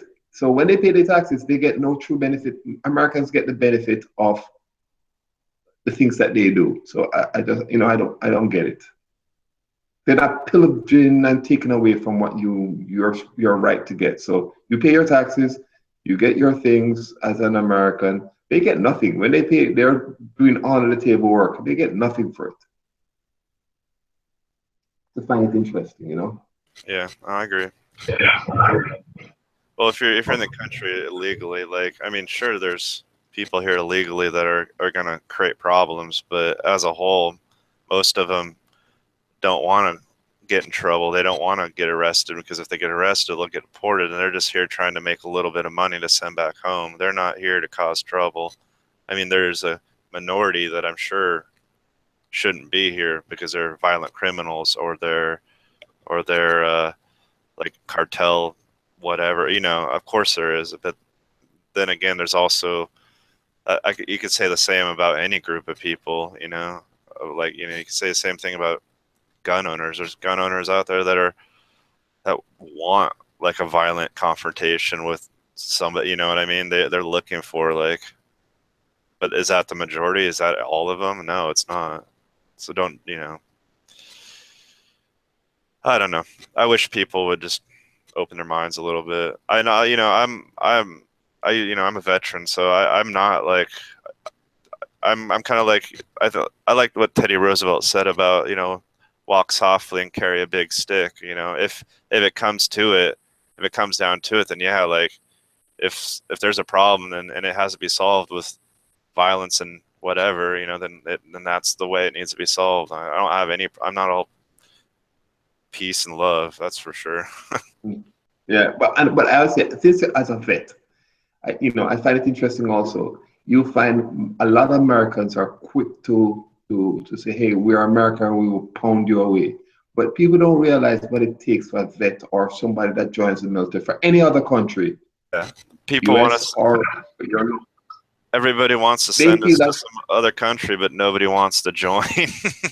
So correct. you have guys that are going for between 2 to 12 deployments, you know, and that's an unfair burden for a very small group of people to have to carry. Right, and but they will go in a bar and say America will destroy you. But ask them to sacrifice their own children or sacrifice themselves to go to war. They will not do it. So that they are, you know, they shouldn't. The wars are started by the rich and fought by the poor. It's been like that since warfare started. You know, since the first caveman picked up the first rock. You know, that's the way it's always been. Yeah, but you see it all the time. You hear people say it. You say, "Hey, I won't send my children to war. I won't go in the army. I won't send them to the military." And I'm like, even what you call middle class Americans, a lot of them won't make their kids go to join the army because they're like, no, it's dangerous. But you're the first one that will stay in a bar and tell somebody, hey, yes, our military will kick your butt any day.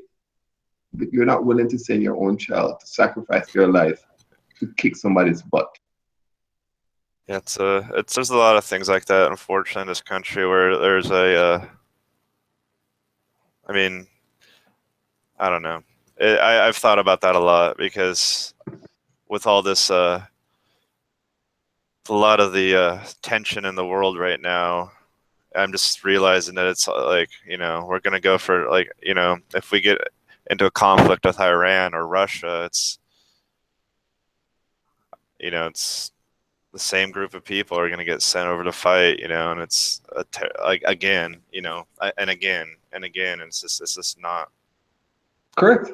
It's not fair.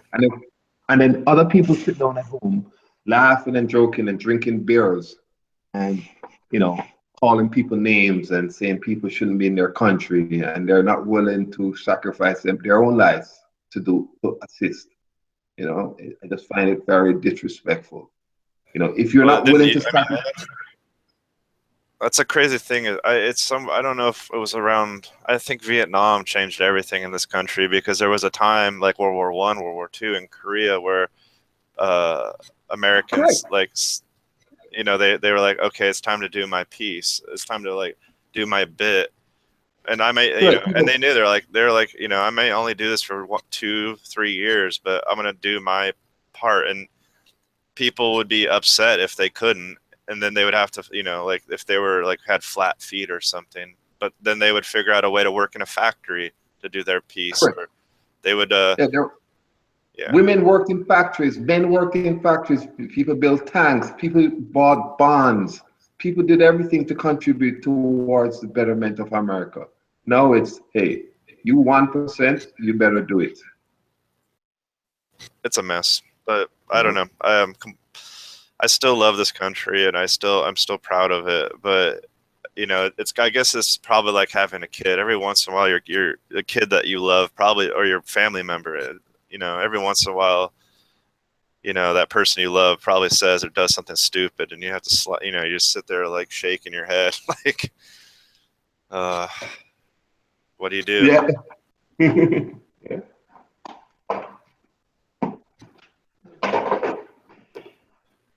Heavy solve all the problems. Yeah. I don't think Heavy's there anymore. He said we'll be right back in the chat.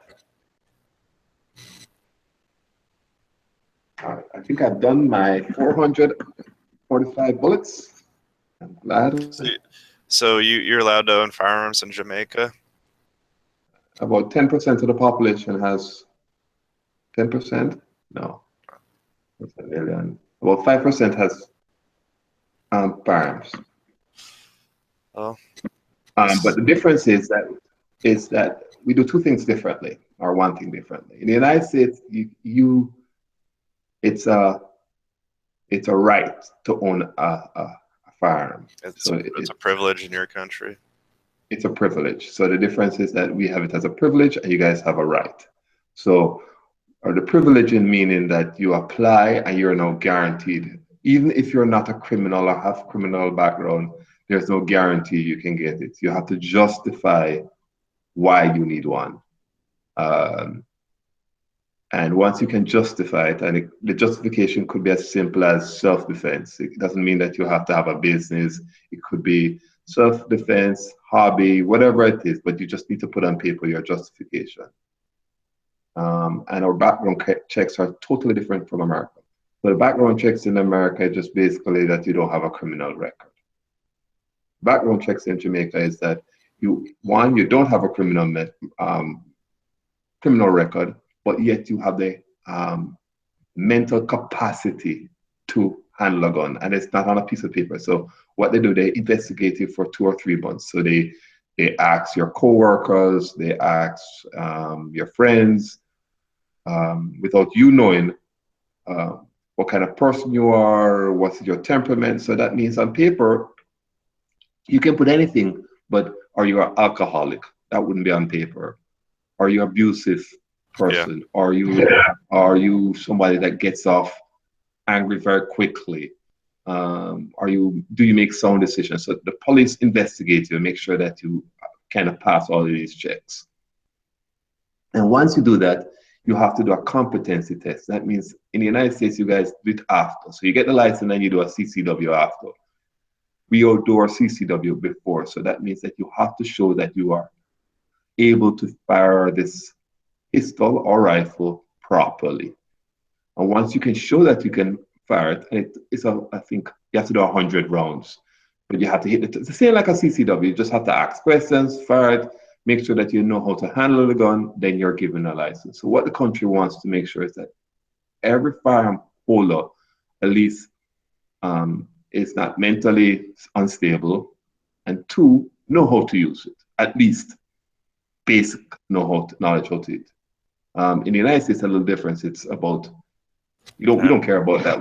We just give you the gun because you meet the minimum requirement. I understand. So yeah, that's the difference between being privileged and a right, you know. Yes, we have a guy from Finland that has talked about the same thing. That comes in the chats often. Yeah. And it's no harder. I mean, it just takes a little time. So you guys will get your license within the same day.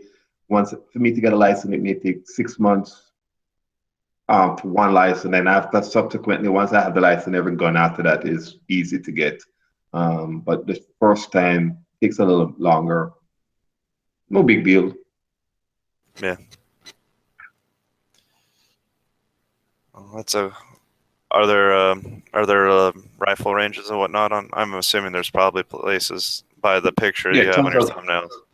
Yeah, tons of rifle ranges, tons of no indoor range, but tons of outdoor ranges. Obviously, we are living in the Caribbean. I've noticed a lot of former British colonies or British protectorates have gun rights or have some type of gun right, whether from New Zealand to Canada, Yep. Yeah. Same. We were all owned by the British colony, so we have that kind of British kind of Westminster kind of. It's funny though, like you got a lot of the former colonies or whatever have more gun rights than than England actually does, which is kind of ironic. Yeah. As of now, I mean, I'm sure at one point, but. And the law here is Jamaica. We don't have a lobbyist group that says, "Hey, we want to." There's nobody trying to change the law. There's nobody trying to make the law worse. There's nobody trying to say the left against the right. This is it. There's no team of people saying, "Hey, we need to take away guns from people." Because why? Is because people think that the law today, generally 99% of the country feels that there is. The law today, anybody that owns a firearm is gone through all appropriate checks to ensure that they're not going out there toting a gun and showing off or doing whatever. So there's no issue. You never hear somebody saying, "Hey, going into a room and shooting up people because they were mentally ill. So there's no left wing or right wing trying to push an agenda. That must be nice.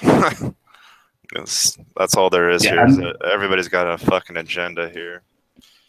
Yeah, so I mean, obviously, if nothing happens, there's no agenda. So I mean, all my life, I've never heard a group say, "Hey, let's take away gun rights" or "Let's get more gun rights." It's just the law is what it is. The only thing, no, they're just laws, what it is. Common sense. That's cool. That's good. Well, I got to go to dinner. It was good talking to you. It was a very good conversation. It's not a conversation I'm used to having in gun channels. Usually we talk about guns and nerdy stuff. We don't try to sort out the world's problems. But it's good talking to you. And I'll see you later, Heavy and Toot. Later, PBR. Oh, one more thing before you go. Robotech. What about it? I don't know. I just figured since you said guns and nerdy things, I had to throw that in there. Oh, thanks. I'll talk to you later. Bye, guys. Later. Bye.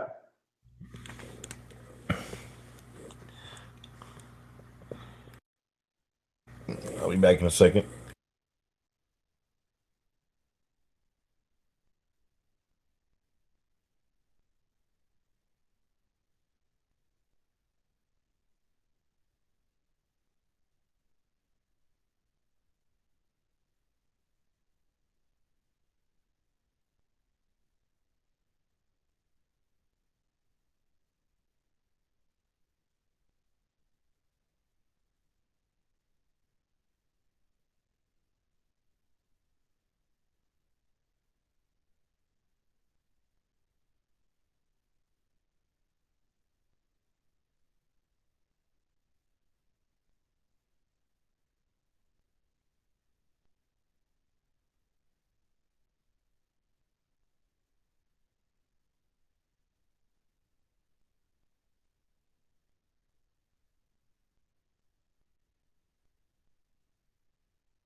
All right, I have returned.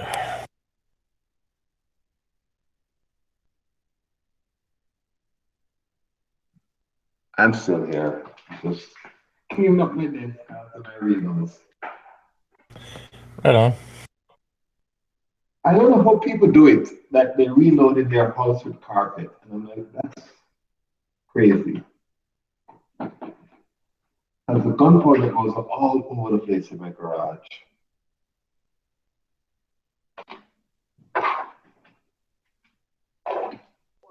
Carpet just hides the gunpowder. True, that's true.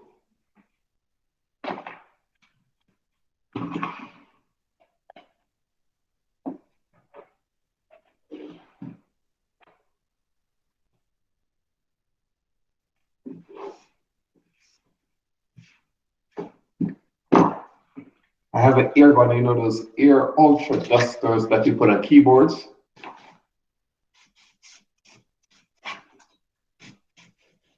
And I just spray out my desk with all the gunpowder on the ground, and then I have a, we call it again, leaf blower in my garage, and I just take the leaf blower and just, boom, and that's it. You can't do that in your house.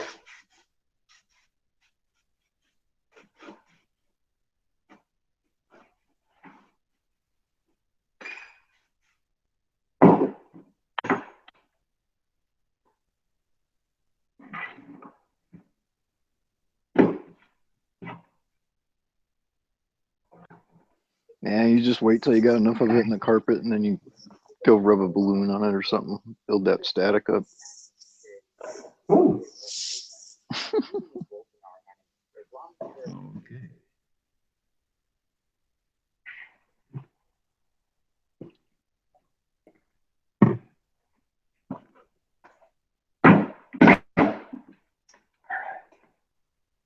Inside.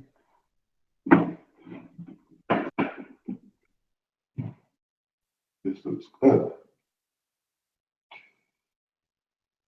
Good.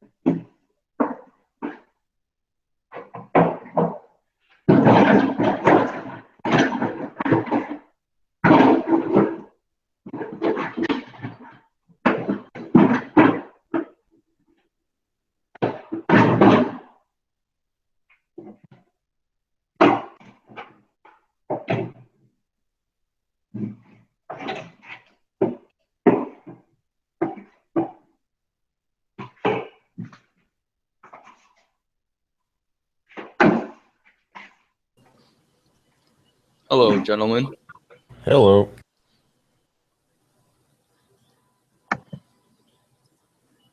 Hey, what's up? Yo. Nothing much. Just took a nap because I've been sleep deprived all week. You guys just have a kid or something? Nope. I just can't get any sleep with my school schedule. Right on. What are you studying? I'm still in high school. I gotta wake up at 6 o'clock every morning.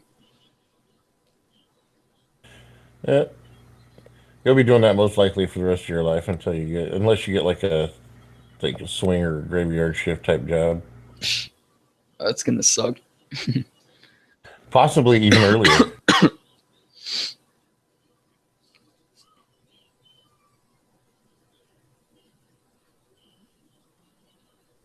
I'm actually pretty excited because I got my package from Dead Horse. What'd you get? I answered a question correctly on one of those quizzes that they hold, tactical quiz. It was the civilian name for the military's Mark 11, and I put in SR-25. So he sent me a Strike Industries bolt catch. Oh, right on. So that was pretty cool. Do you have a AR to put it on, or are you What was going to that? build one? Do you have an AR to build it on, to put it on, or are you going to build one? I already built one. It's pretty neat, but I'm really used to the one I have now. So I'm going to save it in case I have a friend that's doing a build that needs it, because I know a few people that are in that criteria.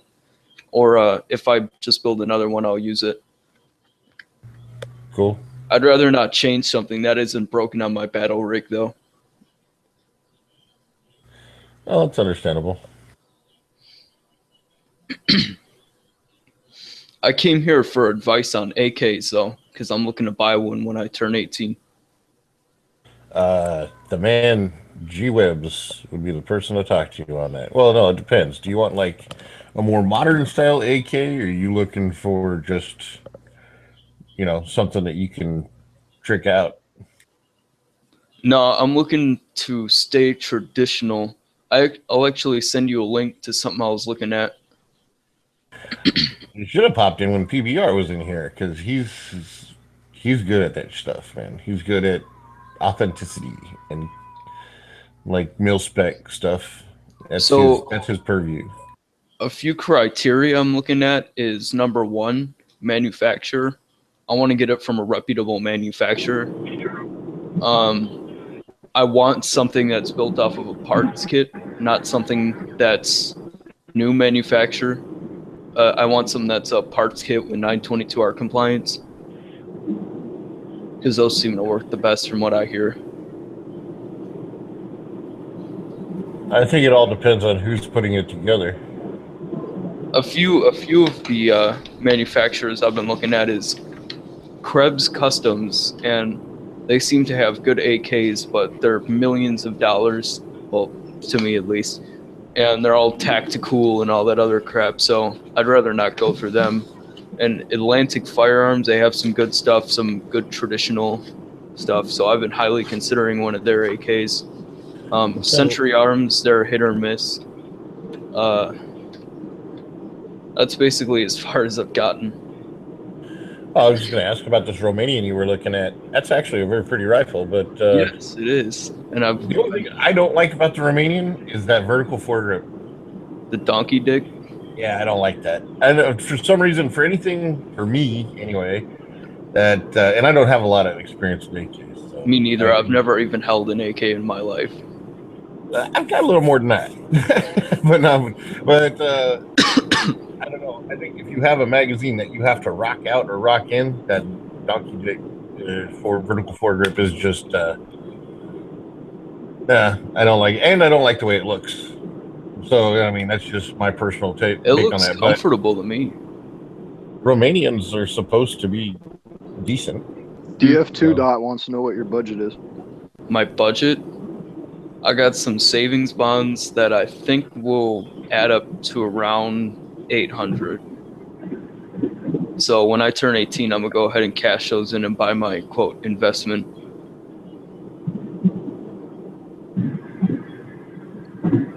So you're looking to make this as an investment, or? No, that's my way of justifying it. Oh, okay. I would start saving money now and leave the savings bonds alone. Well, they've reached their full potential. Oh, well then, you roll them over. Mm-hmm. But whatever. If you want to buy a gun with them, I'll go for it. The Romanian's a good thing. Yeah, this is where you need G-Webs, man. G-Webs is like the guru when it comes to that shit. Like, actually, you could go to the AK-47buyersguide.com, and they have forums in there and everything. Oh boy. Yeah, so check that out. Sounds like AR15.com, but for AKs. I'm pretty sure hey, Hottie, doesn't G-Webs do AR15.com too? Or no, not AR15, he does AR15 Buyer's Guide, right? Oh, the AR-15 Buyer's Guide sounds familiar. I can't say for sure though. The thing is that there are so many AKs with so many different things on them. It's very, very confusing for me, someone who knows practically nothing. That's why there was just an AK-47 broadcast podcast last night, wasn't it? Yeah. I've been in enough chats with G-Webs where I know 90% of the time he's going to go into a whole thing about the parts kit, dude, depends on who built it, blah, blah, blah, this and that, all the stuff, and then he's going to tell you to buy an Arsenal. So just buy a fucking Arsenal. Dude, you're at 800, you can go to 900. I think the new Arsenals are like $8.99 or something, man. Just do it. Unless you want a Romanian or you need wood, you can change the stocks out on the Arsenals if you don't want the polymer. You don't have to buy a folder. Part of that is I want it to function and be nice, but I also want it to be aesthetically pleasing. But that comes second to it working every time. Well, Arsenal are like kind of the mark for modern AK. You talking about like the SGL and whatnot? We can't get SGLs right now, but you can get the SLR 107, the SLR 107 folder. You could get a SAM 7, the milled one. They're all around $900 to $1,000. Those are 7.62, right? Yeah, and they're all Bulgarian, and they're all built new, and they're all built right, and they're all good, and it's, that's it. Because you start talking about DDI, Waffen Works, Century Arms, all this other shit, man. It's all question mark shit. I actually they look good, but I wouldn't do it. The Russian, what is it, James River or some shit? I've looked at those online. Whatever, man. If you want a fucking rifle to depend on for yourself and self-defense or home protection or shit hits the fan, I would just get a fucking Arsenal, man. And I've heard G-Web say it, and he's right. He is the fucking AK guru, man. Like, he knows shit. Everything else is like collectible. You know what I mean? These are collectibles. They're cool to look at and shit, but like, it depends who built it. It depends on whatever, blah, blah, blah, blah, blah. 1,000 different variables. When you buy a Bulgarian Arsenal, you know what you're getting. You know what I mean? Like, you're getting a fucking battle rifle. We're still not getting them into the country because they're making them for a war-torn country, dude. Like, they're sending their shit to fucking the Ukraine. You know what I mean? Like, they're fulfilling war orders. That's why we can't get them right now. You can see them occasionally, but the whole market was flooded up until they made that announcement. Like, hey, we got to fulfill war orders. You know what I'm saying? You don't hear DDI talking about that. You don't see Waffen Works having to stop production to send rifles to fucking war. Because they're, it's just consumer grade, American consumer grade shit. Yeah, it's probably fucking good, but it ain't a fucking, it ain't a Colt. Like, kind of, like I would say, like back in the day, and I'm gonna stop rambling now. Like back in the day, if you were like, oh, what kind of AR should I get? Everyone would be like, get a 6920, get a Colt 6920. Or a Bushmaster. No one was saying get a Bushmaster. They were like, Back in the day, they were. Were they good? Oh, back in the day, yeah, they were awesome. Were they a Colt 6920? No. Probably not. Right. And I don't even know where they mil spec because that consumer everything, like the consumer bolt or the consumer buffer tube and like the commercial they call it. It's really just a joke. Anyway, I'm done now. But the Bulgarian Arsenal, that's the 6920 of today. Like most people will tell you just get that shit. Be done. Spend the extra $100. Man, there's just a lot of diversity to go through. I'll start looking at Arsenal though. I do hear that they have a very good reputation for making very solid rifles. Price. Well, go to the Yeah, right now they're sending all of their rifles to war, so people can use them in war. That's how solid they are. Now, are those 47s or 74s? They're the 107s or 74s or 47s. Yeah, I'm not looking like AKM 545. Well, they make both. You can do whatever you want. Like they make both. They make them in folders. They make them with solid stocks. They make them milled. They make them stamped. They make them. But everything is legit. Like chrome line barrels, cold hammer forged barrels.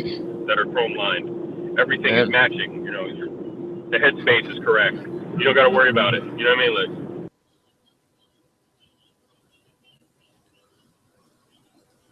Sounds good. DB's in the pocket of big Arsenal right now. yeah. I don't even know. I sold my Arsenal. I don't even have a fucking AK anymore. I'm just saying, like, if I was going to do it, I'd still do that. The new Kalishnikov group, the Kalishnikov USA thing, and they're apparently bringing shit in, and it's going to be like a SGL again. SGL is fantastic, but I've listened to enough podcasts with Fuller, and Jim Fuller will get in there and be like, man, the Arsenal SLRs are way better than the SGLs wherever. And anytime I have a full auto build, I prefer to use the SLRs because they're tougher, more durable for full auto than the SGLs were. And I take his word for it because that's what he does for a living. He's one of the best doing it and shit. That's kind of hard to argue with.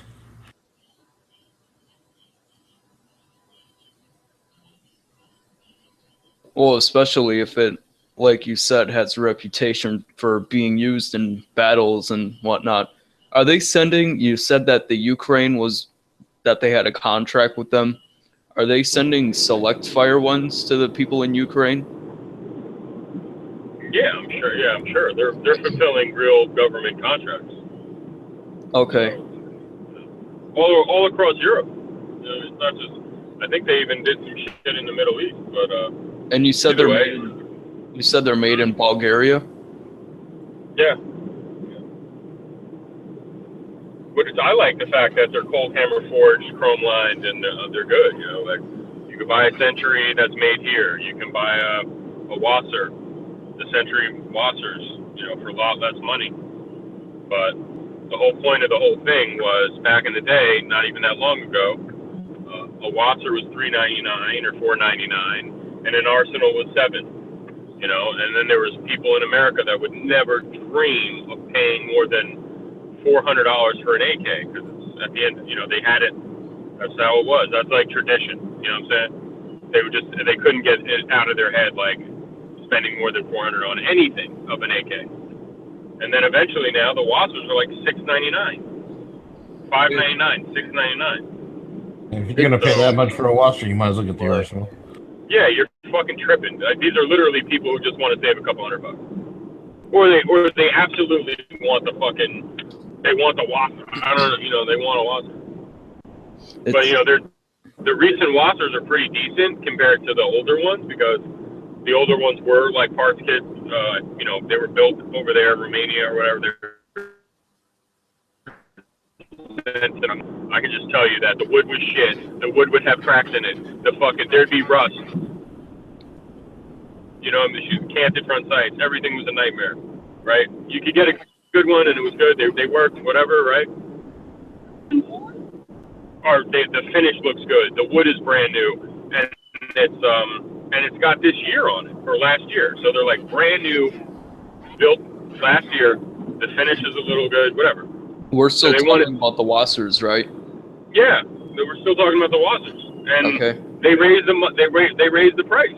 So now it's like $5.99 or something, like $599 for a Wasser. 6 ain't that bad for a good AK though. A good entry level AK. Well, I should say. Not even 6 years ago, that same gun, like a Wasser, I could go get for $3.99. I mean, so, like, that's that's supply and the point. demand. Yeah, it's supply and demand. But people can't get over it. But now, my point was that those prices are getting up to a level where it doesn't make sense to buy them because the top of the line is an Arsenal. In that out of the box, fresh out of the box joint. I'm sure that you'll find people on gun channels they'll want to argue that no, that's not true. The top of the line is a Century Arms made in America C39B or whatever. But yeah, okay, buddy. Yeah, I mean, go for it. I don't got time to waste. It ain't top of the line. It ain't the same, dude. So, what are your thoughts on reputable manufacturers like Atlantic Firearms putting together and custom fitting parts kits? They're not even a manufacturer, dude. They're like a 4-team sale. It's a gun shop. So I don't know. I wouldn't trust that rifle with my life. No, I bought rifles from them. You know what I mean? Like, I bought my last AK from them. I sold it, but they're a gun shop, dude. So now all of a sudden they're not a manufacturer. They're like some dudes in Maryland, dude. That's it. Really? Dudes in Maryland. Yeah. So no, the DDI bought Waffen Works. Waffen Works went out of business. They were putting out rifles that some people love, some people hated. There were people saying that their rifle was keyholing the fucking good, whatever the fuck. They were using the wrong barrels. I don't know what the fuck was going on. I'm not really like, I'm just saying like, so then they went out of business, and then I think DDI has a decent reputation right now. Arms, man. Like,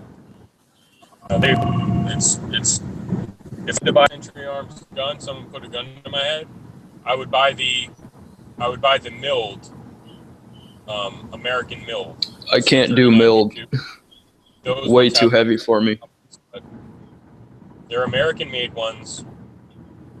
No, I wouldn't buy. I don't want one.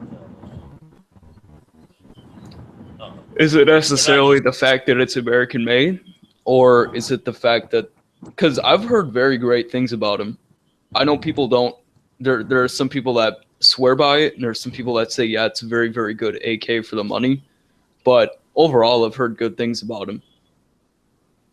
He just dropped out. Probably lost connection again. Are you talking about DDI?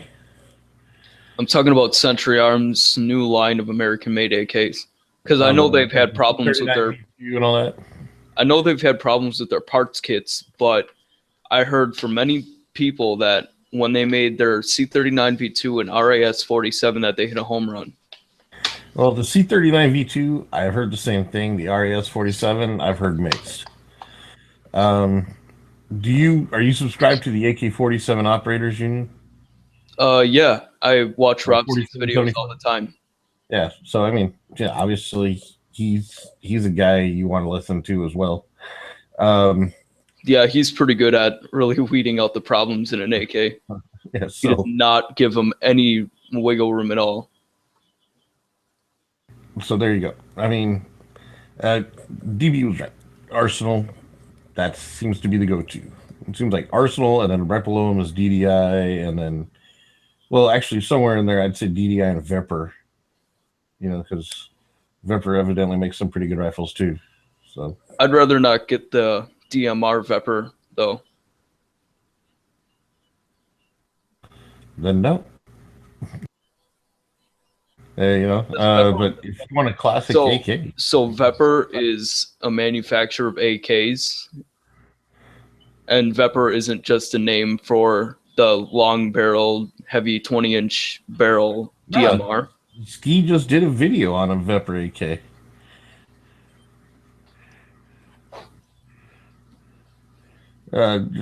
But DB's right. Arsenal is like top tier. Okay. And it's traditional. It's not. It's made in Bulgaria. It's not made here.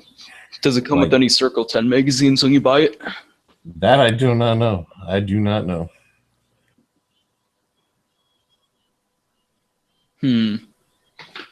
Looks like I got a lot of options.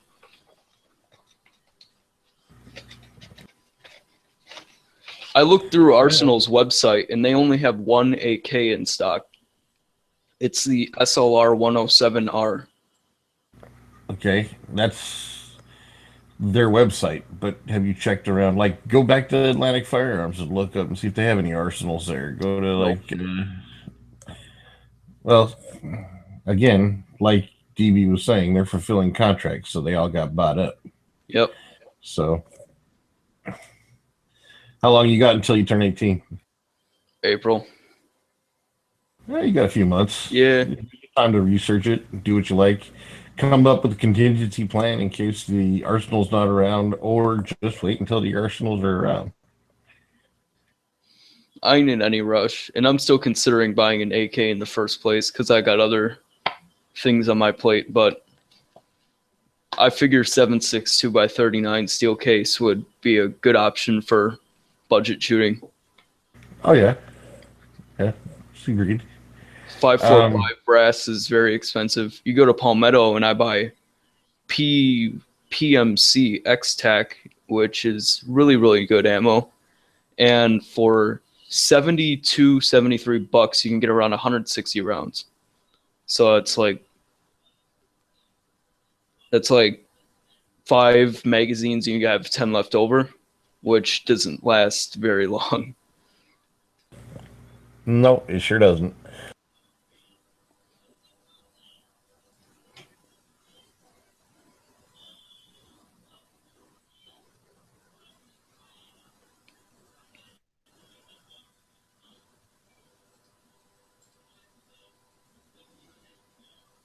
So you just signed up to Gun Channels today? No, I signed up in August. Oh, okay. I've been around.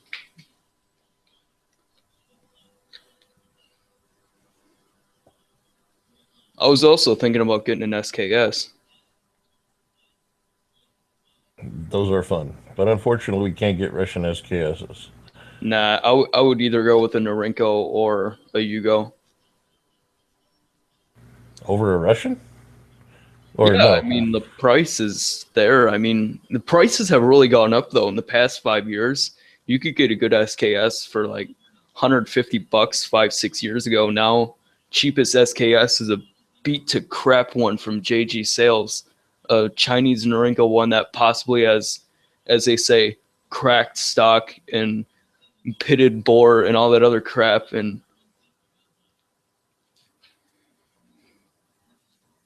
they're more selling them to you just as a restoration project, more or less, and I'd like to shoot it right out the gate. Well, if you can get your hands on one. I think I saw someone yesterday. I got an email that they were selling Yugo and Serbian SKSs at $4.99, and they're in very good condition. But man, I got sticker shock when I saw that, because I remember when they used to be decently priced. I remember back when you could pick up a Chinese SKS for like on sale for $69.99. So Man. I mean, yeah, that was a long time ago. You're killing me.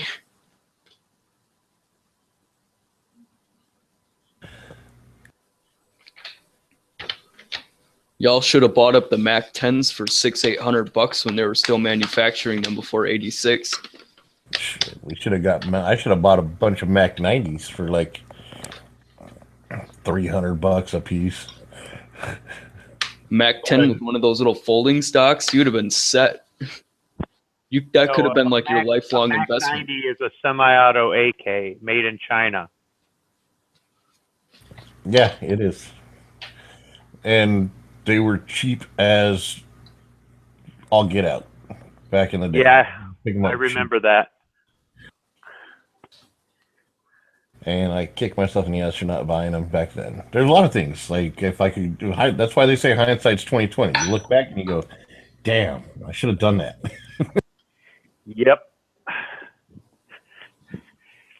Here's the thing about buying guns over the years.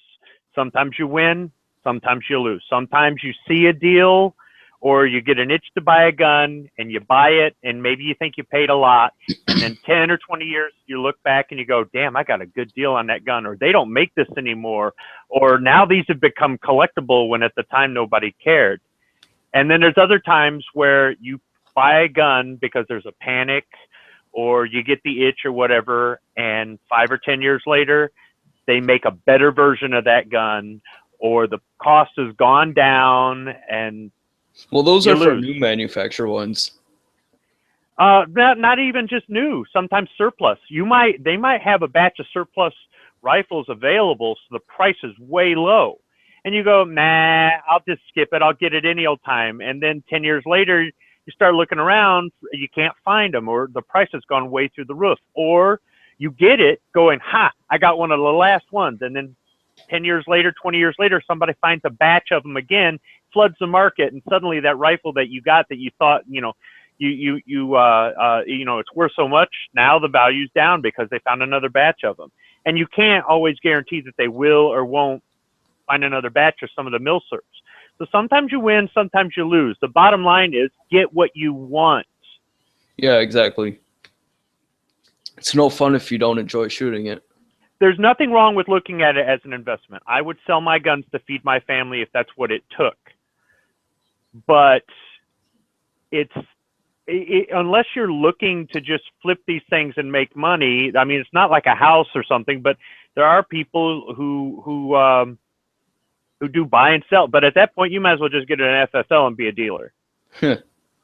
So just get what you want. And if you look back at it later and you go, shit, man, these things are $150 less now. I should have waited. How did you know? And could you risk it not being available? Or, I mean, look at the Kimbers.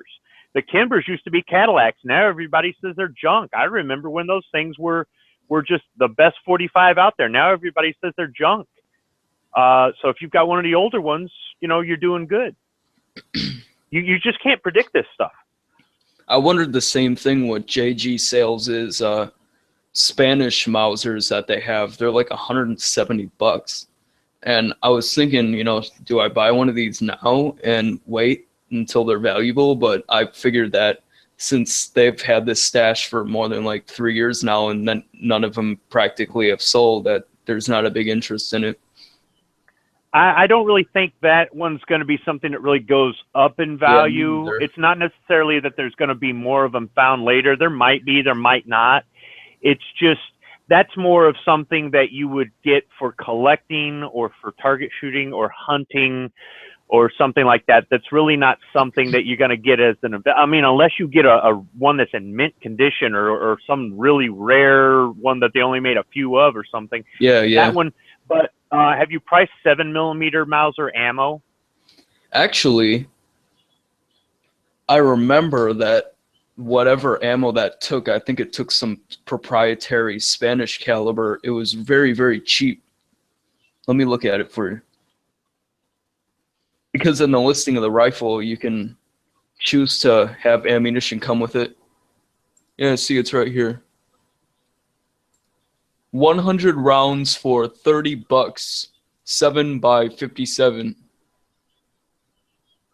which ain't bad, considering. That's not proprietary. 7x57's been around for over 100 years. It's just not. It's not. It's an old military round. They chambered, I think, some sporting rifles in it and whatnot, but it hasn't been. They still make it new, but it's not something you're going to find a new manufactured gun made in. Okay, so if you can find surplus ammunition, that's great. But when that surplus dries up, you're going to be paying for new manufactured ammunition, and it may be expensive. And then you go, oh man, what did I do? So your only other option there to save money is to reload, and that's a whole nother money pit. So the rifle might be a good deal, but just understand that there are things that come with it that could cost you money down the road. Yeah, exactly, but I don't know, man. There's nothing wrong with saying, you know what, screw it, in for a penny, in for a pound, and saying if the surplus 7mm ammo dries up, and I've got to pay for some more expensive for new stuff, that's fine. Maybe you just don't shoot it as much. By then you'll have another rifle or 10, so what does it matter? But think about all the AK ammo that they used to import from Russia. They had tons and tons of surplus ammo. I mean, back in the 90s, you could buy 20 rounds of 123, 124 grain Russian steel case ammo, hollow point, for $3 a box. I mean, yeah, the stuff still comes in, but I mean, I don't think I've seen a spam can of 7.62x39 in a while. And 8mm Mauser, there used to be tons of that surplus. That all got bought up. So it's just something you have to consider if you're looking at what it's going to cost you long term. But I mean, if you really want the gun, you really want the gun. So it doesn't, sometimes money's not the object.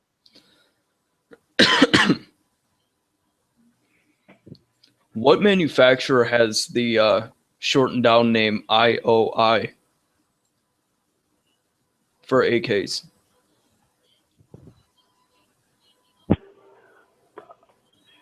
I think that's the one everybody's always criticizing.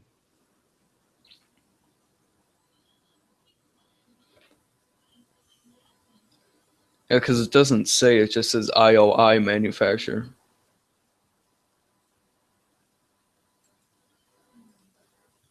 They do seem like budget AK, so that makes sense. I that think they those, get that's is it an inner ordinance or something like that. Yeah, inner ordinance. I think Matt's the only one who ever got one that worked or something. I've never handled one. I hear nothing but bad stuff about them, but I don't know.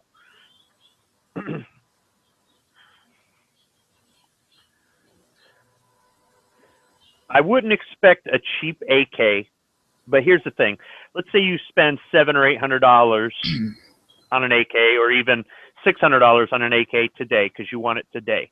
Let's just say Trump lifts the embargo on Chinese and Russian AKs coming into the country, and by this time next year, the market is flooded with Chinese and Russian AKs, and either the American manufacturers have to lower their costs to compete, or you can just go get a Russian AK brand new for $300. You'll be kicking yourself. On the other hand, if that doesn't happen, and you wait and wait, well, it may go up, it may stay steady, it may drop a little bit. But let's say Trump doesn't get reelected in 4 years, and a new person says, "I'm coming in with a new assault weapons ban." Scare ban or scare buying. That last year, or the election year, or closer to the election, or right after the election, yeah, people are going to snatch them things up, and the prices are going to go. I mean, I watched $400 AR-15s go to $1,200 overnight, once, twice. See, I'm not buying as an investment or I got to get it now because something could happen. I'm just viewing it as something that's fun to shoot that I can say, I'm diversifying my collection a little bit. But you're young and you haven't been buying guns for a long time. Not there really. are guys who've been buying guns longer than me that have seen things I haven't seen. So as time goes on, and there's different things that go on with politics and laws and the economy, and new technology comes out, and just things like that, you'll start to see these trends, and it might influence your buying decisions later on down the road. So it's just something that you'll have to. I mean, it's great to have guys who have been there that can be a resource. I mean, when me and Heavy B are telling you, back in the early and mid '90s, you could get a $300 AK. You weren't even alive, right? So probably how would not. you know? Yeah, how would you know? So.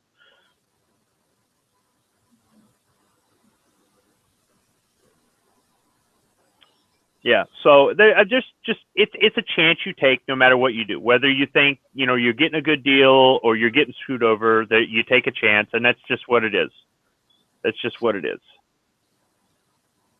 But if you see a good deal on a gun and you're not familiar with the caliber, just look into it and then find out how available is the ammunition and how much does it really cost. And if all you see is surplus ammunition, just take a look and see, does Hornady make it? Does Winchester make it? Okay, what is the non-surplus stuff? What is the brand new manufacturer stuff going to cost me? Or how many different, do they sell it in the soft point? Do they only have the military loads? Whatever it is, just so you have an idea of what you're getting yourself into long term. Yeah, that makes sense. Usually when there's both surplus and new manufacturer ammunition, the price goes down because there's more competition. That's almost like 300 blackout. I'm always saying if that thing doesn't get a military contract, it probably won't. The price is going to still be up there at 70 something cents a round. Be like unobtainium because there's just not a niche. It just fits a special niche. I think if it's going to come down in price, it'll be more companies will end up making it, or there'll be cheaper ammunition imported from overseas, or just as the caliber gets more popular and more people are shooting it, maybe it might go up. Then again, if there aren't enough companies making it, there might be a shortage. It's really hard to say on that. I mean, it looks like more and more companies are making it available, and more companies are selling rifles in 300 blackout. But I mean, I think honestly, it's another fad.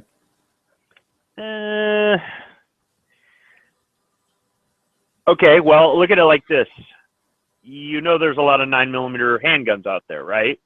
Yeah, the demand for that is always going to be there. But back in the mid-'80s, we called them Wonder Nines. Yep. Wonder Plastic Nines. They was the fantastic. new great thing. It wasn't just because the military got the contract for them. It's just everybody wanted a 9mm. The police departments were starting to get rid of the revolvers and go over to 9mm handguns. And you've seen the 9mm in the movie and stuff like that. And they called them Wonder Nines because they were double-stack magazines and they were high capacity, even though the high power had been around since 1935. And for some reason or another, people seem to forget that. And over time, people started going, this 9mm is underpowered. Which it really wasn't for what it is. Well, but I think the FBI they are still popular, but there was just this craze for them in the mid-'80s, and I haven't seen it like that. I mean, yes, everybody makes something in 9mm, and the ammo's affordable, and well, because it got adopted by a major military. There's a lot of major militaries and police forces that use Glocks, and the Glocks are usually 9. So the 9mm NATO, that came from the 9mm Parabellum. Luger. So that's, it's been around for a long time, but the fact that the government adopted it, that just means there's manufacturers making it in mass production, and we might be able to piggyback off of some of the savings on the mass production or the availability and that sort of thing. But I'm just saying these trends come and go, but some stuff sticks around. I mean, there's everybody's out there making handguns in 9mm. It's not like they go, well, these are just for cops and military or something like that. But just the demand for them in the mid-'80s was a lot more. At least it looked like a lot more than what it looks like today. But then again, you also didn't have, the 40 Smith & Wesson wasn't out there in the mid-'80s, that sort of thing. So, the 10mm was available, but very limited, very, very limited. And 357 SIG, nobody had come up with that. What else do we got to deal with these days? I mean, I don't know. Some stuff stands the test of time, and some stuff, it comes and goes like a trend. But I think 300 Blackout's here to stay. Maybe, because, like I said, I think it fits a certain niche.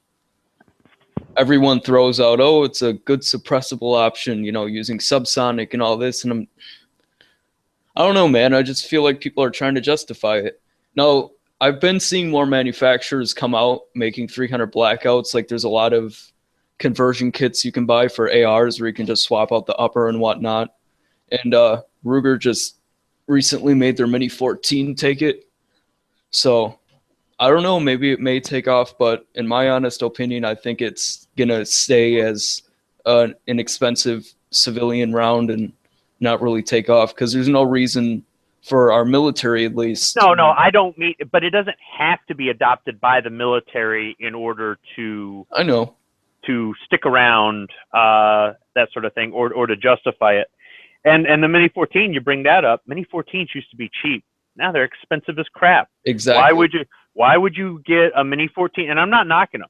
They're good rifles, and Ruger makes good stuff. But why would you get a Mini 14 when you can get an AR-15 for so much less? I mean, unless you're in a state that you can't own California. an AR-15, and and I'm not sure about New Jersey or Massachusetts or Maryland on that as well. So, the SKS and the Mini 14 might be the option that you have to go with. And, for the Mini 14, you get a good rifle, but you're paying more for it. So yeah, I'm paying. If you got a Chevy truck and a GMC truck, and they got the same engine and the same drivetrain and same this and same that, and the GMC costs $1,000 more for the name brand, but they both drive, you're going to get the Chevy truck, So.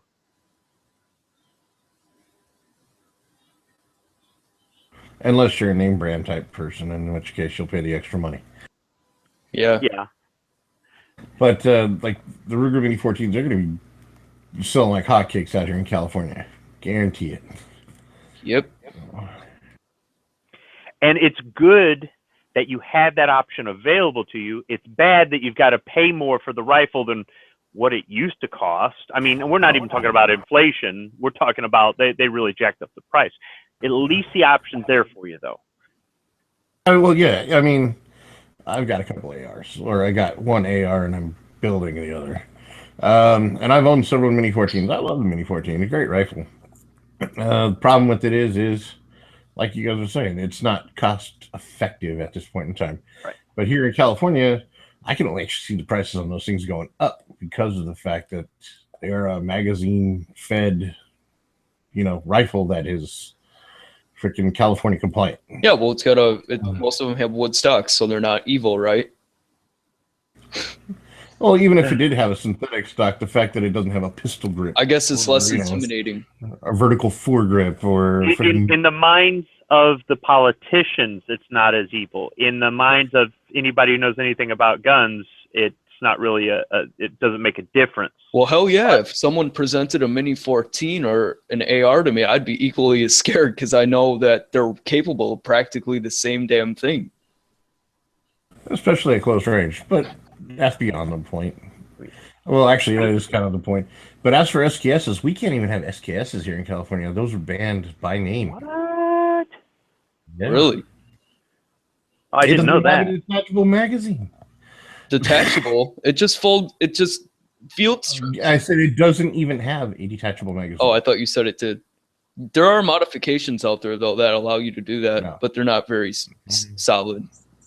And they're also not legal in California. So. Well, I feel sorry for you. Please move to a freedom state. No, man. That's an old topic. We gotta. Well, look, there's another thing to consider too. As you get older, the guns that you have might be grandfathered in if they change a state law where you live, and you may not be in a position to just up and move your family and relocate even to the state next door because you've got a good paying job, or your kids don't want to leave their friends and their school, or your wife's going, oh hell no, you're not moving me out of the state and away from my family, and things like that. And you better hope that your guns are grandfathered in, or that you got something before that state banned it. It's not even about a national ban. And these are things that can change over time, and you can't predict those either. So there's just all kinds of things that can affect why you buy, what you buy, when you buy. And as you get older, you'll see it, and you're still taking a guess, but at least it's an educated guess or an experienced guess. Yeah, exactly. Yeah, and who's to say the state you move to doesn't go all wacko anti-gun? Yeah, Oregon and Washington and what they're dealing with right now. Wisconsin is my safe space. Well, you say that, but for now. For now, at least. For now, yeah. The only crazy leftist out there, I think, is Tammy Baldwin, and she's pretty crazy. But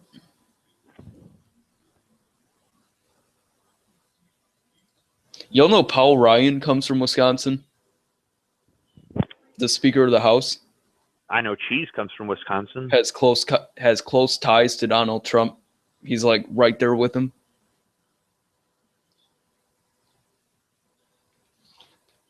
No, I'm drawing up a blank. Well, if we didn't, we do. Paul Ryan, Speaker of the House. Oh, yeah, I know who he is. He's from Wisconsin. I'm in his district. Right on. You go shooting with him? I wish. You gotta send a letter to his freaking... No, I know people that actually know him because he's got like 3-4 cities in his district. I think he's got Milwaukee, Racine, part of Waukesha, Kenosha, maybe. Sometimes you have these expectations out of politicians based on the party they're in, but you'd be surprised. In Michigan, when they went to a statewide concealed pistol license instead of this county by county, and each county had different rules. In one county, it's easy to get it. In the other county, it's almost impossible to get it, and all this other stuff. We had a Democrat for a governor, and she was not pro-gun. She wasn't anti-gun, but she was not pro-gun, and she did not like this. But there was so much support for it that she just signed it into legislation. A year after, she said, you know what? We were worried that it was going to be the wild, wild west, and we were going to have all these problems. She goes, but I was wrong. Where people are legally carrying these guns, they're getting them real easy. Lots and lots of people have got them since we've eased up on the law, and we haven't had a problem. So I was wrong. Now, you would not expect to hear that from a Democrat. No. On the other hand, we have a Republican governor now, and last year he was supposed to sign something in the legislation saying that you can no longer open carry at schools, but now you can conceal carry, because their concealed carry law says you cannot conceal carry in school. But the old open carry law doesn't omit schools. So they were parents open carrying in the school when they're coming to pick up their kid or something, and they're calling the cops, and then they're finding out, oh crap, we never took this law off the books. But because of a shooting event that happened in the national news, the governor punked out, and he didn't sign it into law. And you're going, hey, wait a minute, he's a Republican. So even though typically Republicans tend to be pro-Second Amendment and typically Democrats tend to be anti-Second Amendment, you can't always count on them to, some of them just go with public opinion or whatnot. I mean, they say what they want to say to get votes. Yep, career politicians are usually the same. Yeah.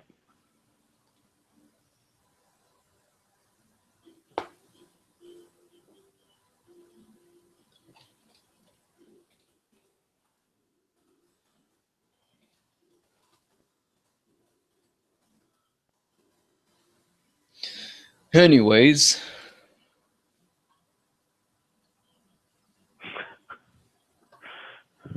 there's a lot to be learned in this hobby. Yep. Yeah, there's always new stuff to learn, new stuff coming out. If you get all encompassing into it, just knowing about the laws can be part of the hobby. You'd be like, I'm not really interested in law, but this law affects what I do, so I want to learn about it. And then you start finding out about the old laws or how the laws have changed or how they might change again or whatnot. And it's good stuff to know. It helps you understand why they sell certain guns or why they sell certain ammunition or that sort of thing, or why these things cost so much or so little or whatnot. I've got a buddy at work, and I had to explain to him today what a FUD was. He goes, what's a FUD? And I go, you're a FUD. And he goes, well, tell me what. So I described it. He goes, yeah, that's me. That's me to a T. And he said, well, what's the big deal about it? And I explained to him how there are lots of FUDs out there who don't agree with pro-Second Amendment stuff. They only want the stuff that affects them, which means hunting season and bolt action rifles and pump action shotguns, and that's it, and they don't care.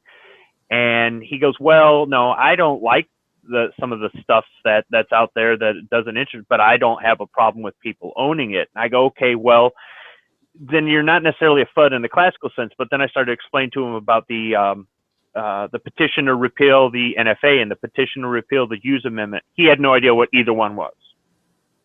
And he didn't understand what was the big deal. Now, I mean, and I explained to him, me personally, I've shot full auto. Okay. I don't care if I get a full auto. I may not want to make an investment in it, even if the prices come down, because the cost of the ammunition alone would keep me from. But if somebody else wants to have a full auto, or or try to be able to afford one because now they're more available, okay, fine. SBR, or a short barrel shotgun. What's your point? Probably not something, because these are things that people in shooting don't necessarily know about. You might go to the range and be there shooting with a guy and start talking to him and be like, "Hey, did you sign a petition to repeal the Hughes Amendment?" He'll say, "What's the Hughes Amendment?" Yeah, Things if you're like going to that. be in this hobby, you might as well be informed. But you're going to run into all kinds of people that aren't, and you can turn them away by, tearing them a new one, even though that's pretty tempting. But then again, they may not want to listen no matter what you have to say. But the whole thing is, it's just a matter of just understanding that just because you don't like it doesn't mean that you shouldn't vote for it. Vote for everything pro Second Amendments. We're trying to get as much as we can back. Mm-hmm. Call to action. I try to be as involved as I can be, since this is like my main hobby. Well, you're going to run into a lot of people over time that don't know the difference between a magazine and a clip. It's a great thing though, because I mean, you can educate them and get them on your side. Yeah, but some people don't want to listen, or it's just how you approach them, or just the... I disagree, because most of the people I've come across have been very receptive to what I've told them. They've been like, huh. And, they'd be like, I learned something today. And then they'll go off with that information and maybe tell a family member. And, it starts like a chain reaction, Maybe. Some stuff, yeah, some stuff, no. That's happened a lot with me, actually. I've actually enlightened a lot of teachers at my school. Very passive people that just have like a 9 for self-defense or shoot their bolt guns for hunting, and then they don't go anywhere past that. And a lot of people have thanked me because they're like, wow, I didn't know that it was this involved and there was that many things, It's been very good for me, actually. Either I'm lucky or I just know how to work with people.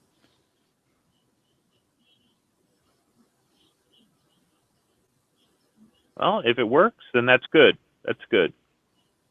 I've had some people that I've explained stuff to, and 6 months or a year later, they've totally forgotten. And some of them are pro-gun, and some of them are anti-gun. When I talk to an anti-gun and explain to them that you can legally own a machine gun if you want to jump through all the flaming hoops, but it's totally legal to do, they're totally shocked. Or when I try to explain to a pro-gun person that let's see, what's one thing that I bring up a lot? That you don't need to fill out a special form in the state of Michigan in order to sell another individual a long gun. That's one thing, because here the state police want you to do a pistol purchase permit, whether you buy from a dealer or sell to a private individual. But rifles and shotguns, you don't have to. And then I explained to them what a universal background check is, and the fact that we don't have it, and they have no idea what I'm saying. And I've had to remind some pro-gun people that I work with about this, because they don't keep it up in their memory bank. So if you're able to reach somebody and it sticks with them, that's good. Yeah. And I'm really lucky too. Wisconsin is surprisingly a very pro-gun state. You can buy and sell firearms from a private individual without the middleman, without going through an FFL. So you could literally buy guns from someone on the street. You at least want to be responsible, get to know that person, sign a bill of sale so you at least know who they are, get their driver's license and whatnot. But I still think it's pretty cool that, you can just exchange them.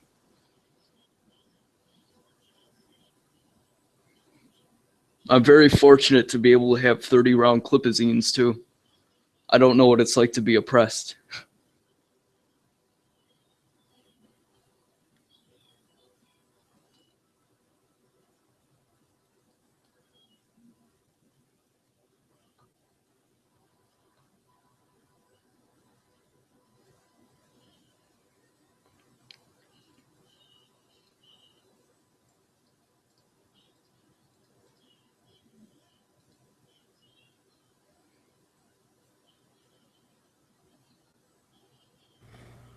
Yeah, freaking Z is just saying the new 107. Arsenal 107 is going for $850 MSRP. So The SLR 107R. no, just it's fixed stock. Does the R designate that the stock folds? I don't know. Does it? Well, from what you're I always saying, that assumed it did. I was assuming there was a difference. No, that's what I always assumed too.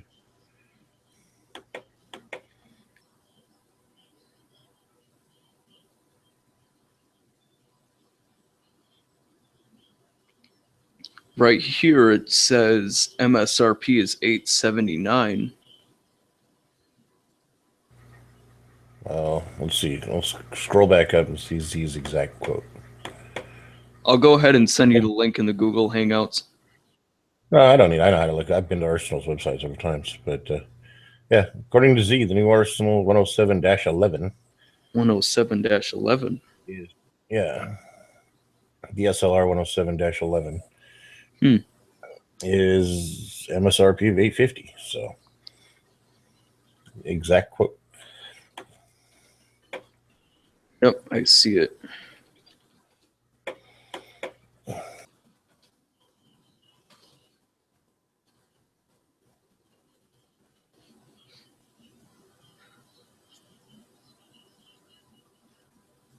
I don't know, are those side folders, if they're done right and they have a really good locking system, are those a viable option, even if they don't technically lock into place? Because I'm sure they do lock into place. No, they're a lot of people, they'll tie strings around it to keep it in place, because when it folds to the side, some models, they just kind of sit there on the side loose. So that's if you want to throw them in the pack or whatever. I think that's because of on the one side, you got the safety, so that's not an option for operating the firearm.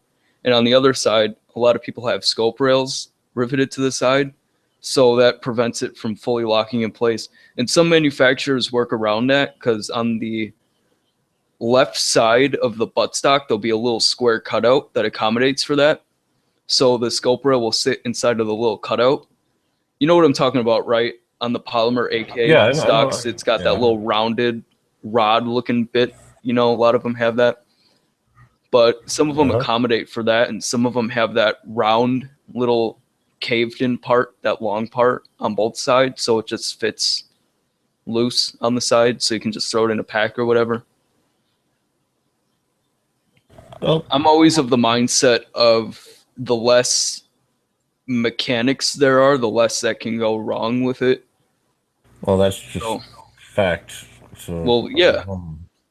So I always like having things less complicated, and I'm of a utilitarian mindset. So I'd probably ask myself, do I actually need a folder? Or because those wire stocks, man, I just cannot deal with those. Those things are very, very uncomfortable.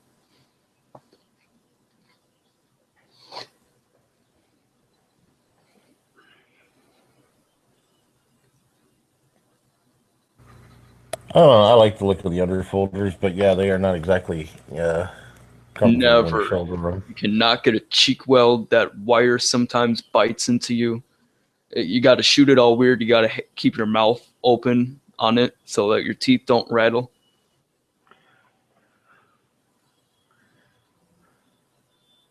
Problem, but there you go.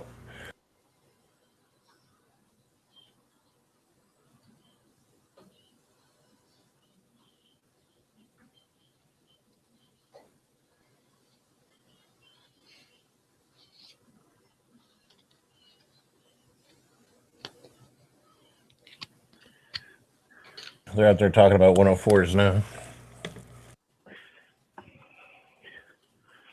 The SLR 104 is the 74 version.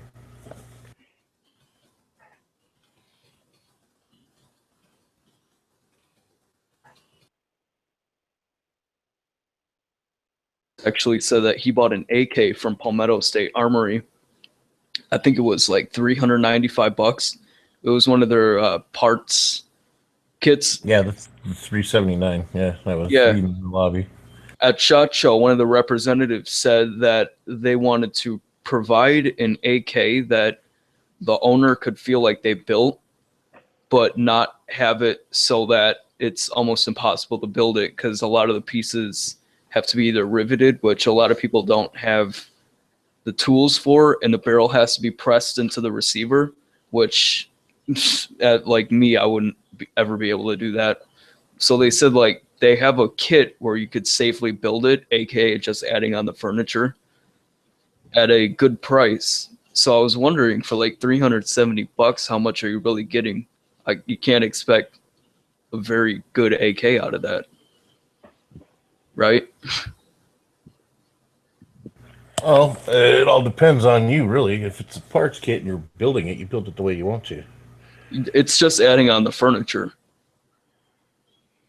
They build all the other parts of the rifles, as far as I understand, I think.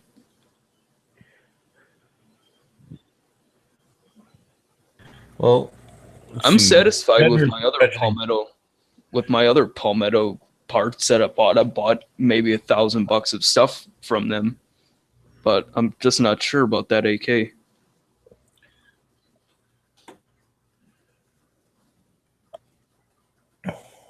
It almost sounds too good to be true, honestly. You got a local shop near you? Me? Yeah, a local gun shop that you like to go to? Yeah, but it sucks. The people there are complete, and they treat me like trash because I'm not what they think is, age-wise. Because he's too young. He's not 18, so he's not, they're like, oh, he can't Yeah, buy it. The one time I walked in there and I was looking at one of the G3 parts kit guns that they had, one of the very rare times that they actually had a Milsurp gun. And I was getting all excited about it because I don't usually get to go there that often. I was showing my dad how you can take the push pins out and put them in the buttstock. And the sales representative just looked at me and said, "You play way too much Call of Duty." Made me feel like trash because, that's not the way you want to talk to a customer that's about to drop $700, $800 on a rifle from you. Well, some shops are like that. I'd like to think that I'm somewhat informed. Well, you probably do play way too much Call of Duty, but that's your age. I've never played Call of Duty, actually. No? Ever. Well, okay, from a business standpoint, unless they were like dead, and even if they were dead, the fact that you're not 18 yet, so you can't even buy a gun from them, they just look at you like, I'm not going to waste my time. And yeah, definitely. Now, if you were there with like your dad or something, that would be a different story. They would have jumped all over it. They'd have been like, "Oh yeah, sure, here." But you got to look at it from a freaking from the business point of view too. It might be their policy for insurance reasons. Yep. Because you're underage, they can't just be handing you a firearm, even if it is just to look at inside a gun store. They've done that before. I'm not saying that they can't. I'm just saying that it might be their policy. They don't want to be known as the gun store that illegally sells guns to kids. And you can go, "Well, I didn't buy anything." It doesn't matter. All you need is one person to say one thing, and next thing you know, it's on the 6 o'clock news. And then they got the ATF down there, and they're out of business. It might not sound believable, but with the ATF, anything's possible. When I was a teenager, I would go to the gun shows, and I would buy repair manuals, tools, magazines, ammunition. Yeah, non-serial. Stuff like, never asked to handle a gun. I tried to avoid the counters where they were all guns and no accessories. I went mostly to the accessories. I still have that stuff. When I got my M1 Garand, I already had the tool for it. When I assembled my AR-15, I already had the Army's Armorer's Manual for it, and used that as instructions on how to put the thing together. Stuff like that. I already had a 20-round and 30-round magazine for my AR-15 that I bought, probably 9 years before I built it. stuff like that.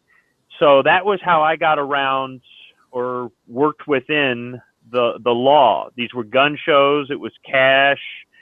And I never went and asked to touch a firearm or anything else like that. I looked at them. I'd walk by and look just like any of the other teenagers that were there, but I stayed away from all that stuff. They did not have a problem selling me a bottle of CLP or you know, an armor's wrench or something like that. And that's about the best I could do at the time. I bought a lot of books and a lot of good reading. Reading is I think essential if you really want to know what you're talking about. But I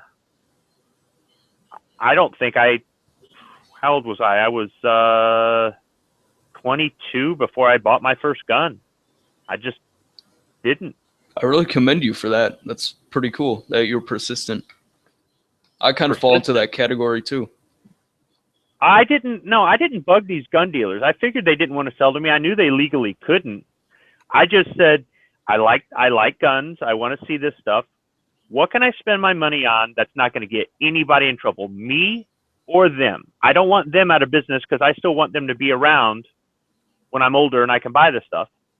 And there was no big deal. You know, I paid my fee to park. I paid my fee to get into the show, and nobody ever asked to see my ID because I didn't ask for anything that was, you know. But I knew that at some point I wanted to get in guns, but it was just years and years before I even got into them. So, I mean, got into ones that I was paying for. The government was pretty good about providing that sort of thing.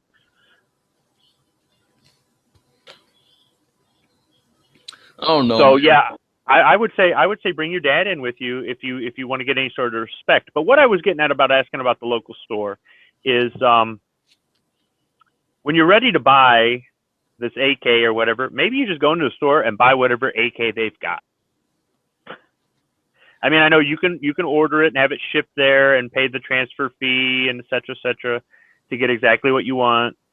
But this store or another store, you just go in there with a wad of cash.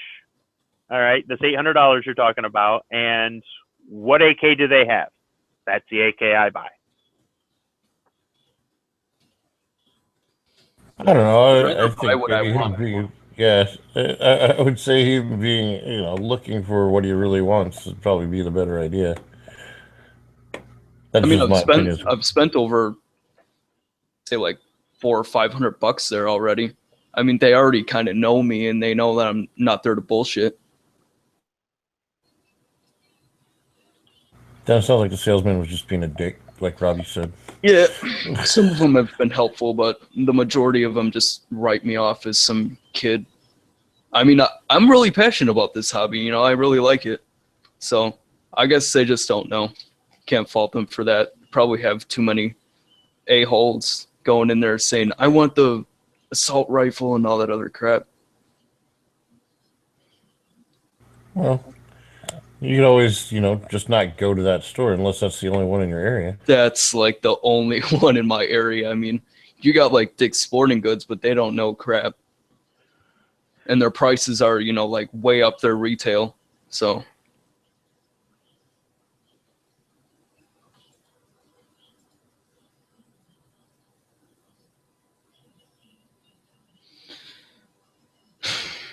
It's what you do. You can be a little, you know, vengeful if you want on it, and just go in there like when you're old enough to buy. Mm-hmm. Look at what they have, get the feel, see if they have anything that you like there, and then order that exact same gun online someplace else and have them do the FFL transfer. That's Just to always be an a option. They're only making a little money off you on that, but you know, hey. They don't really make a lot of money off gun sales anyway. Most gun stores don't because Yeah, they most mark of them them down, Most of them make them off accessories and magazines and ammo and stuff. yeah. I'm just trying to get him into the old impulse buy. Trying to corrupt him young. Yeah. Thanks, man. You go I to the gun appreciate it. show. You go to a gun show with a certain amount of money in your wallet, and Smart. you know, you walk in there, you look around, you circle the whole place once to see what they got, hoping that nothing that you really want gets sold out from underneath you, and then you try to remember what you saw, where maybe some sort of landmark or something about their display that sticks out. You go back there and you make the guy an offer or something. And if he says no or he doesn't want to come down, you go to choice 2. Or if it already got sold, you go to choice 2 or whatnot. And that's the gun you get that day. You might have gone in there going, today I'm going to get a this, and they don't have a this. But they had this, this, and this, and it's like, ooh. I have never actually been to a gun show in my life, so once I get my license and drive out to one, I think it's going to be pretty interesting. Sometimes you go to a gun show and there's lots to see. And sometimes you go to a gun show and you go, that's it. So...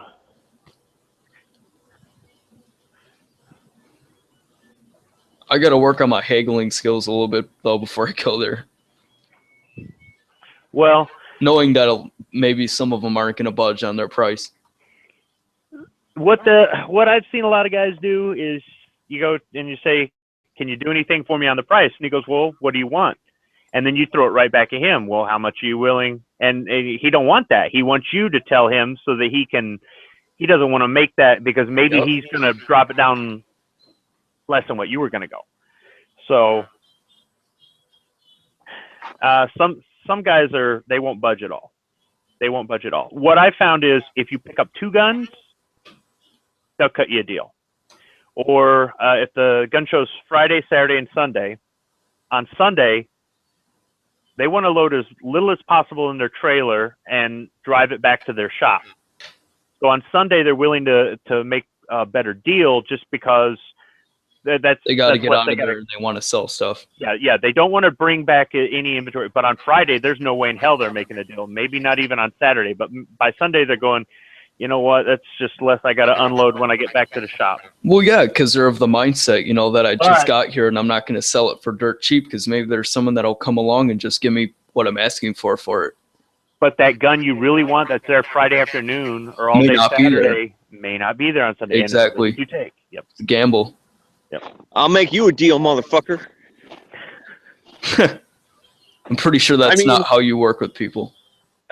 Hello, everyone. How are you doing tonight? Hi, how are you doing tonight? I'm doing amazing. Red Wings won. Woo-hoo! Can I call you a snowflake since you're a snowman?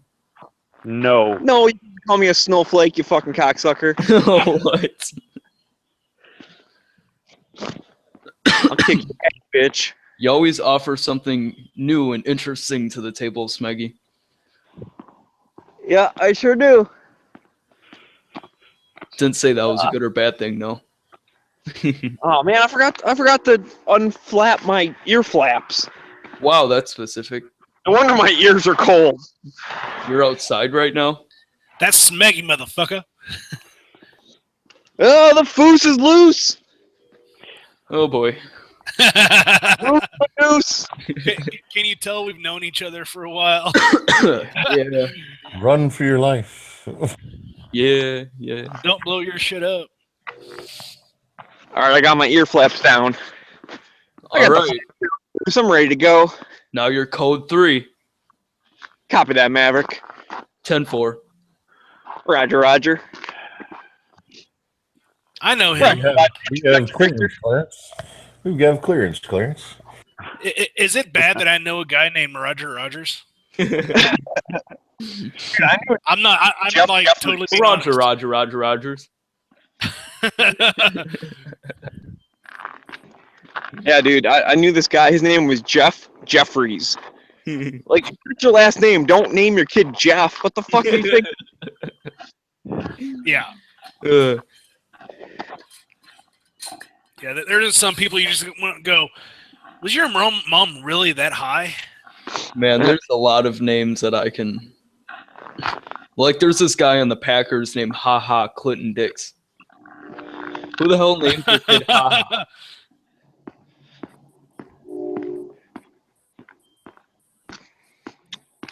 I don't know, man. It is what it is. Man, are you like goose stepping over there or something?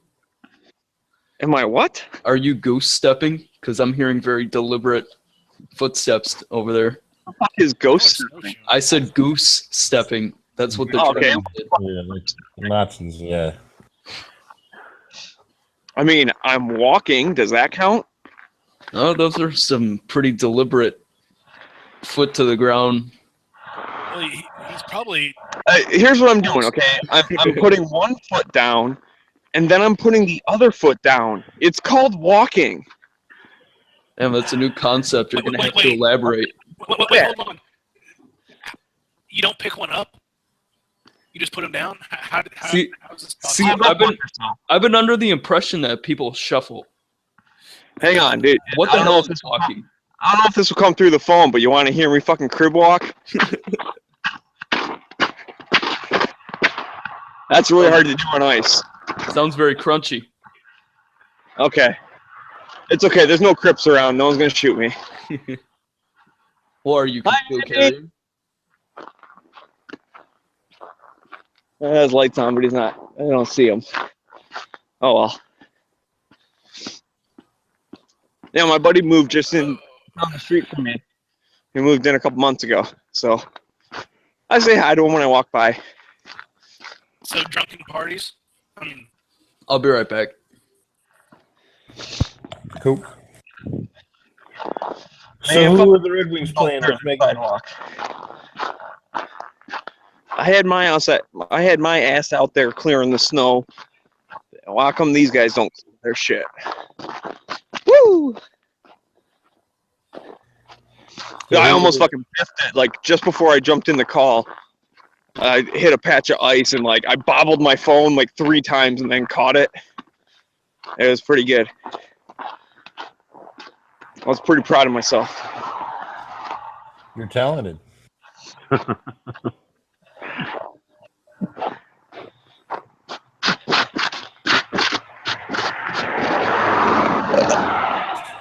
I'm going to jump over to Edge's chat.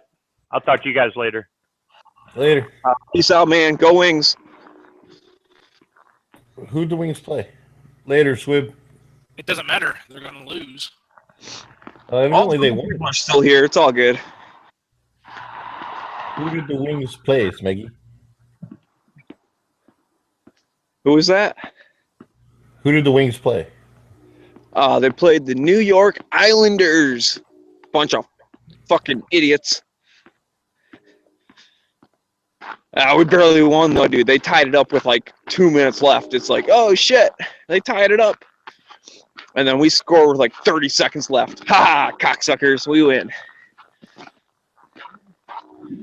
We played a good game though. That's all you can ask for, you know.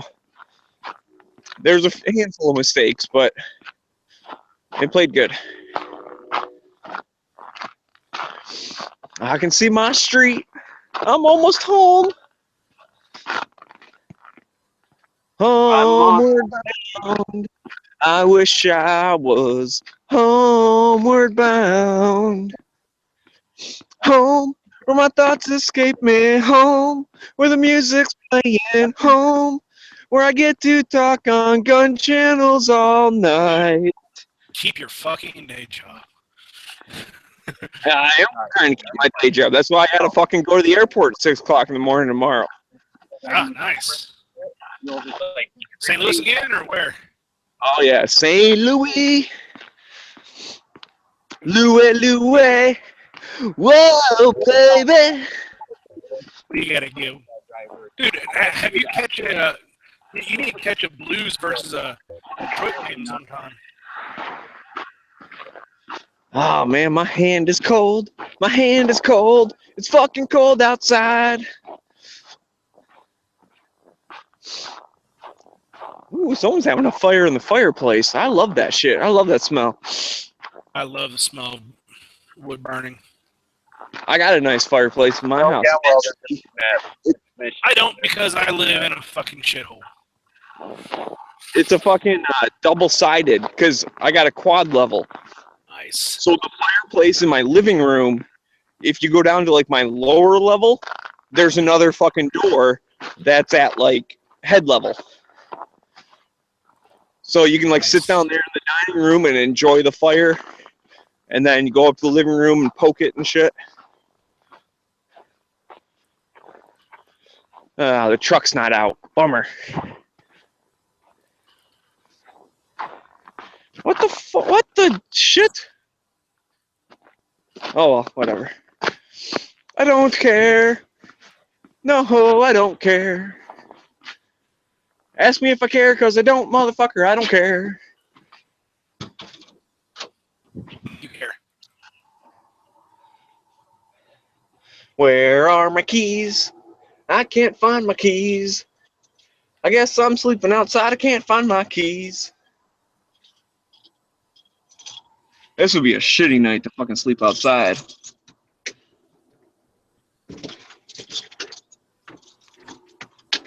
Oh, come on, you bitch. Woohoo! I'm inside my house now. Yeah, it's warm inside my house. Not fucking cold like a stupid mouse. I don't know why I'm in a singing mood. I apologize to anyone listening and everyone in this chat. Oh, don't worry. We're ignoring you. I figured you were. Smart people ignore me, so that makes sense. Going out my back door. I just got home. Shooting guns in my house. Oh, I'll go shoot some guns. You guys want to hear me shoot some guns? I shot guns earlier. Well, I fired guns, but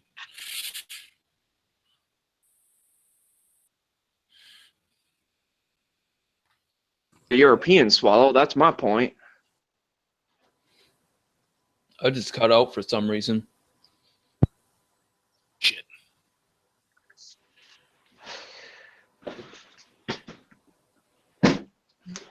I bet you I could get away with shooting a couple rounds off in my house.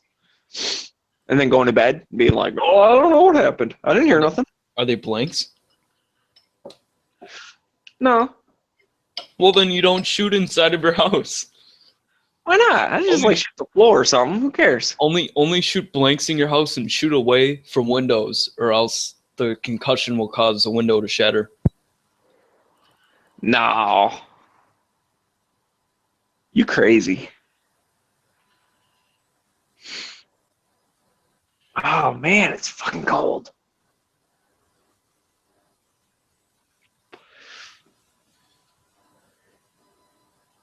So yeah, guns are fun. I like guns. Who else likes guns here? Anyone?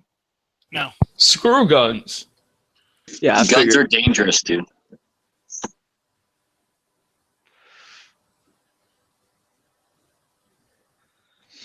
Well, whatever. I like them. Y'all can be any gun if you want. I don't care. Oh no, I didn't say I didn't like them. I just said they're dangerous. Oh well, you know, honestly, I would agree with that. They are. We need You have to get the 30 caliber magazine clips off of our streets. Okay, our children are not safe. Yeah, they're too easy to hip fire 100 bullets in a second. Actually, I heard it was 30 rounds in half a second. So that'd be 60 for 1 second. No, because it's exponential. Meaning? So you shoot 30 in half a second and 100 in a second. That's just how it works. Because when you hip fire, it goes better. But what if you're holding the thing that goes up? Well, then it's triple. Yeah, then it's extra dangerous. I see. Oh man. But what if you have a bullet button on it? And your California legal 10-round magazine. I thought that was to stop crime. No, your bullet button makes it full auto. Oh, really? Huh. Yeah, didn't you hear it? That's what it does. If you lived in LA, you would need a full auto also. Yeah.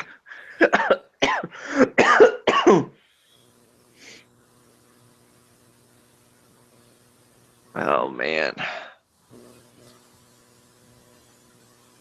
I should not drink any more coffee. I'll be back. Yeah, coffee. That's what I'm drinking. Actually, I don't like coffee. It's gross. It's too bitter. That's why you add cream and sugar. Even if you do that, dude, it's still gross. Like, I've done, like, half and half fucking, like, cream and coffee with sugar and shit, and it's still gross. Like, a drop of coffee makes something gross. Well, then you didn't go to Dunkin' Donuts. I used to go to fucking Go Nuts all the time, dude. Don't tell me I didn't go there. Well, you just said you dislike coffee, and their donuts suck. So what's the other option? Get some Boston creams. Oh, that's so good. They suck. Oh, go fuck yourself.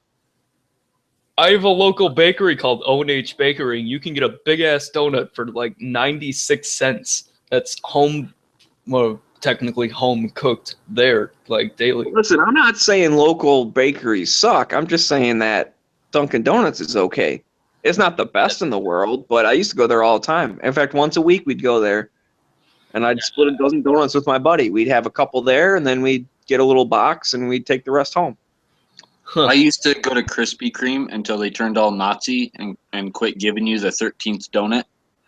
Because you used to be able to go there and get like a dozen donuts, but they'd give you 13, you know, instead of a dozen. But then they changed, and they're like, oh, no, we're only going to give you a dozen. And I was just like, oh, well, I'm not going to come here anymore. Oh, my God, dude, Krispy Kreme, like fresh, like super warm Krispy Kreme. Oh, my God, it's so good.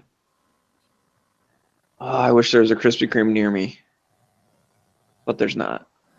I just get fat. I don't want to eat donuts right before I go to bed.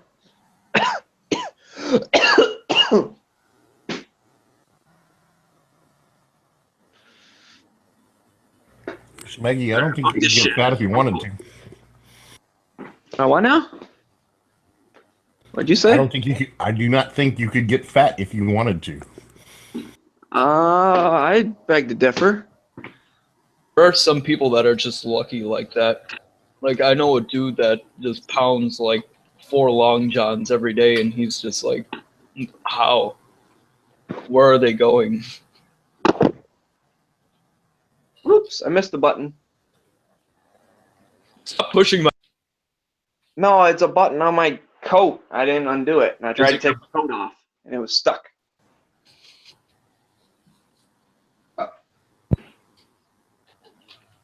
Oh, man. I don't want to pack. I'm going to pack tomorrow morning.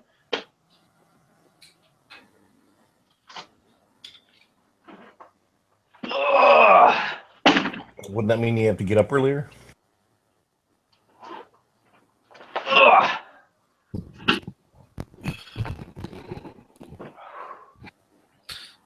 Oh, shit. Hey, Dead Horse, how's it going? Building new ARs? I built one last Friday. I'm talking about since then. Oh, no, probably this next Friday. Because I think my light should be here. That last one was cool. I'm glad I was able to jump into that live because I was at the hotel room up north, so I had Wi-Fi. So I'm glad I listened to jump in, so I got a free catch. This new one's not going to be like maybe as fancy, but it's still going to be like really fucking nice, man. I don't have enough money to build stuff like that. Is that going to be the pin and welded one? Yep, the pin and welded one. Sure.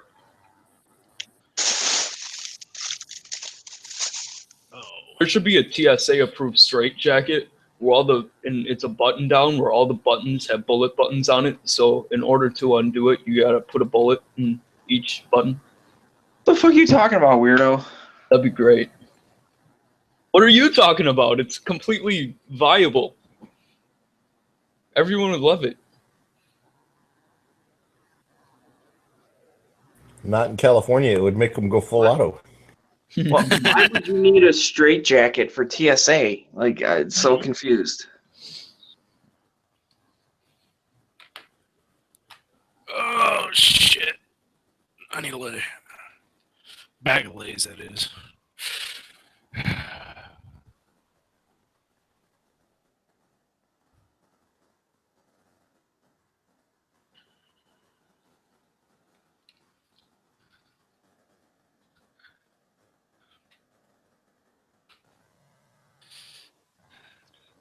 All right, you all need to talk about something. So I want something to listen to when I go to sleep. There's one guy who's on gun channels, pretends to be a snowman. His name is Smeggy. Oh, that guy's fucking awesome. I love that guy. I heard he's... Yeah, I do. I heard he has a magic hat that brought him to life. I deal with that guy every now and again, so he can have And- an attitude. And I heard that in love with a guy with this Y in his name. Wow. I know what we should talk about. Anything but what I just said? Can we talk about depression? It's a pretty taboo subject, but I think we're ready to talk about it. Oh, go ahead. It's not okay. I don't care how much your dog likes peanut butter. It's not okay. That's going a little bit too far, okay? I'm not that kind of person. Fucking. You're mean, too I young like- to be not that kind of person. Thanks. I just like spit peanut up. butter every now and again, okay? I'm a peanut butter part. No, just stop right there. Just stop. At what you're I already mentioning. just spit up all over my fucking self, dude. Just stop. Like, no peanut butter talk. Why is it too close to home? Hit too close to home? Yes, it does. Yep. We're just done right there, man. Like, no peanut butter talk. We talk about Peanut butter jelly. Peanut butter Well, jelly. what about Peanut butter jelly time. Peanut butter jelly time. Hey, listen, guys. Peanut butter and jelly in the same jar, and it tastes like crap. I think those should be repeated. Everyone knows you need so much more peanut butter than you do jelly. No, you don't. Yeah. Like The 2 inches of mindset. 2 inches of peanut butter, half an inch of jelly, and you're good. Yeah, if you want a dry ass mouth. Dude, I'm all about the gains. Food I need all that likes it dry. Wow. Well, I mean, But I'm more mature than that. Like the Sahara Desert. Yeah. I'm sorry, y'all can just ignore me. It's okay. it's all right. She starts out funny. dry, she'll end up wet. It's all good. Oh crap.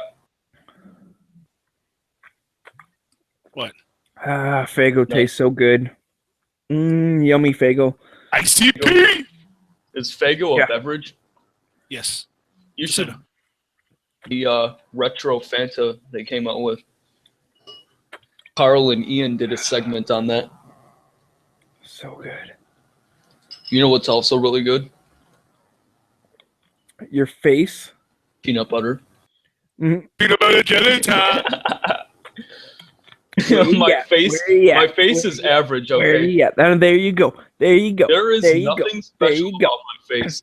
It's just Peanut butter jelly. Peanut butter jelly. the peanut butter jelly. Peanut butter jelly. Peanut butter. Peanut butter jelly. Peanut butter jelly with a baseball bat.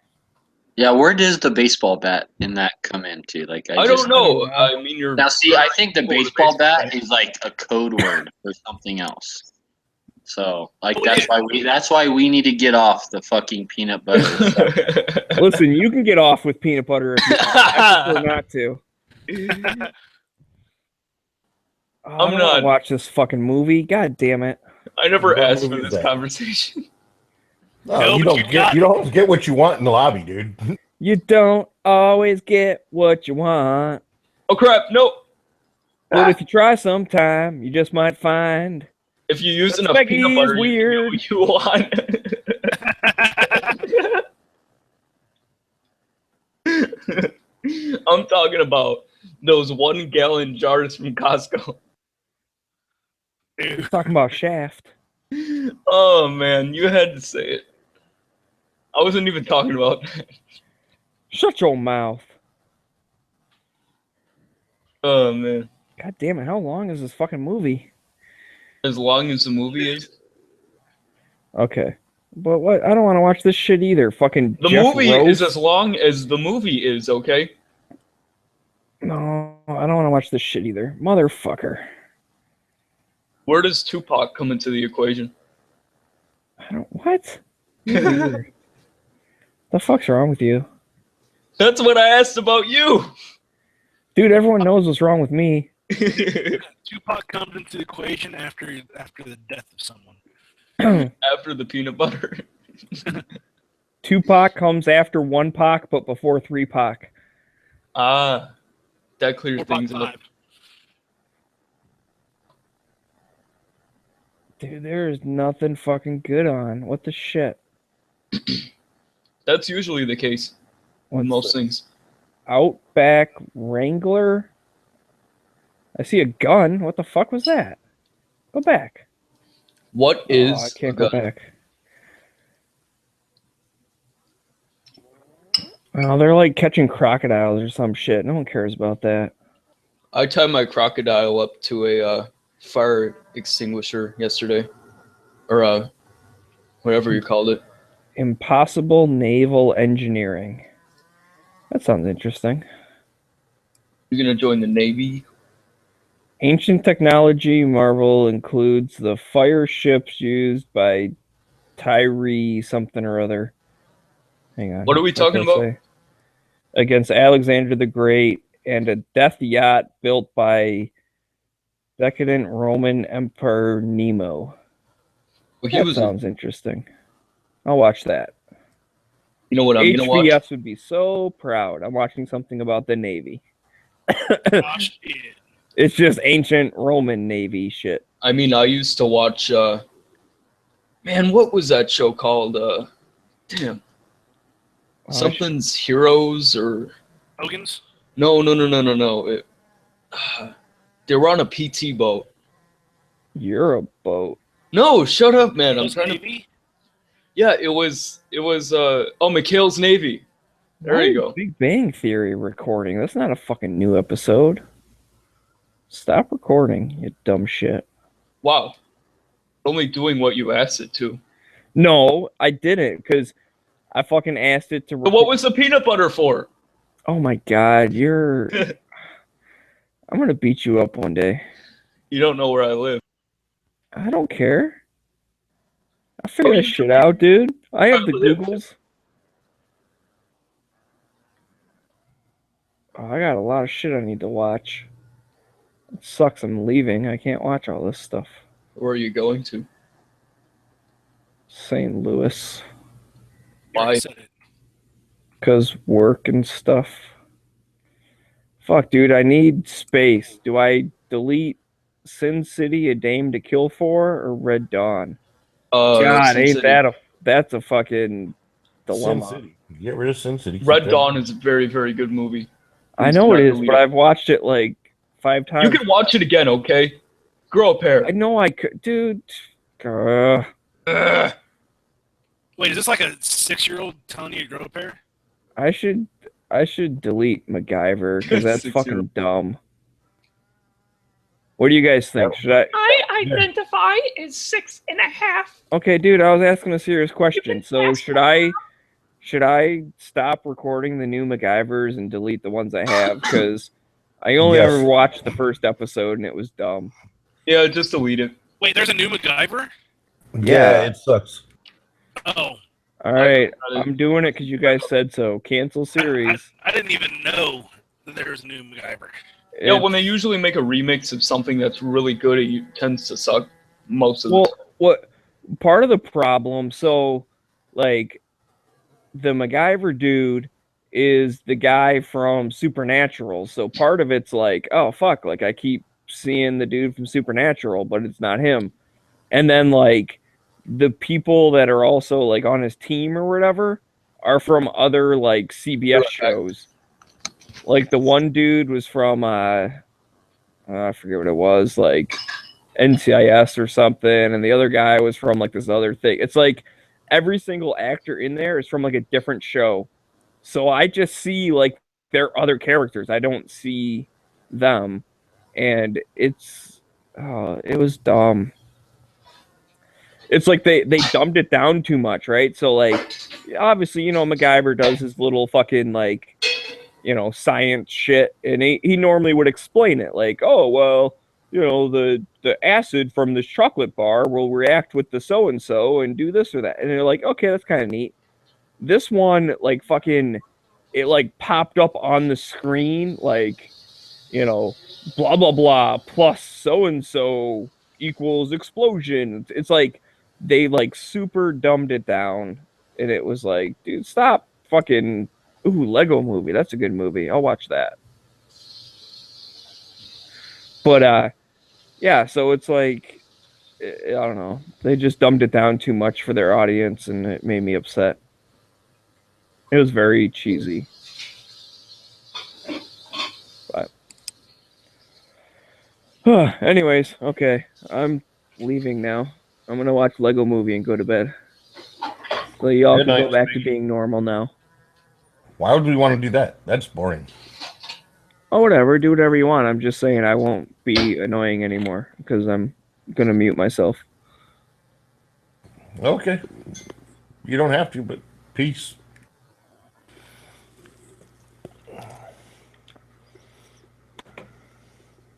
I think I muted myself while I was saying that, so I'll do it again. Bye, Felicia. Bye.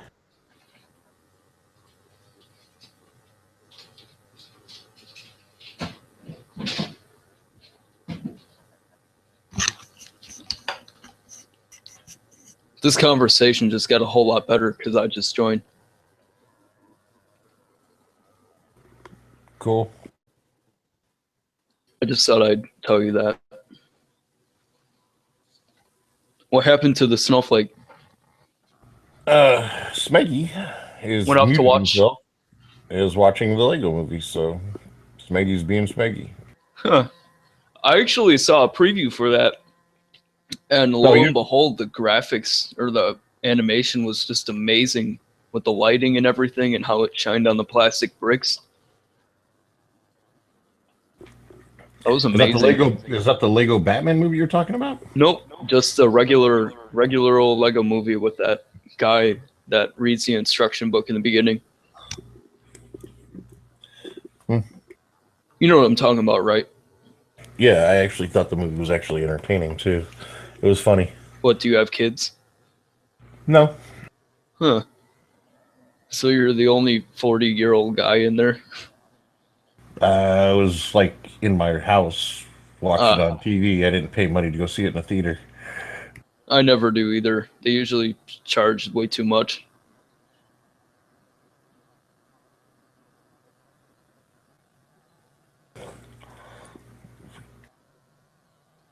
Why pay to see it in the theater when you can just get it on a bootleg website for free? No, man, I'm just kidding. Theaters, man, they cost way too much. Just because you put on a fancy outfit doesn't mean that you get to take all my money. Actually, that's exactly what that means. Really. If you go there. Most of the people I've dealt with that work at theaters are complete jerks. No lie. I don't know. There's one theater down here that I like. It's cool. It's got a bar in it. So it's a beer bar, but it's still a bar. So I assume they don't show a lot of kids' movies there? No, they show them. Or is it just like sectioned off, you mean? Yeah, it's just a little bar off to the side. Like it's got a little wall of partition around it. And, you go in there and... So why save money and drink alone when you can drink with other people and waste all your money? Well, same thing with a bar. I mean, the price is You're really paying not for that the different. nice-looking countertops. Actually, yeah, I guess. I don't care. Yeah, you already know. And when a bartender does the neat tricks where they flip the glasses and whatnot, that's what you're paying for. Oh, no. They don't do that. Like I said, it's a beer bar. All they have are like micro brews and custom craft beers and stuff like that. And they have a couple like standard of your... Dude, beer is nasty. I'm glad you think that. I hope you continue to think that. I hope you think alcohol is nasty too. And you Yeah, stay I'm not with it as well. abuse it and whatnot, and it's just not very good. Wine is nice to have every now and again, though.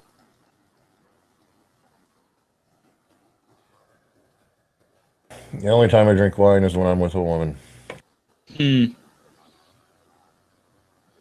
Thanks for degrading my tastes. No, I'm not. I'm just saying that's the only time I personally drink wine, and that's because women like to drink wine as well.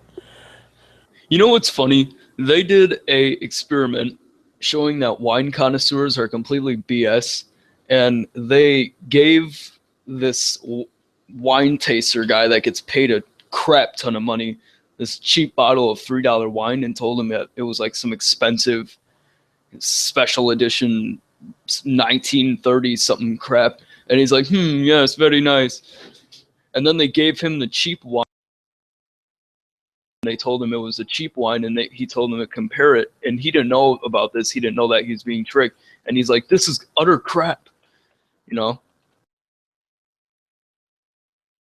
Well, I don't know. I'm not a big wine. No one drinker, has so. a tongue that can. I mean, they just said in conclusion, just buy what you like. I just thought that was interesting. I'll be right back. Okay. Dead horse, you there?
Yup. Yup. Yup.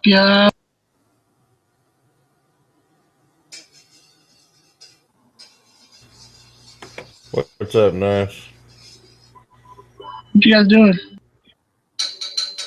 I am currently looking for the show either Rome or Romans on Netflix. Oh, okay. Let's see, there's Roman Empire. I wonder if that's the one that only one season. No, there might be two.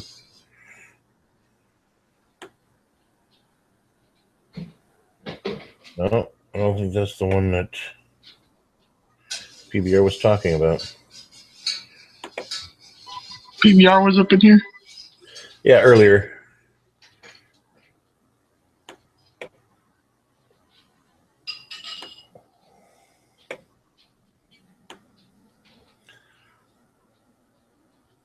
Let's see. Roman Empire. No, that's not what I was looking for.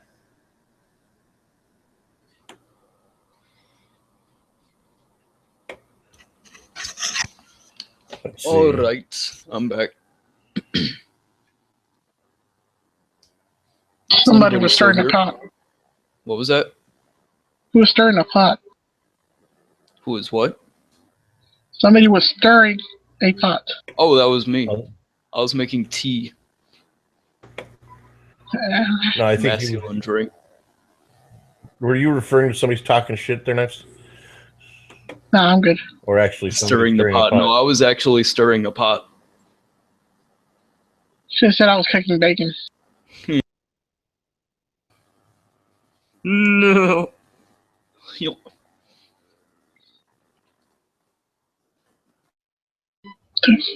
Although that would apply, because I like to start things that really don't need to be started. It happens.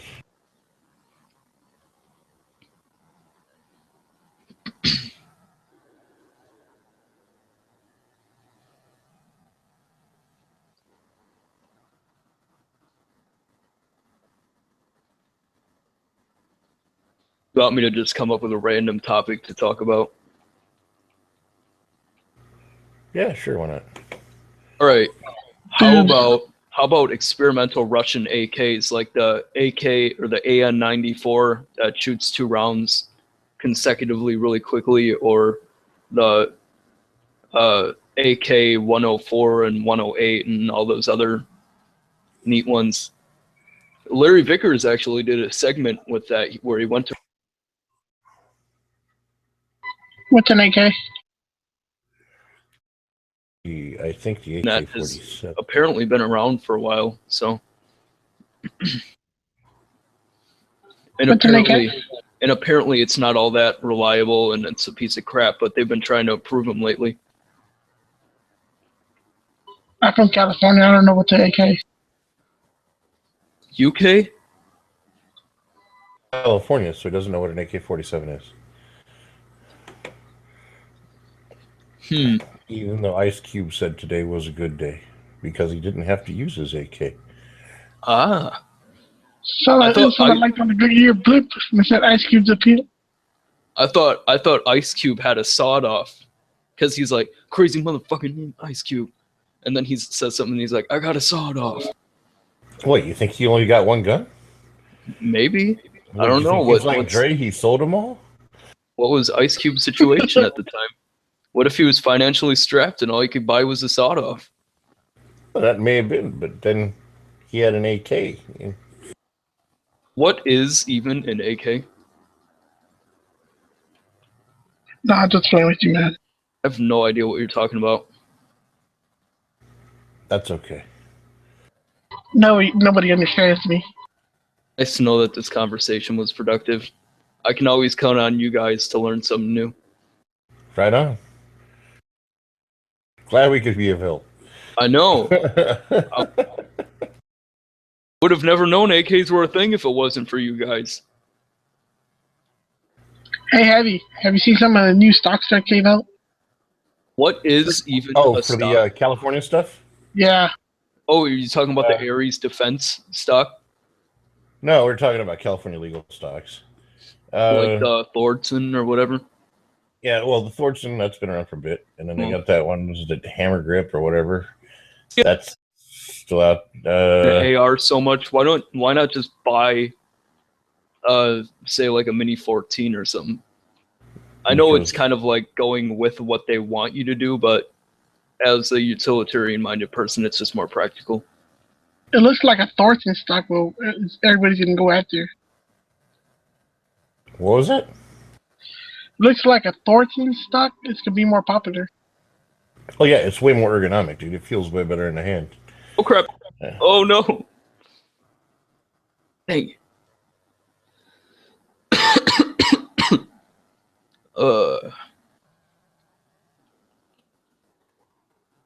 And in fact, that's probably what I'll be putting on my DMR, or on my DMR, my VPR.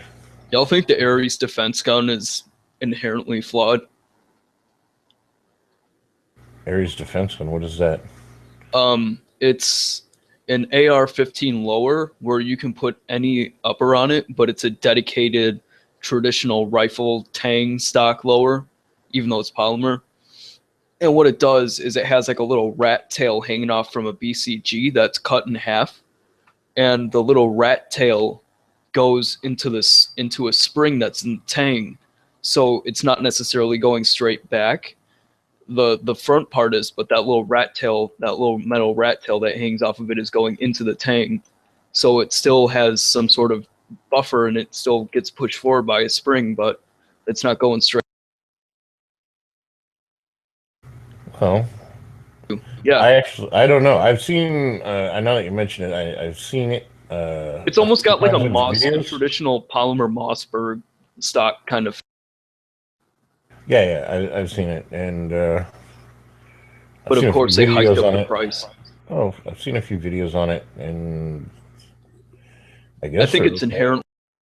It's a very weak design. I don't know anything about it personally. That would entail you because you actually, it's like the entire lower is exactly built off that stock. Yeah, so that's, I don't know. That doesn't seem very practical in my opinion. I No, guess I'm for just places saying, like buy a Dallas- Mini 14 at that price, Well, no, because you can still get accessories and stuff like that for the upper.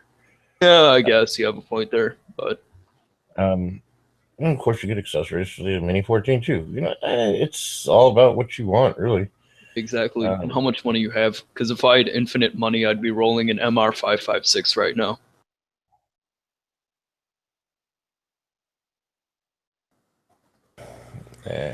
They're good. I'm not gonna They're say good. not. Yeah, did they stutter? I said they're good. Man, I think you'd get a much more positive and happy answer than that, right? No. It's not just they're good, it's they're really good. They're good. They're such a refined system, man. You can't For the money though, that you're paying $2,500 for bucks. it, yeah, fuck that. I could. No, fucking, it's an HK. I'm I could loyal get to a the fucking- brand. I could. Well, good for you. But I mean, I could build a Lantac. I could get a Noveski, and still have plenty of money left over. For For ammo. $2,500, yeah, for ammo. For $2,500, And boobs. freaking, and boobs. Boobs is always good. But how much money are boobs?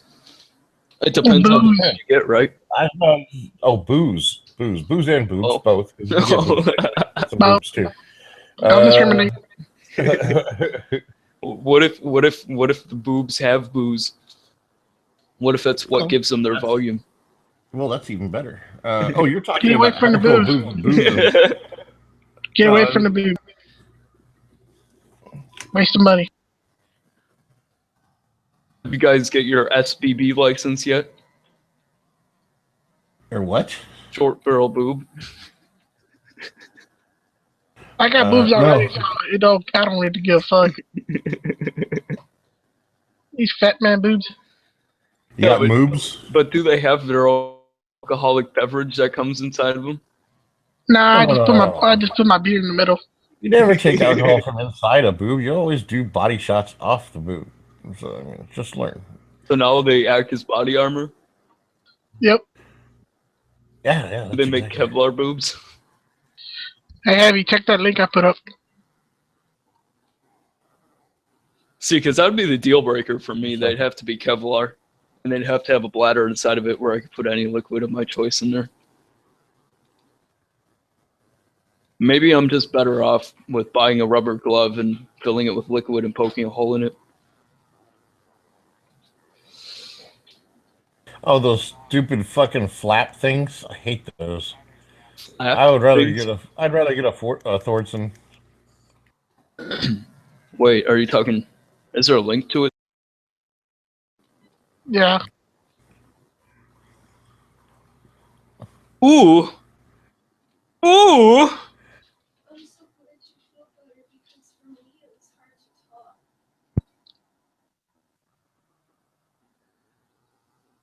The fuck was that? What was what? Who was it at Shop Show that fucking was making those new California legal stocks? Hey, what do you think about that whole hashtag will not comply? I think that's stupid. Whatever. It's up to the person. Because I'd rather not get arrested. Hey, Heavy. Yo. The way I think about it, you can use it in an emergency. Take that shit off.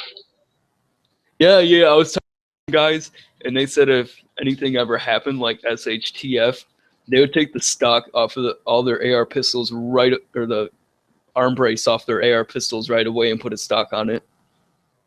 No, we're talking about the hand grip. Yeah, the freaking flap or wedge or whatever they're calling it for the fucking California legal Flap shit. wedge. I need to see a link to it. Well, it's right there in the side chat. Oh, it's a YouTube one? Yeah. I thought it'd be like a website or something. No, it's the YouTube one. Somebody's doing a review. Oh, that's called a grip sleeve, so it makes it featureless. Yeah, fuck that bullshit. They just Well, to the side.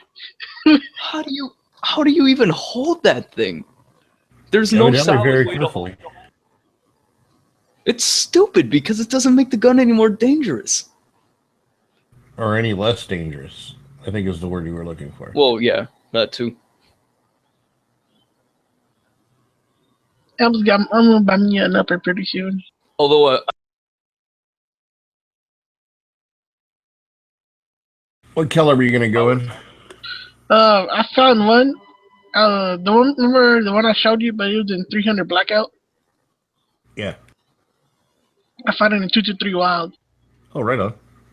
and I showed two. There's one a chrome line barrel, and Dead Horse told me to get the M4. I'll show you right now. like my friend says, it's best not to try to use logic when you're reading the new gun legislations. He said they're easier to understand when you throw logic right out the window. Yeah, that's the problem. Is they should be logic based because they're law. Yeah, it's not supposed to be based off emotion. But it makes me feel safer. Yeah, Cool. there you go.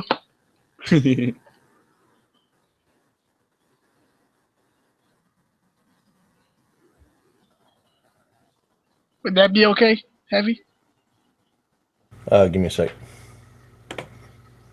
Hey, in case anyone's looking for a new handgun, Brownells is going to be posting a deal during halftime during Super Bowl. Are they? And it's only going to be valid during halftime during Super Bowl. And it's supposed to be an absurdly low price. Like, we're talking like maybe like a $300 brand new Glock or something. It's supposed to be like Which model? absurdly low. No one knows until halftime show. It's probably going to be some 380. Hey, who's gonna be the anti-gunner singer this time? I don't doubt they'd know. have a Glock 19 Gen 4 for like $300. If it's a Super Bowl sale, they would. Because that's the whole point of Super Bowl sales. Ugh. In this capitalist society, people gonna find be any high excuse power. to make a sale. $120. No, it's actually really smart So, because if their uh, team's losing by halftime, they're already drunk. They already want to kill themselves. So it's like, yeah, perfect time to like sell them a gun, dude. Like, Oh yeah. fuck this shit. I'm like turning off the Super Bowl. My team's already losing by like 4 touchdowns. So yeah. Well, I mean, it's So going to be you're an saying impulse buy. Atlanta is going to get a lot of gun sales that day? Hell, no, Atlanta's going to win. The Patriots, they're going to go down. No, like the dude, Tom Brady's gonna kick Atlanta's ass, dude. How come? What's up with all these Seattle fans, dude? Like, I don't know. I'm seeing posts like people are like rooting for Seattle in the Super Bowl, and I'm like, wait, let me double check this. I didn't think they were in the Super Bowl. Wait, nope, they're not. There's a lot of Why the fuck overflow. are you like still promoting them, dude? Like, There's a lot of overflow of Cowboys fans saying random crap too. Like I saw this one meme where it was like the Cowboys can't lose if they aren't in the Super Bowl.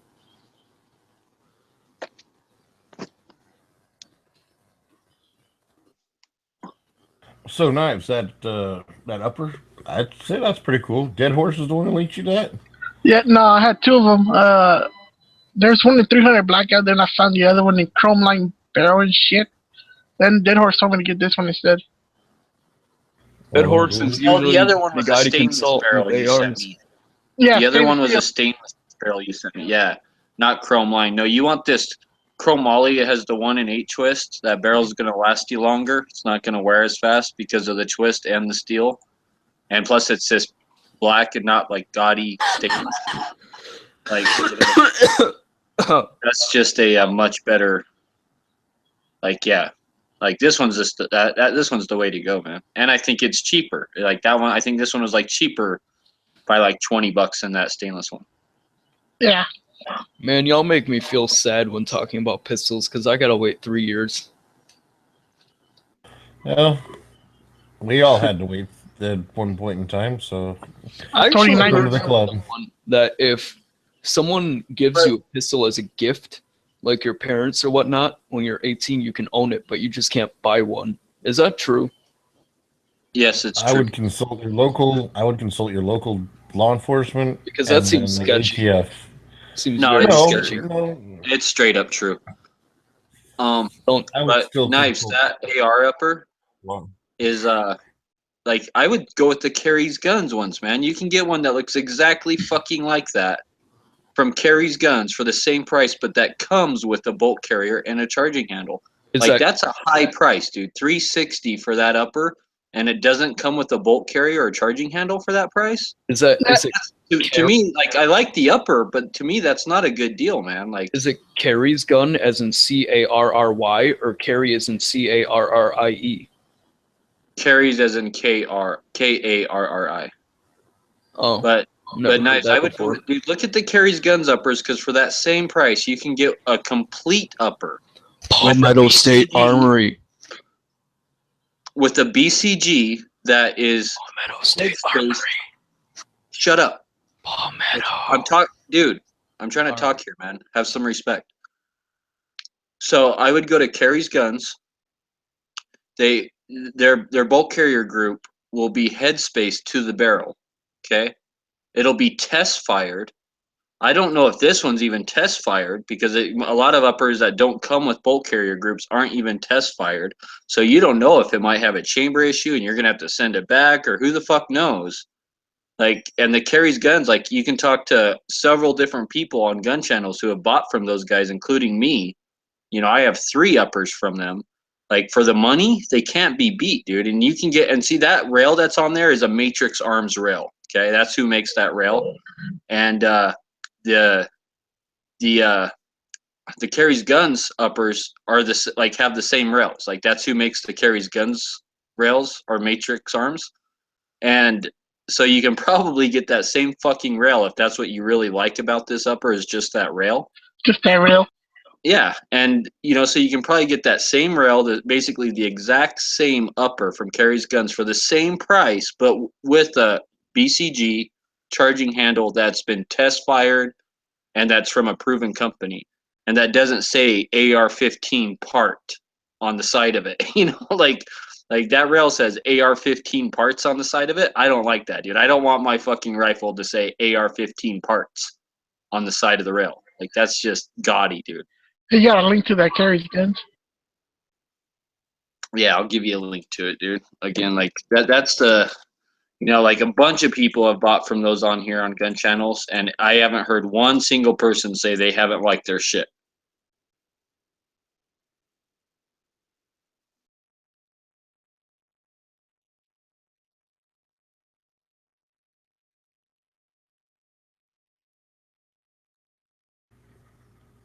Yo, did I freeze up again?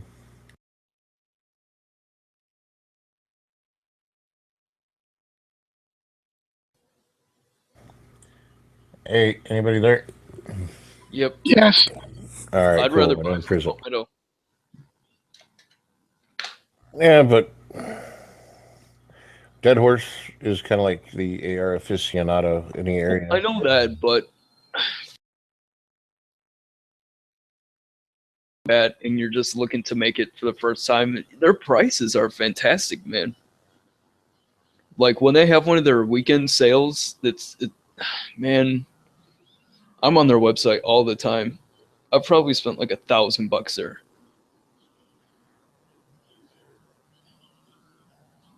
And I don't understand why everyone's all hyped up about their customer service. They're like, oh, their customer service sucks. I've asked order nothing. Nothing. Maybe I'm just a lucky one, but I've never had a problem, and I don't understand where those people are coming from.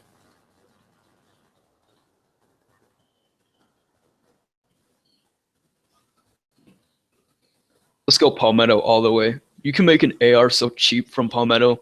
Well, not cheap, but inexpensive. You wait for their lower receiver blemished ones to go on sale. you can buy a standard A2 lower receiver that's rated for a rifle because it has a stock on it. The regular A2 stock, do they work perfect?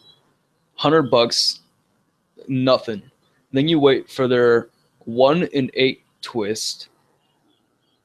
440M or whatever it's called, stainless steel barrel. It's like a bull barrel. It's extremely heavy, but it's really good. 16 inches, everything. Maybe change out the muzzle brake. Maybe change out the front sight.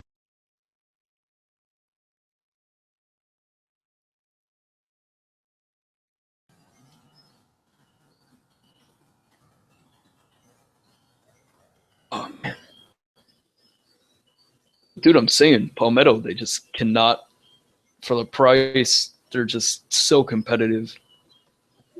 I mean, there's also like Bear Creek Armory and all those other people pumping out low price AKs. I mean, not AKs, ARs, but I don't know. I've never dealt with them before.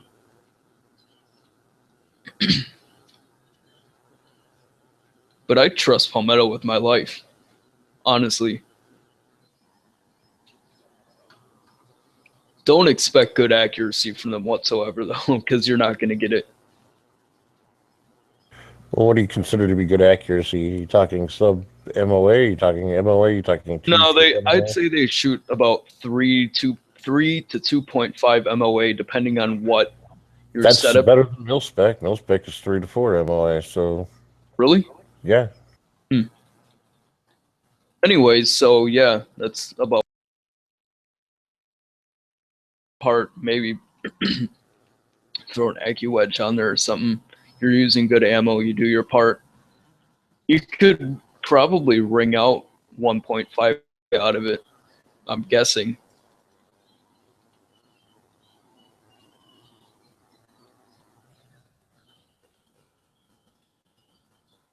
I consider PMC X-Tech to be pretty good ammo, though, so I don't know. Practical accuracy and just what it's capable of, also.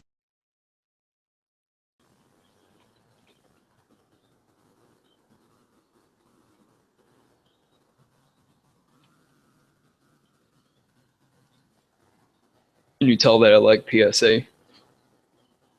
Just a little. Yeah.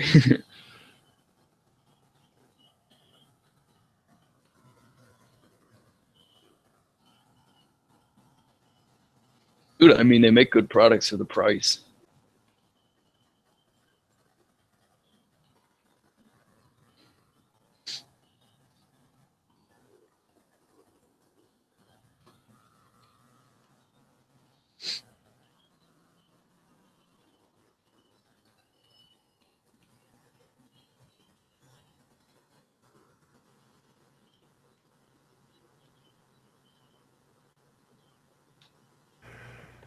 It's actually a pretty cool website there. What is? Carries Guns. Nice. I'm gonna make a call for you. Probably not until Monday. I'll find out exactly what rail that is, and then I'll find out if Carrie's Guns can get a hold of that rail for you. Because like those people are so cool. Like they will, like just like their shit that they have on their websites, like their set shit, right? But if you want something a little different, like those guys, like they build everything in house, so they'll. Like they would probably be like, oh, like you want that rail? Yeah, we can get that from Matrix or whatever, and then it won't have that fucking gaudy AR-15 part logo on the side of it. No, I could, and I just look around. You know what I mean? But I bet you I can find that same fucking rail. But that's who makes that rail. It's Matrix Arms. No, I just wanted the cone break because California bullshit. And also look, that rail kind of looks nice, but I don't really like it. Well, isn't that blast forwarding device on it? Isn't that still considered a No, brake it's in California? Yeah, it's a brake, so it's legal. It has to be a muzzle brake, not a flash hider or a compensator. Oh, okay. Specifically, the A2 compensator. Well, like I said, Carrie's Guns has that exact same like crink brake, right, on like their pistols. And if you like, you know, I'm sure like if you're For like, oh, AKs? I want that on my rifle instead, they'd be like, oh yeah, like it might even be in the options. Like,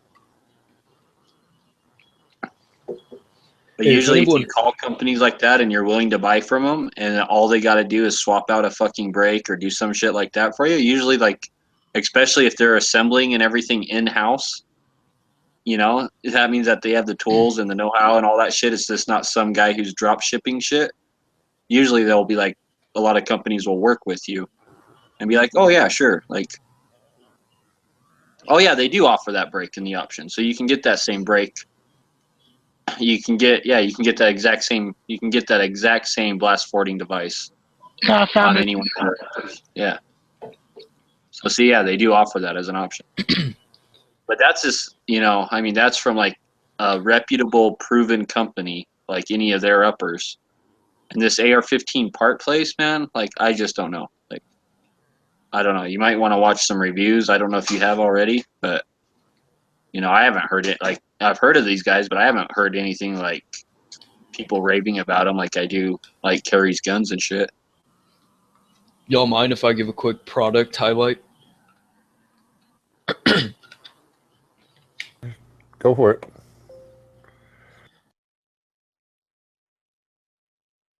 Business where he buys barrel steel as a milling machine in his house, and he makes one by one. He mills out 5.56 muzzle brakes with the barrel steel. He used 4150V barrel steel, I believe, and he makes all these custom designs. He takes like if you want to have a certain custom brake and you have like an idea for a design or whatever, he'll try it out and whatnot. But he makes really, really nice muzzle brakes for the money. Like he sells them for like $30 a piece, and they are solid. 1/2 by 28 thread. It comes with a free crush washer. Dude, they are fantastic. I'm What's the name of the surprised. company? Hold on, I'll get it for you right away. Cause dude, I'm surprised more people don't know about it. Just cause he ain't a name brand is, I guess, why people don't buy from him. Let me search it up real quick.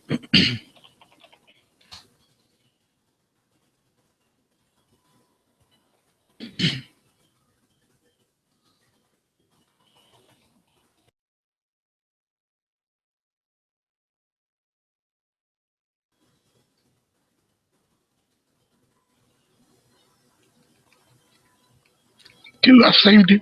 Thanks, Dead Horse. My All right, stepson's all mad at me right now. I added it to the Hangouts. Why is he mad? Because he just came out and asked me if he could earn $8, and I told him no. And I told him I already told his mom that the next time he came to me and asked me to earn money for a video game, that I was going to make him earn money for a gun part instead, so he can start putting together his AR-15. And so now he's kind of like all bummed out that he has to earn money for a gun part before he can earn money for a video game. He'll thank you later.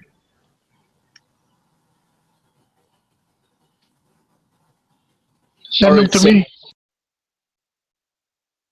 The guy on eBay. Google. Robot.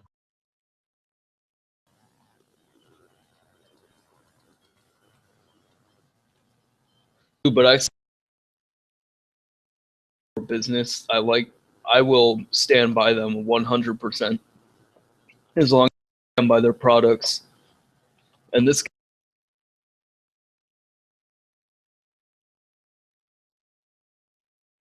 genuine person.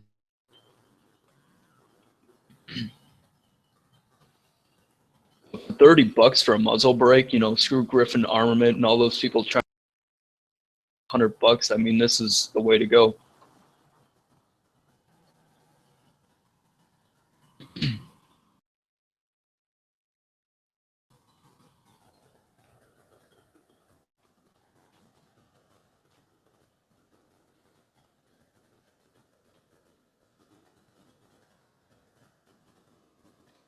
Yo, Heavy. Yo. They got any new movies on Netflix yet? Let's see. Okay, let's see. Recently added. I'll see the link. I just checked it out. That one. Yeah. What do you think? That's to check something else. Yeah, they're nice. 40. That takes a nice car.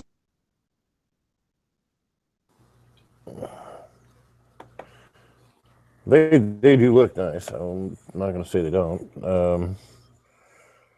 And then as for you, Flippy, or not Flippy. Sorry, Flippy's not here. Sorry, Knives. Yeah, there's Why? no. I don't see any new movies. I mean, everything that's on there has been there for a bit. I rented John Wick, or no, Jack Reacher 2 tonight. Watched it for the first time, like with the boys.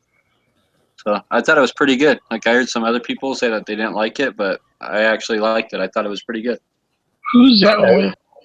It was Tom it was Cruise. entertaining. I posted a link to the specific compensator flash hider that I have, and the thing works so good that it actually recoils down.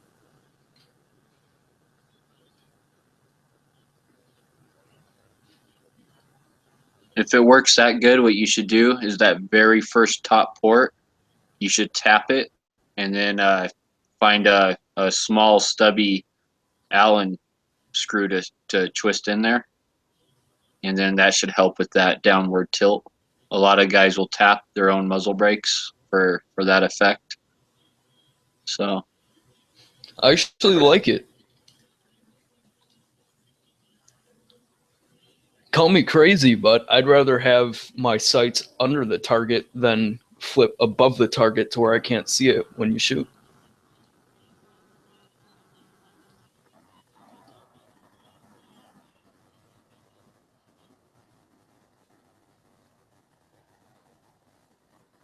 Oh no, man, it's Friday and I'm just trying to shoot the shit. No worries, dude. Freaking, that's actually, that looks pretty decent. I know it's an extra A2 bird cage if anyone needs it now, though.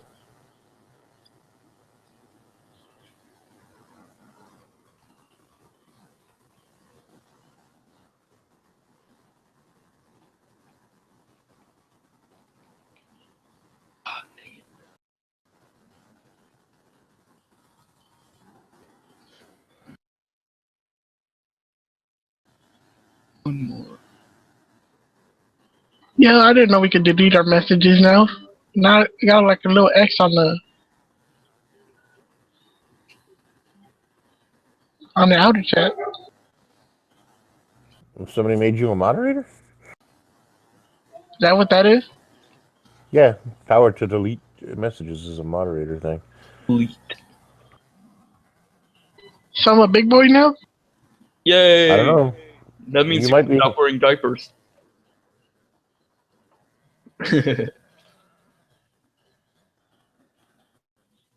Ooh, chat.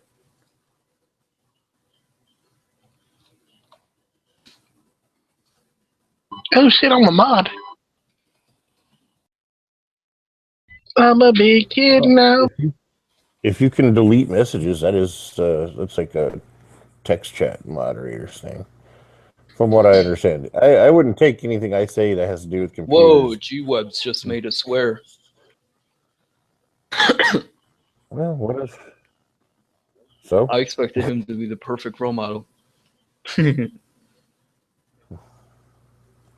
Depends on what you're looking for in a role model. That was sarcastic.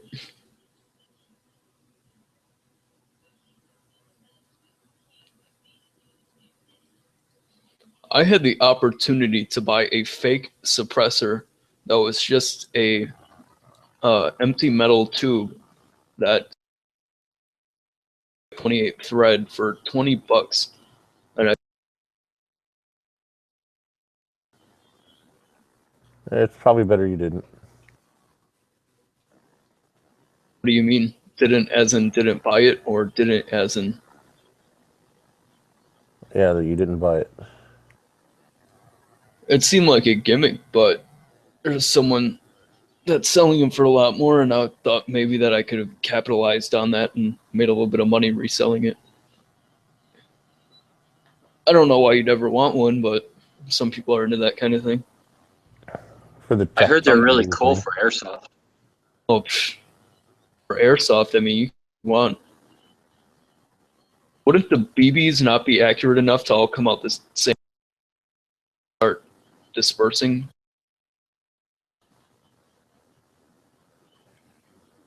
Well, it's Or is airsoft. Who cares about accuracy? Like Well, those I don't guys are want all them like spraying and praying anyway. I'm saying, like, will they make it out of the other side? Because the hole is just big enough for a 5.56 to go through there. I don't see why it wouldn't. I mean, Well, I don't know. I think those airsoft BBs are what, like 6 millimeters, so maybe not. Yeah, 6 millimeters. so you get one for an airsoft. Maybe you could bore the hole out a little bit.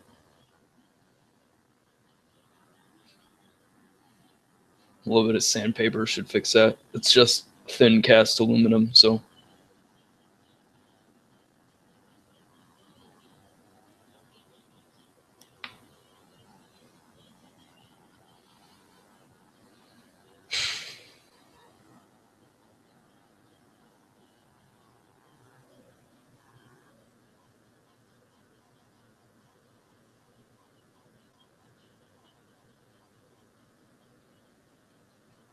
Yeah. Yep. Yeah. What do you guys think about rail covers for the top of a flat top receiver? One of those little rubber things that you just throw over the rail so they don't cut. Just put a dildo on it. Did you see?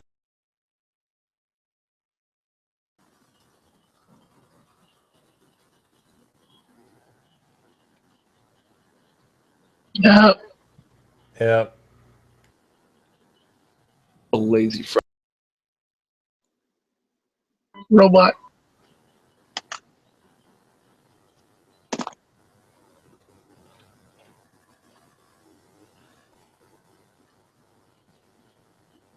Okay. Oh crap. Dang it. What the hell? Oh my gosh.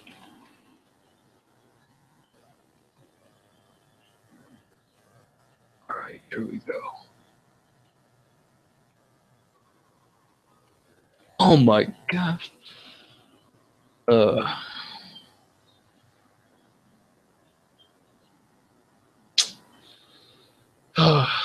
Can't always come out on top.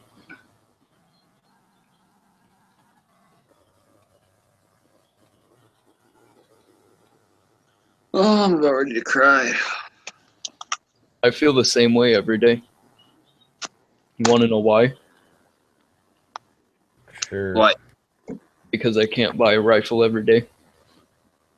Or at least a new one. I can't buy a rifle every day. Well, that's why I want to cry. Come to California. I should have an armory by now. You do. It's just empty. My house shouldn't be made out of bricks. It should be made out of the forgings of old, used, cut-up AKs that were made by Soviet Russian elves. Yo, doesn't John Wick come out this month? Yep. What is John Wick supposed to be about? Blasphemy. What are you talking about? Is that supposed to be a movie quote or something? No. Yeah, there's a movie called John Wick. You should go look it up. You said got Keanu Reeves in it. Keanu. They're trolling you, dude. You don't want to see John FBI Wick. That's like agent. an anti-gun, like liberal movie. Like that's not something you even want to see. Like they're My trolling. grandpa said Who's that. trolling who? Dead Horse. Who's trolling who? Well, my grandpa said he wanted it for Christmas the one time, so I was just curious. never looked into it. I got him something else. Part 2's coming out. Well, you said it's like a liberal anti-gun. If you want to see a good movie, okay, like with like a lot of gunplay and all that, Red there's Dawn. a new movie out called Miss Sloane. Okay, it's about this badass chick. She's like all into guns and stuff, and she can kick ass and like. Is it so like just check out Miss Sloane? Is it like fake cosplay guns though, or like real guns? No, dude, it's like imagine like the chick from like Underworld mixed with the chick from like Resident Evil, like mixed with like some other badass chick, like like the redhead chick from like the Avengers, like all like put together. Like, man, I do not watch Miss movies. Sloane. I don't know any of those movies. Like you don't know like Black Widow from like the Avengers? Like any of the Marvel Avengers, or she's been in like all like Iron Man. She's been in like the Hulk. She's been in like all the Marvel movies, dude. Like, she's like the most popular Marvel character without her own movie. Like The only Marvel movie I've ever seen was Spider-Man 2, which kind of sucked. Where the fuck do you live? Shit. In Wisconsin. Wisconsin. I can buy a gun on the street. What's up? I can do that shit here, dude. Well, legally. No, but seriously. No, seriously, I can buy one in the street right now. Go down the street. Soaking heavy. What's heavy? Heavy. Do the same thing if I did that, if I wanted to, but I don't do that, so.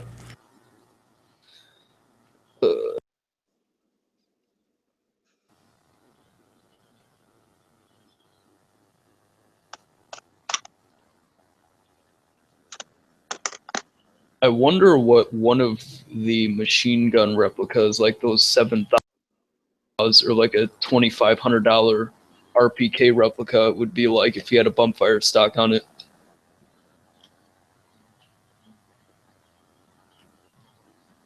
Why would you want a bump fire stock?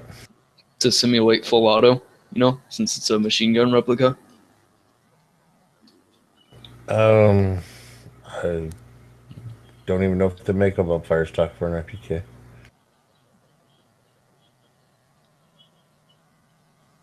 I'm sure there would be a way to fabricate one. Ian from Forgotten Weapons was talking about that because he has an RPK replica, and he was talking about shooting a 2-gun action challenge match with a bump fire and showing practical accuracy with a machine gun. But I don't think he ever got around to doing that. It's an interesting concept, though.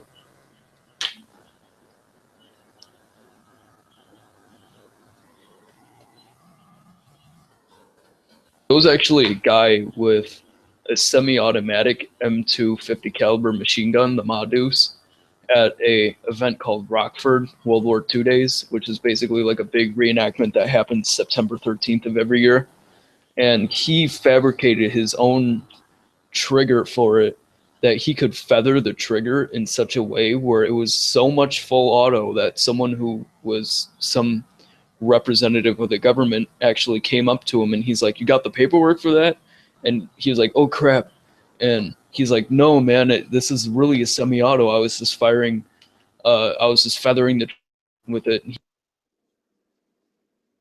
And he's like, "Oh, that's cool." So,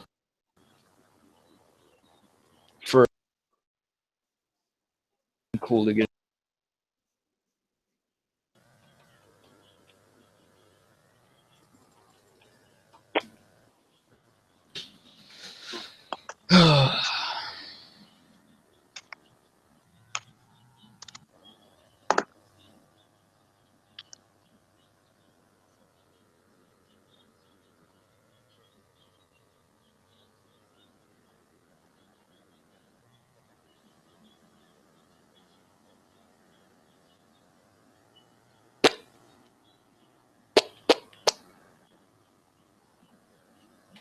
Yo, mute yourself when you do that shit, man. Do what?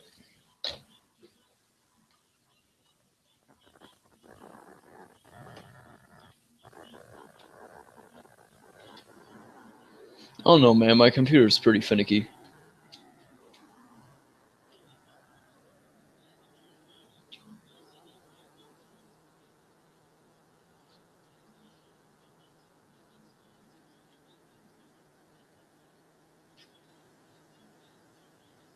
The 10th, huh? That's when it comes out.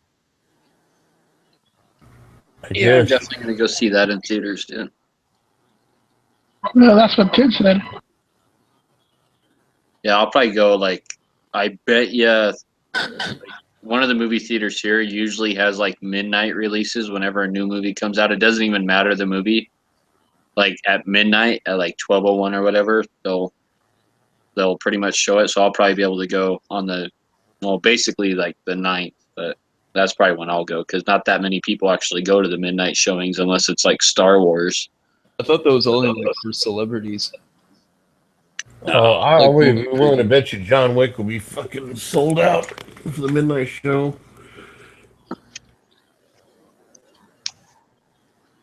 I don't know. I've gone to several of those midnight showings, and like the only ones that are ever like sold out are like fucking Star Wars. Like, you know, I've gone to see some pretty big movies that I thought were like, you know, pretty big and stuff, and like, yeah. But who knows? Maybe. That'd be cool if they remastered the last episode of MASH. I doubt too many people are going to go on a Thursday night when they might have work on Friday at midnight to go see John Wick. They'll probably just wait till Friday night. You know what I mean? So I'd be sick if it was on a Monday. They're basically paying for the. That'd be cool if it was on a Monday. Nobody goes. yeah, and then a good time I like to go is like the very first showing on Sundays because then like where I live, everyone's in fucking church at like 10 a.m. So like if you go at like 10 a.m. usually like you could be like seeing a brand new fucking movie and literally be the only one in the theater. Like,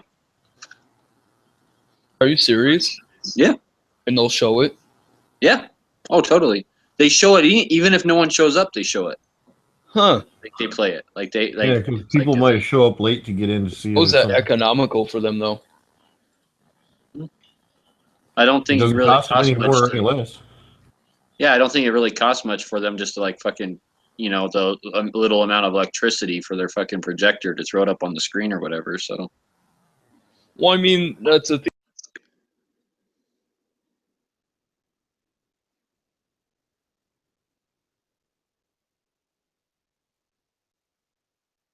Yeah.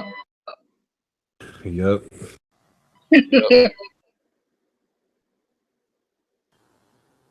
Dead Horse be up in there on Sunday. Oh, he'd be building an AR-15 in a movie theater while he's watching a movie. I'd be putting my feet on the fucking backrest of the other guy's seat. You know, he would bring his vice with him, and he'd bring his tools and what thing while watching a movie, and he'd be live streaming it too. Actually, I was thinking of like maybe not this next build, but the next build after that, which is probably going to be either the 6.5 Grendel or the 9mm, like whichever one I acquire the parts for first. But actually building that one at the range, because I already kind of talked to my range about it.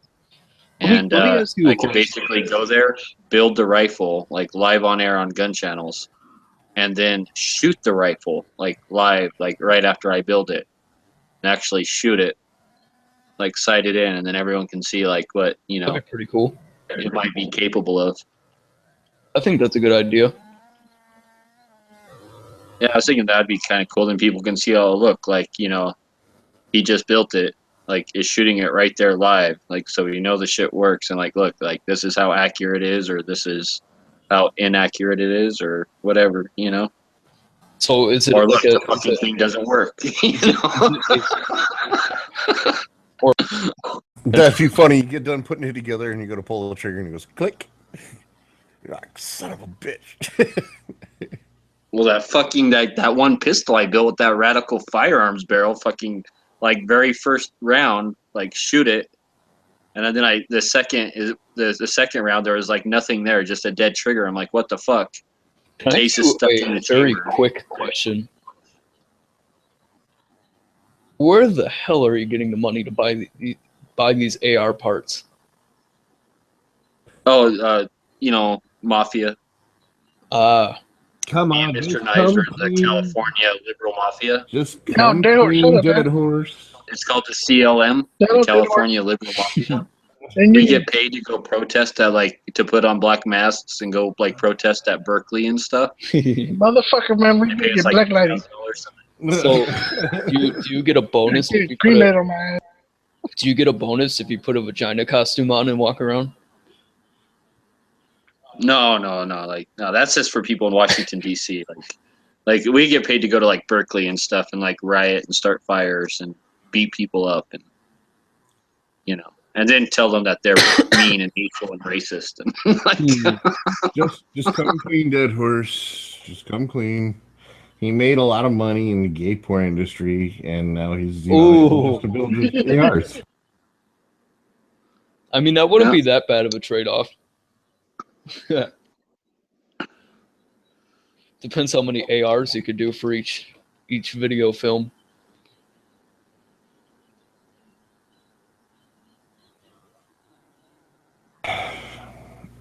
Dead Horse is mad at me now. Don't be mad, Dead Horse. He isn't mad. He's triggered. I do get triggered quite often. Every time someone says a Maverick 88 is a fucking good shotgun, you have no idea how much I want to lose my fucking shit, dude, and just I literally walk around my house like Hulk smashing shit. So I'm pretty sure you just stay in your bedroom and fondle your ARs all day. Dead horse smash. That's your safe space. If someone breaks into your house, it would take you 30 minutes to pick out which gun you'd use against them. Oh, and Heavy, on that last fucking 5 guns that what was it, 5 guns you shouldn't buy or something? The 5 guns to avoid. Okay, yeah. Yeah, you were the only motherfuckers comments. Oh, because the XD, we don't like the XD because they're marketing. Fuck you. Who gives a shit about that? Dude, okay, first of all, Matt, he totally got fucking confused. Springfield has always had slogans like an American company or an American tradition. That is Springfield's fucking slogan, not the slogan of the fucking gun. And it was never the slogan of the fucking gun. Just because they're like, oh, look, our new XD, an American company or an American tradition. They're not talking about the fucking gun. That's Springfield's slogan, dude. That's their... what the fuck? Yeah, but Springfields aren't even made in America anymore. They're made in where are they made? Brazil? They're all Croatia, dude. It's Croatia. The XDs are made in Croatia, yeah. But yeah. But still, it's fucking it was never a slogan. They were never trying to pass off the fucking XD. They never hid the fact that it was a fucking that it wasn't an American gun. They never tried to trick anyone. They said made in Croatia right on the side of the fucking gun. Okay. Whoa. And big ass fucking letters. I mean, they weren't trying to fool anybody, and anyone who thought that they were is kind of fucking dense, dude. Honestly, man. And unless you've owned an XD or something, I don't think you should talk shit about them or say that they're not a good gun. Because they have a good following, dude. There's and I'm not trying to stick up for XDs because I don't fucking own one. I don't. But I'm not going to sit there and talk shit about one and say, someone shouldn't buy one. Just because I don't own it, and over maybe a marketing campaign. Dude, no, dude, I wouldn't go there at the XD. And like I said, I don't even own one. So I have nothing. I have no fucking dog in this fight. There's a guy in the who's the only people in that chat that actually owned a fucking XD? Wasn't it you, Heavy? I think me and Carlos. And both of you guys were like, no, the XD's a good gun, right? Yeah. Yeah, and then everyone else, so the 2 guys who actually own the fucking gun were like, oh, it's a good gun, but all the guys who don't own the gun were like, oh no, it's a piece of shit. And but it still made the list. See, that doesn't make sense to me, dude. Well, it made the list I don't because even think you should be allowed to fucking vote on shit like that. Unless you actually have owned the fucking gun. Like that just doesn't make sense to me. Yo, she owned the XD45. Well, yeah. Well, see, like if you actually own it, then you can say whether it's good or bad. Then you actually have a dog in that fight. You Well, have a even if you valid own it, opinion. You have if you haven't- experience with that shit. Even if you own it, if you haven't shot it a lot, then you still can't say anything because there Well, could if be you own it, at least you've taken it apart, maybe cleaned it, handled it, shot it. No, there you are have many a lot people more that just- fucking experience than a guy who's just been on fucking forums and listening to other people's say shit. I gotta that has no disagree with you. experience with it. I mean, just because you pick up one in a gun shop or you read an article about a magazine doesn't mean you're fucking all of a sudden can say you should get it or you shouldn't. Like I don't know. gotta disagree because I know people that borrow their friends' guns when they're at the range and they're doing matches with them, and they'll like swap back and forth between the one handgun. And then there's guys out there that just buy it, they fondle it in their house, maybe they run like 2 mags through it at the range and call it a day, and then they'll say that it's the best thing since sliced bread. Well, enough yeah, and- there's always going to be people like that because they have to justify their purchase, right? It's experience. And no one wants to hear, oh, you just went and spent $500 on a piece of shit. It all Like comes down to no one experience. likes to admit that either. You know what I mean? Like no one does. Like I know guys who have bought $500 Glocks that haven't run out of the box, that have been garbage, but they'll still tell you Glock's like the best gun in the world, and they still go buy more Glocks. So it's not like. So no one wants to admit they bought a piece of shit. No one wants to, say that their gun's a piece of shit usually. Oh, yeah. Yo. Read the other chat. About ARs, by the way, in the chat. He's probably gone by now But since G- we but, didn't answer his question.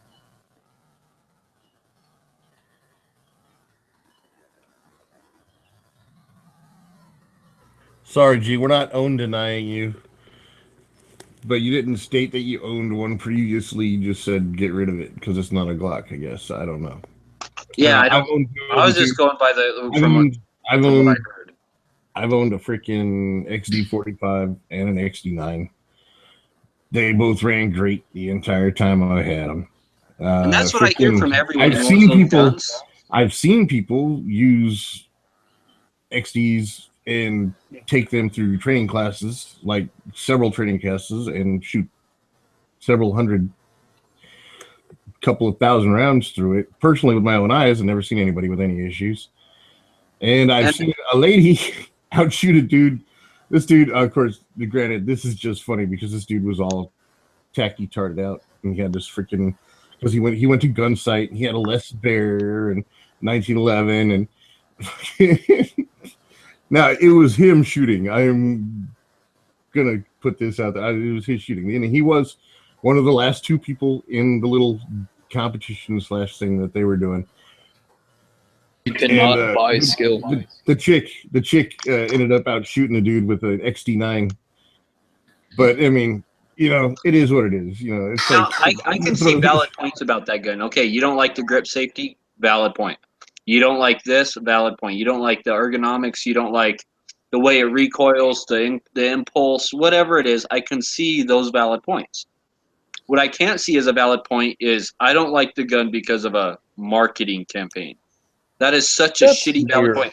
I don't give a fuck if the marketing campaign is this gun gives Kim Kardashian orgasms. I don't care what the campaign is. That doesn't like tell me if cheaper it's a good gun or not. That's like cheaper than dirt. I still buy from them, even though for some reason everyone hates them because they got good prices. So I'm gonna obviously buy from them.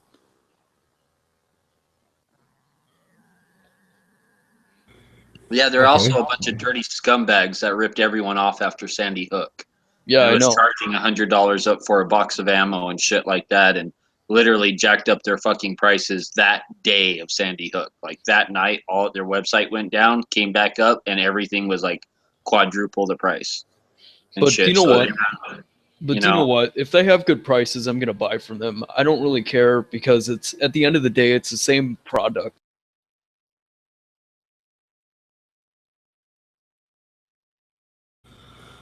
Yeah, but at the end of the day, I'm an American, and I have a choice of who I do business with, and I would rather spend $10 more and buy from a reputable company that doesn't rip other Americans off right? And that doesn't and isn't fucking greedy and slime ballish.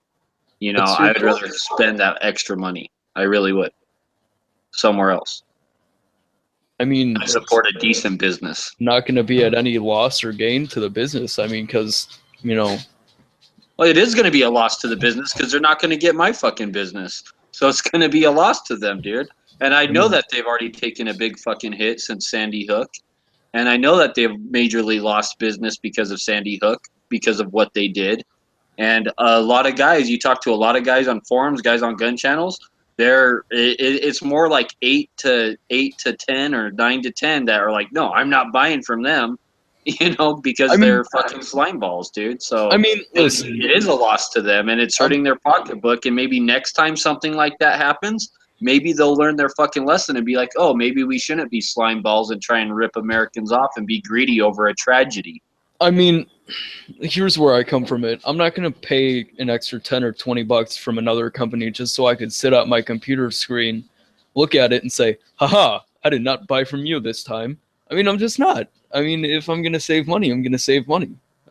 I'm not necessarily the richest person in the world, so I'm going to have to cut corners, you know? And and you gotta, within reason, you know, take what it is. If other people don't like it, well, then that's their problem. And, you know, I'd have no problem with you taking a stand against them. But I'm just saying that it's not worth this transaction. So I'm not trying to come off as some person that just, you know, is looking out for himself or anything, but it's just more economical for me. Well, I don't like to buy from a company that wants to make money off of a bunch of little kids who were murdered. So, you know, so I have better morals than that. So, you know, that's a bit extreme. Thanks. No, it's not extreme. It's the fucking truth. That's exactly what they did. So I have better morals than that.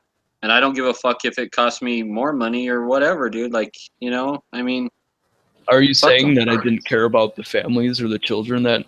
No, he's not saying that. He's talking about his point No, of view. I'm saying that I have better morals than to buy from a fucking company. I'm talking about myself that wants to make money on a fucking national tragedy like that. So, you know, I mean, any fucking company. So fuck them. Like they want to play that game. They want to try and get rich off of a fucking national tragedy. You know, fuck them, dude. Like that's not the kind of company that I want to give my business or my money to. I don't want to be lining their fucking pockets. And if, you know, that's the way I feel. So, you know, to each their own. But for me personally, fuck those guys, dude. They can suck a dick. I hope they go out of business, dude. There's plenty of other good companies to buy from that have just as good as fucking prices, if not better.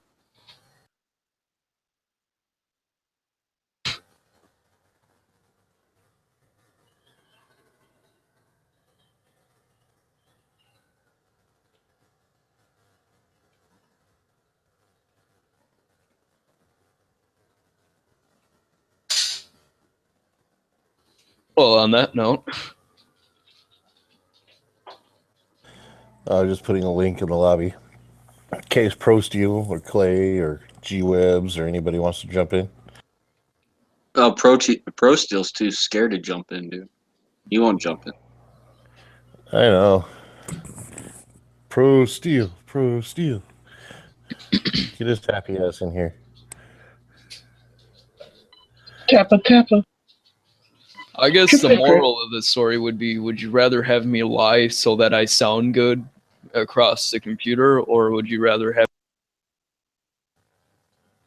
Oh, dude. Be yourself. Make your own decisions in life. You know, you're young, dude, you know, so like how old were you when like Sandy Hook happened, right? So it probably didn't even affect you because you weren't like online buying stuff when that happened, right?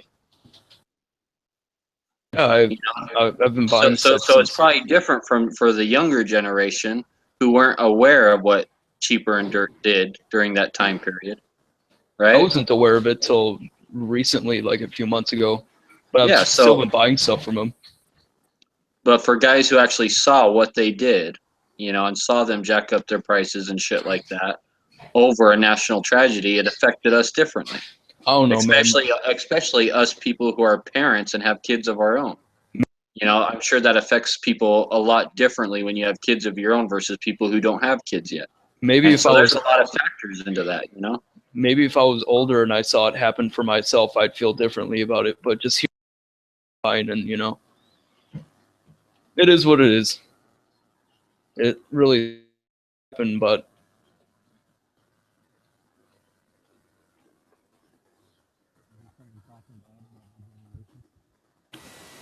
Did I hear someone talking bad about my generation? Yeah, you did. Fucking What's millennial. up? yeah. Bitch, please. At least I don't have gray hair. Oh, wait, I do. But I am a white male, so I'm privileged. However, I'm misogynistic and a xenophobe, whatever that means. Yeah, I heard Pro Steel buys like gray hair dye just to like put gray in his beard. He So I uses can actually touch of try to gray. pretend to be older. Yeah. I So. was I'm trying to pick up cougars, man. I need like that experienced look. Like, hey, baby, you ever been with a sort of older man before? It's like cosplay, dude. That's the new cosplay. It's like, 18's the new 45, right? Like, or something. What? That'd be awesome. What you been up to, Pro? Back in school. Loving it. Right on. Doing the CNC thing. Uh-huh. Getting Is it a fancy. gunsmithing school? Because that'd make it more interesting. Is what's up? I said, is it a gunsmithing school? Because that'd make it more interesting. Yeah, it's Pine Tech. Same place I went for gunsmithing. Really? Huh. I've been looking at Sonoran Desert Institute. Cool. Or a gunsmithing school, basically. I'd say check it out. I checked out the Colorado School of Trades, and I'm glad I went down there and checked it out before I chose that over Pine Tech. If you have any recommendations for a good gunsmithing school, then I'm willing to hear it because I don't have that many on the table right now. Well, I'll tell you the ones I know of that are accredited, and these are the only ones that I really know anything about. Well, REI is accredited too. It's accredited online gunsmithing college. I don't consider that truly accredited because if you're not doing hands-on with a mill or a lathe or yeah, it's a lot different. It's not real gunsmithing if you're not doing hands-on in my mind. But whatever, that's my opinion.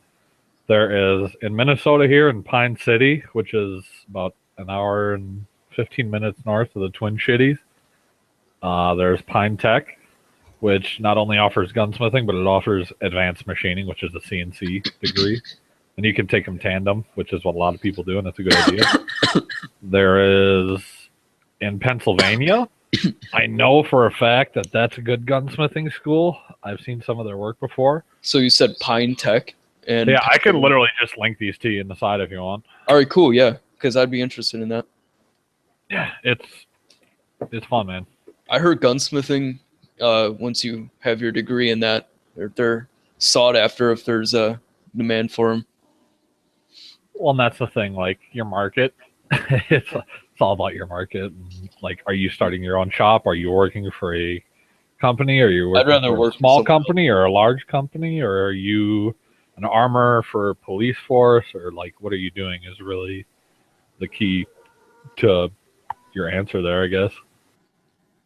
I'd wanted to do it because I figure if I'm doing a job that I like, then working is going to be way more fun for me than doing something that just pays a lot.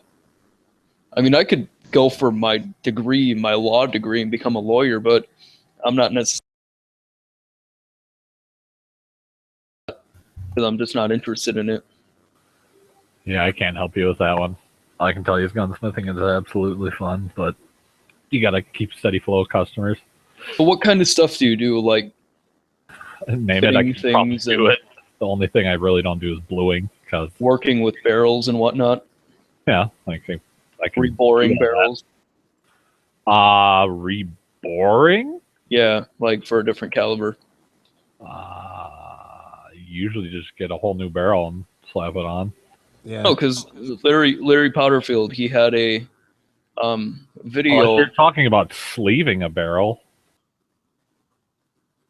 He had a video online about he cut the rifling out of a barrel. Yeah, rechambering, and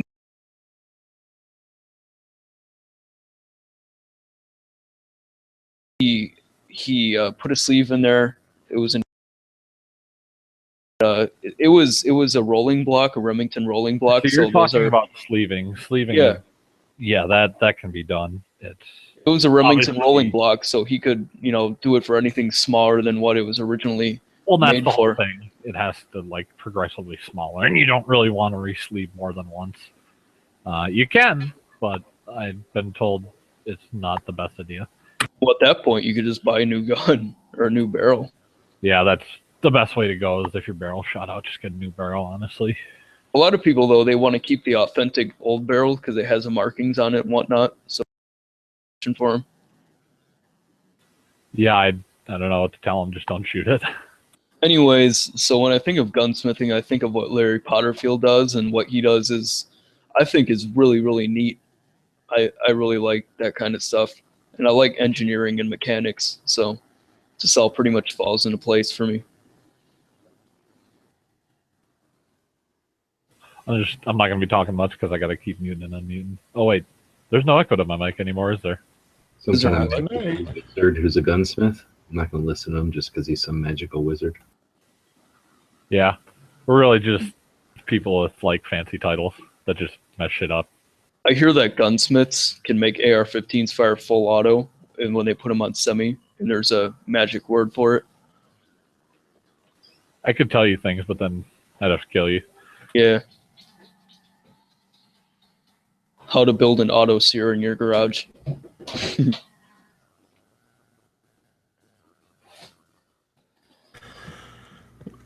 What's up, G-Webs? Nothing. Wow. That's pretty interesting. To elaborate on that. No need to. So, G-Webs, you owned an XD45. Can I ask what it was you didn't like about it? Was it the grip, or because of the grip safety, or? Yeah, grip safety. Ridiculous piece of shit garbage that's going to get you killed. Why would you want to put that on your gun? Ooh, so you hate 1911s? I don't carry 1911s. I heard people duct tape the grip safety down.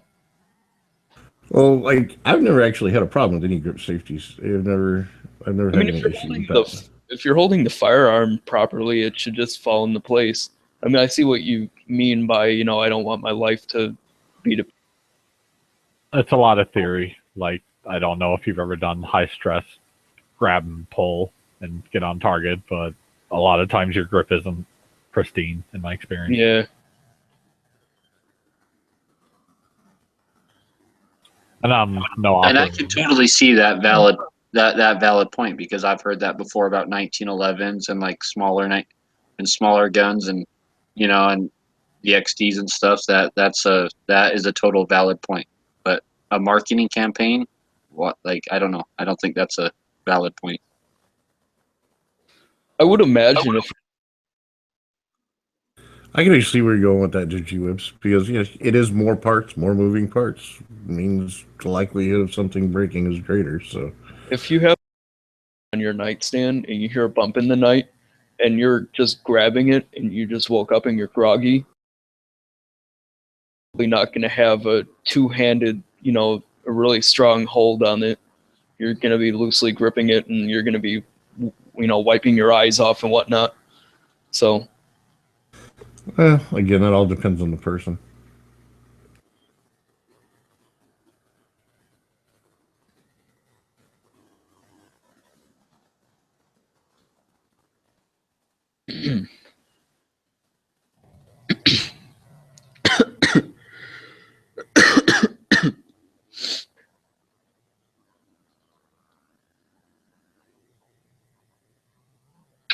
Yep. Yep. Yep. I think the best option for home defense is a 5.56 green tip. It's the I hate my neighbor special. All I gotta say is, unless you've ever tried to maneuver a rifle around, I don't know what to say to that one. It's doable. Yeah, no thanks. I'll stick with my handguns. Like, unless I wake up and have a Free straight Kevlar shot. body armor. Unless I have a straight shot down the hall, like it's handgun in the house. You always got to be prepared because you know you might be. But yeah, so am I. Mine's plate armor, so you better be real fast. You're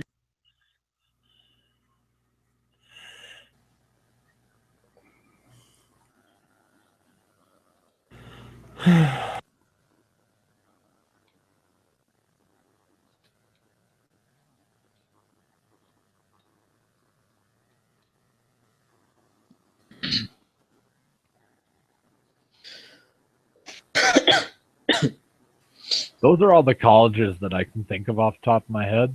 I've never seen work from Lassen, but I've heard nothing bad about them. Lassen is where? I want to say they're from California. Oh. Honestly, dude, if you've never been to California, it's fucking awesome, but the laws are just absurd. That's the only reason I'll never live there. I mean, I heard the terrain is awesome. Like the wilderness, you know, is really diverse. And Not only that, but there's a lot of cool people out there in my experience. Like, I thought Yeah. they'd be assholes, but everybody was like, "Yo, man, what's going on?" I was like, "Whoa, you guys are supposed to be pricks." wow, so they don't meet the status quo, and you're. There's a lot of cool people out here in California. You got two of them right here in the chat. What? Oh, the turtle. People in Wisconsin are a mixed bag. Knives and who? Oh, You have a wow. lot of- That- you have ouch. a- Ouch. You have a Jim. lot of ratchet people here in Wisconsin. What are you, 60?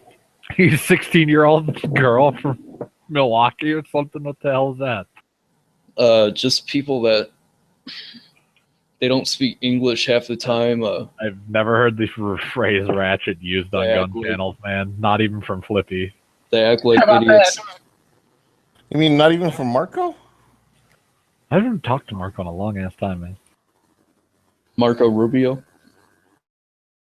OG Marco. OG Marco? OGCOG, OGOC. OJ Simpson. Orange juice. OGOC. People from Wisconsin, though, it's funny that you mentioned it. They're always, like, drinking under the table, and they know how to party, and they're usually really cool. My experience, because we get It's a lot of them in Pine Tech, like a lot. It's a mixed bag. It depends where they're from. Like if they're like Sheboygan or I don't know. People in Kenosha tend to be nice. People in Milwaukee, they're super serious with their business because there's a lot of corporations in Milwaukee. There's a lot of factory jobs that are still there. That's still Well, from what I understand, it's almost like Chicago, but not. yeah, kind of. And that's funny to say because all the scumbags from Chicago are now moving out west here. Not Milwaukee only is up kinda into like Milwaukee, Chicago, but they're except moving into the Twin Shitties. And you less can really notice shooting. it. No, we get people from the west central parts of Wisconsin, so more rural farmland and stuff. They're usually good folk. Well, those people are okay. With what little agriculture is left in Wisconsin that hasn't been taken from low-income housing subdivisions or Yeah. which is sad too because Wisconsin used to have a lot of good land. Yeah, used to. Yeah, I used to. I used to have a big 60, 70 acre field behind my house. Took 5 years. Subdivisions, people live there. It's fully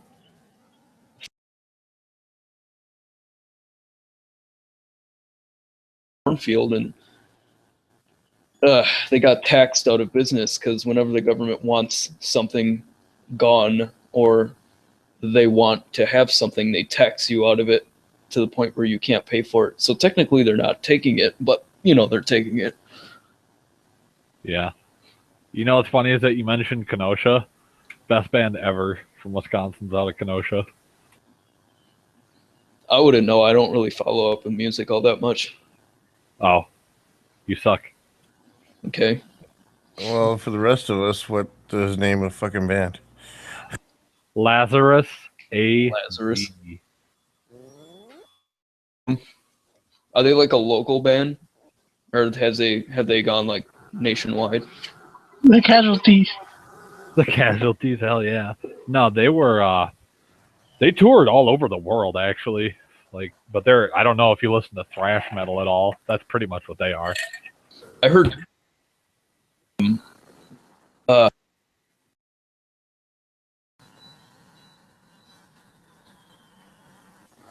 which is in Wisconsin. Yeah, your mic keeps cutting out. I don't know if that's just me, but I don't hear half the things you're saying. I just assumed it was Yeah, Mike. it happens. I was saying that Tim comes from Burlington, Wisconsin.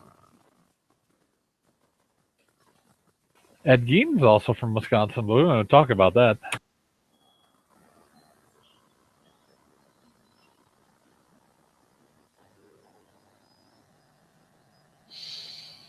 What's with you people? Come on, man. Get that shit under control.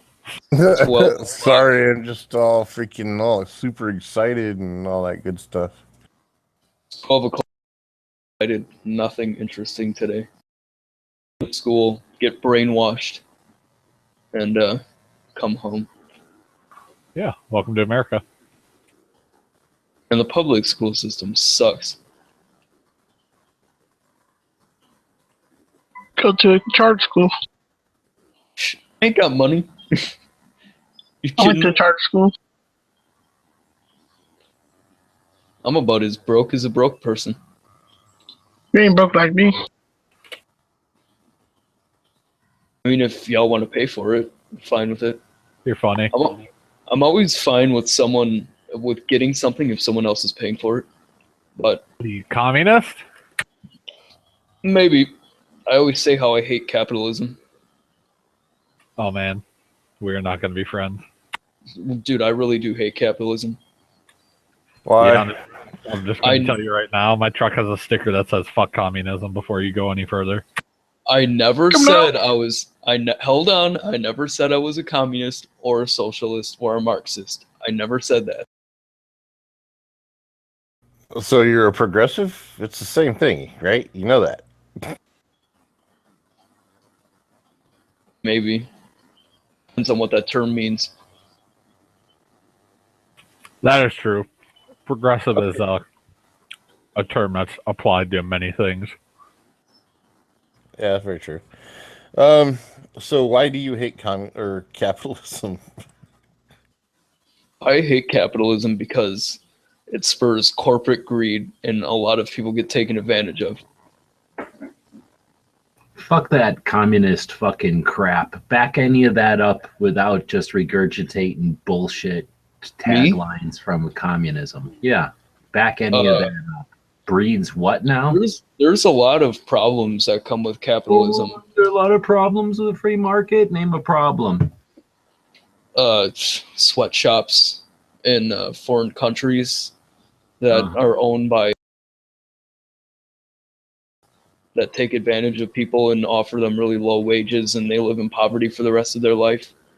Okay. And I just no name. Okay, that's not the same thing.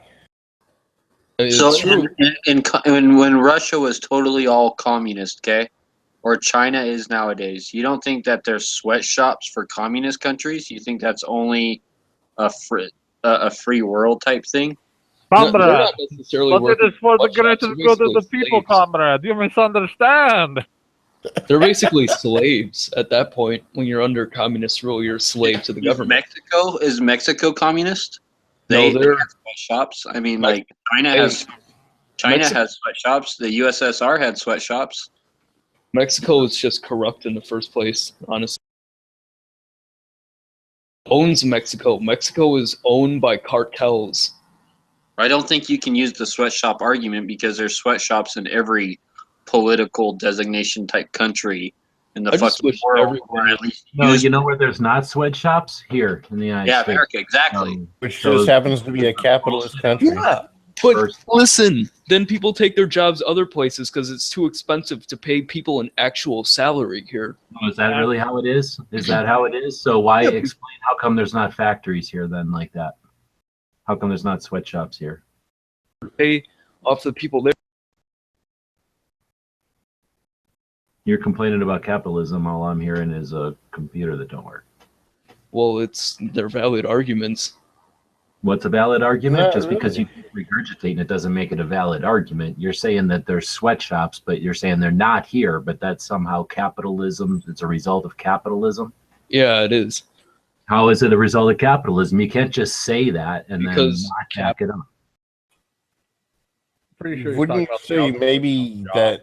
Because we I have would think capitalism here in the United States and we don't have sweatshops. So somehow you're going to suggest that because of capitalism, sweatshops exist in other countries. Go ahead and tell us how that happens. Well, that's not true either. It's going to happen anyway. That actually has nothing to do with capitalism. It has to do with freaking people buying stuff. Exactly. That's not capitalism though. Capitalism is free market going into building things, making without capitalism and the free market, we wouldn't have 90% of the tech that we have now. You are talking about corporatism, not capitalism. Make the distinction. Yeah. Corporatism is beyond evil. Capitalism is susceptible to stupidity. As is everything else in life. Yeah, exactly. Yeah, I get what you're the saying. free market works and isn't susceptible to stupidity. That would suggest that stupidity is successful, and it isn't. So I've seen a lot of stupid marketing decisions, so I'm going to disagree with that. No, stupid marketing decision isn't somehow representative of the entire market system. So No, but it's representative of the free market and the possibilities of being in the free market, is it not? no, it isn't. You can't say that here's one successful example of something stupid that you consider stupid and that you're not going to back up with anything because you're just fucking coming up with some arbitrary ass shit. And then you're going to say the system doesn't work because one time you think something that was stupid succeeded? No. If the system I didn't was say any of that. flawed, Don't put words in my stupid mouth. things that are like ineffective or inefficient somehow or artificially succeed, that would be a broken system. But that don't happen in free market, don't happen in capitalism. I won't talk Okay, about what about all the marketing schemes that absolutely fell flat on their face? How That about was a capitalist system. What about How that? about successes and failures? Do you have some sort of fantasy land that a system of a market system can only be successful if there's only successes in it? That's No, there ridiculous. cannot only be To be successful, it has to have the ability for someone to succeed and fail. It's artificial if it does not allow people to fail. So if you're not going to allow people to fail, that means a system doesn't work. It means that it's being held up with some artificial stimulus, typically force. You're typically force from the state. So if you're going to suggest that another system is somehow more successful because the state can force it to work, that makes it successful, then that's bullshit. Hell no, that's not what I'm saying. You might as well say that anything successful that you force No, it. don't twist my words. That's not what I'm saying. I'm saying you Okay. can absolutely fail in the capitalist system and you can succeed. That doesn't make the system a failure because people. No, and I never said We that. weren't saying that it does. We're just saying that stupid shit happens in everything. There's Yeah, always going to be eventually some what I'm asshole saying. that does something stupid or freaking that is unethical or something like that in any No, in that every doesn't. kind of So major you're thing. you're giving in to bullshittery, Heavy. That doesn't. Yeah. I'm not giving in to bullshittery. Okay, let's look at politicians. There are a lot of good politicians. There are a lot of good politicians out there, but there are some that are fucking corrupt. Who cares what They're politics? stupid. We're talking about markets. That's a fucking Are we example. talking about markets or are we Also, talking about politics? So if we're talking Yeah, about well, markets, then no, I am you can't saying, have I am stupidity saying in that the there are market. people out there that do fucking stupid or fucking miscreant type activities. That's me. In anything. No, that's wrong though, dude. Whether it be the financial market, or whether it be a political market, or whether it be religion, or whether it be work ethic, or I mean, whatever, dude. There's somebody you can't say everybody out there is a fucking in the capitalist system is a fucking angel. Let me finish a fucking sentence. They're not. Perhaps. Can I finish a fucking sentence ever? So you're suggesting that stupid things happen because it's fun to say dumb shit happens. Great. Dumb shit can happen, but no, it can't succeed in a free market. In a free market, a stupid ass idea fails. So in a free market, dumbass shit does not happen regularly and succeed. Dumbass shit fails. That's the whole point of a free market. Nobody said whether it was dumbass shit. Yeah, we weren't arguing over that. Saying that dumbass shit happens. No, we didn't say basically said dumbass shit happens in every market. And I'm trying to make a point that no, it doesn't happen in a free market. Dumbass shit, that's the best part about a free market is dumbass shit gets removed. Just like any fresh flowing river, the fucking crap gets pushed downstream and gets brought away and you have clean water. So in a free market, dumbass shit doesn't get to artificially succeed. That's the part where I'm saying it's frustrating to hear somebody say that dumbass shit happens all the time. Dumbass shit only happens in our system because we don't have a free market. We have an artificially induced system where dumbass shit gets forced on us. And it seems like dumbass shit succeeds, but dumbass shit only succeeds when it's forced on us and artificially stimulated. Again, I never said dumbass shit succeeds. I just merely stated that dumbass shit happens. Whether it fails or not is beside the point. I just merely said dumbass shit happens, and it happens in everything. And I wasn't talking specifically just about the capitalist free market situation. I was talking there's always going to be dumbass shit in everything, and so you shouldn't fucking degrade any one particular thing because of some stupid ass shit that happens on a small scale. That was my point. Well, I don't agree. No, I'm trying to make a point, and you want to keep blowing it off, but I don't agree with you. I don't think dumbass shit can happen in a free thing. Okay, cool. Look at that shit. Like civilized people actually talk that out. That's not supposed to happen anymore. It doesn't happen. I think because of our market, and I think that we end things like sweatshops. I don't think that they're a product of us. I think we put a stop to them. Because whenever I hear about, oh, Nike or JCPenney or some shit is using some sweatshop, that shit gets shut down. Like, you know, and they lose money. Like, I think because of us, that shit goes away. 100%, dude. Otherwise, it would have never gone away. What happens in Soviet land? You think they're fucking, don't have sweatshops there, comrade? You think they have fucking labor laws, comrade? Yeah, right. No, they just build AKs and mud huts. If you got small hands, or if you're young, that just means you got small hands and you can do different work. That's all. And then once you get older, you do different work. And then once you're old, you do different work. But you're always working.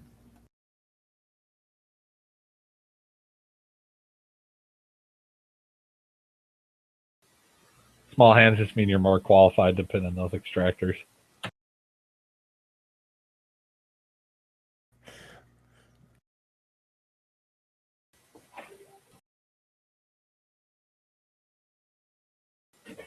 Damn, we haven't had like an economic fight in here in a while. That's cool. Well, you know, you gotta liven it up some. Nobody fucking walked in here on a Friday night and said capitalism sucks.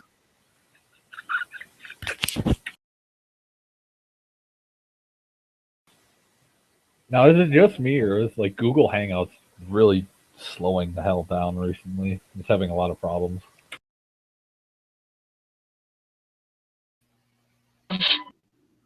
Yeah, my whole computer's lagging right now. Mine too. Shit's getting kind of crazy. Google Hangouts for sure. I don't know. Maybe it's fucking internet, dude. I'm telling you, it's just like no, because before even regular websites are pretty slow for me. Nah, before I jumped on Google Hangouts, I was watching YouTube videos at like 4K and they were streaming fine.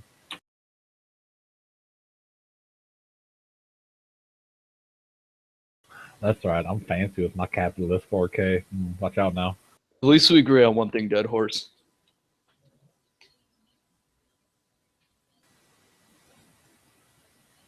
Apparently you don't. I was going to say we both like the second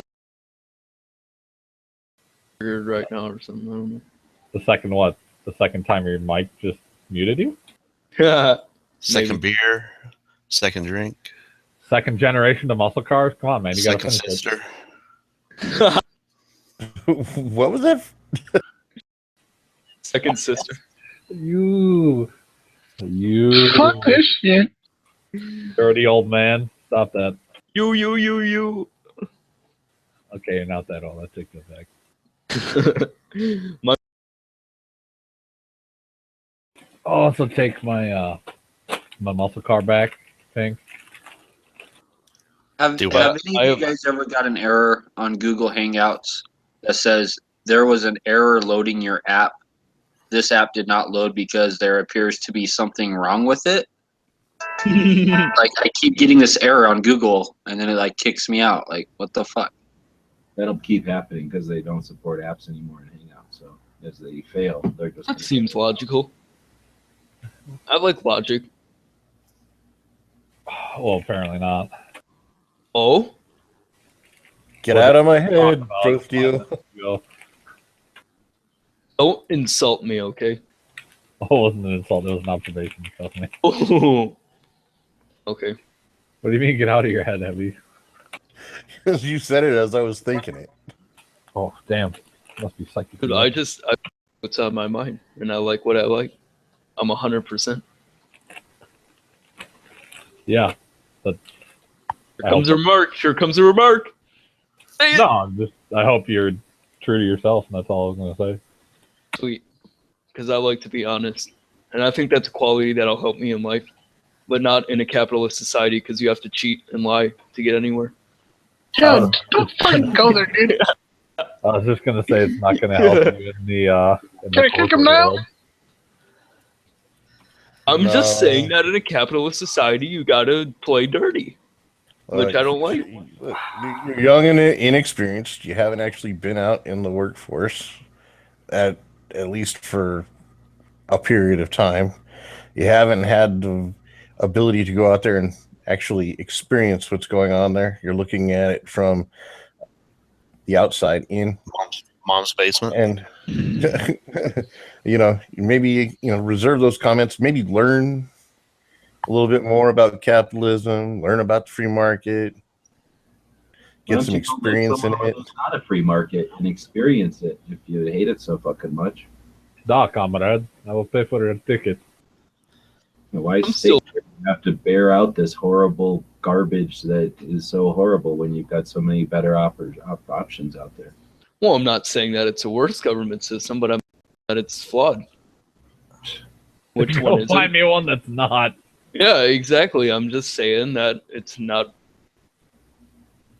Yeah, until you Given find a any better other one. option, I would choose what we live in now. Yeah, that's if you find a better one, let me know. Cause Yeah, well, that's what we're in right now. Then, because frankly, this country, I really do like it.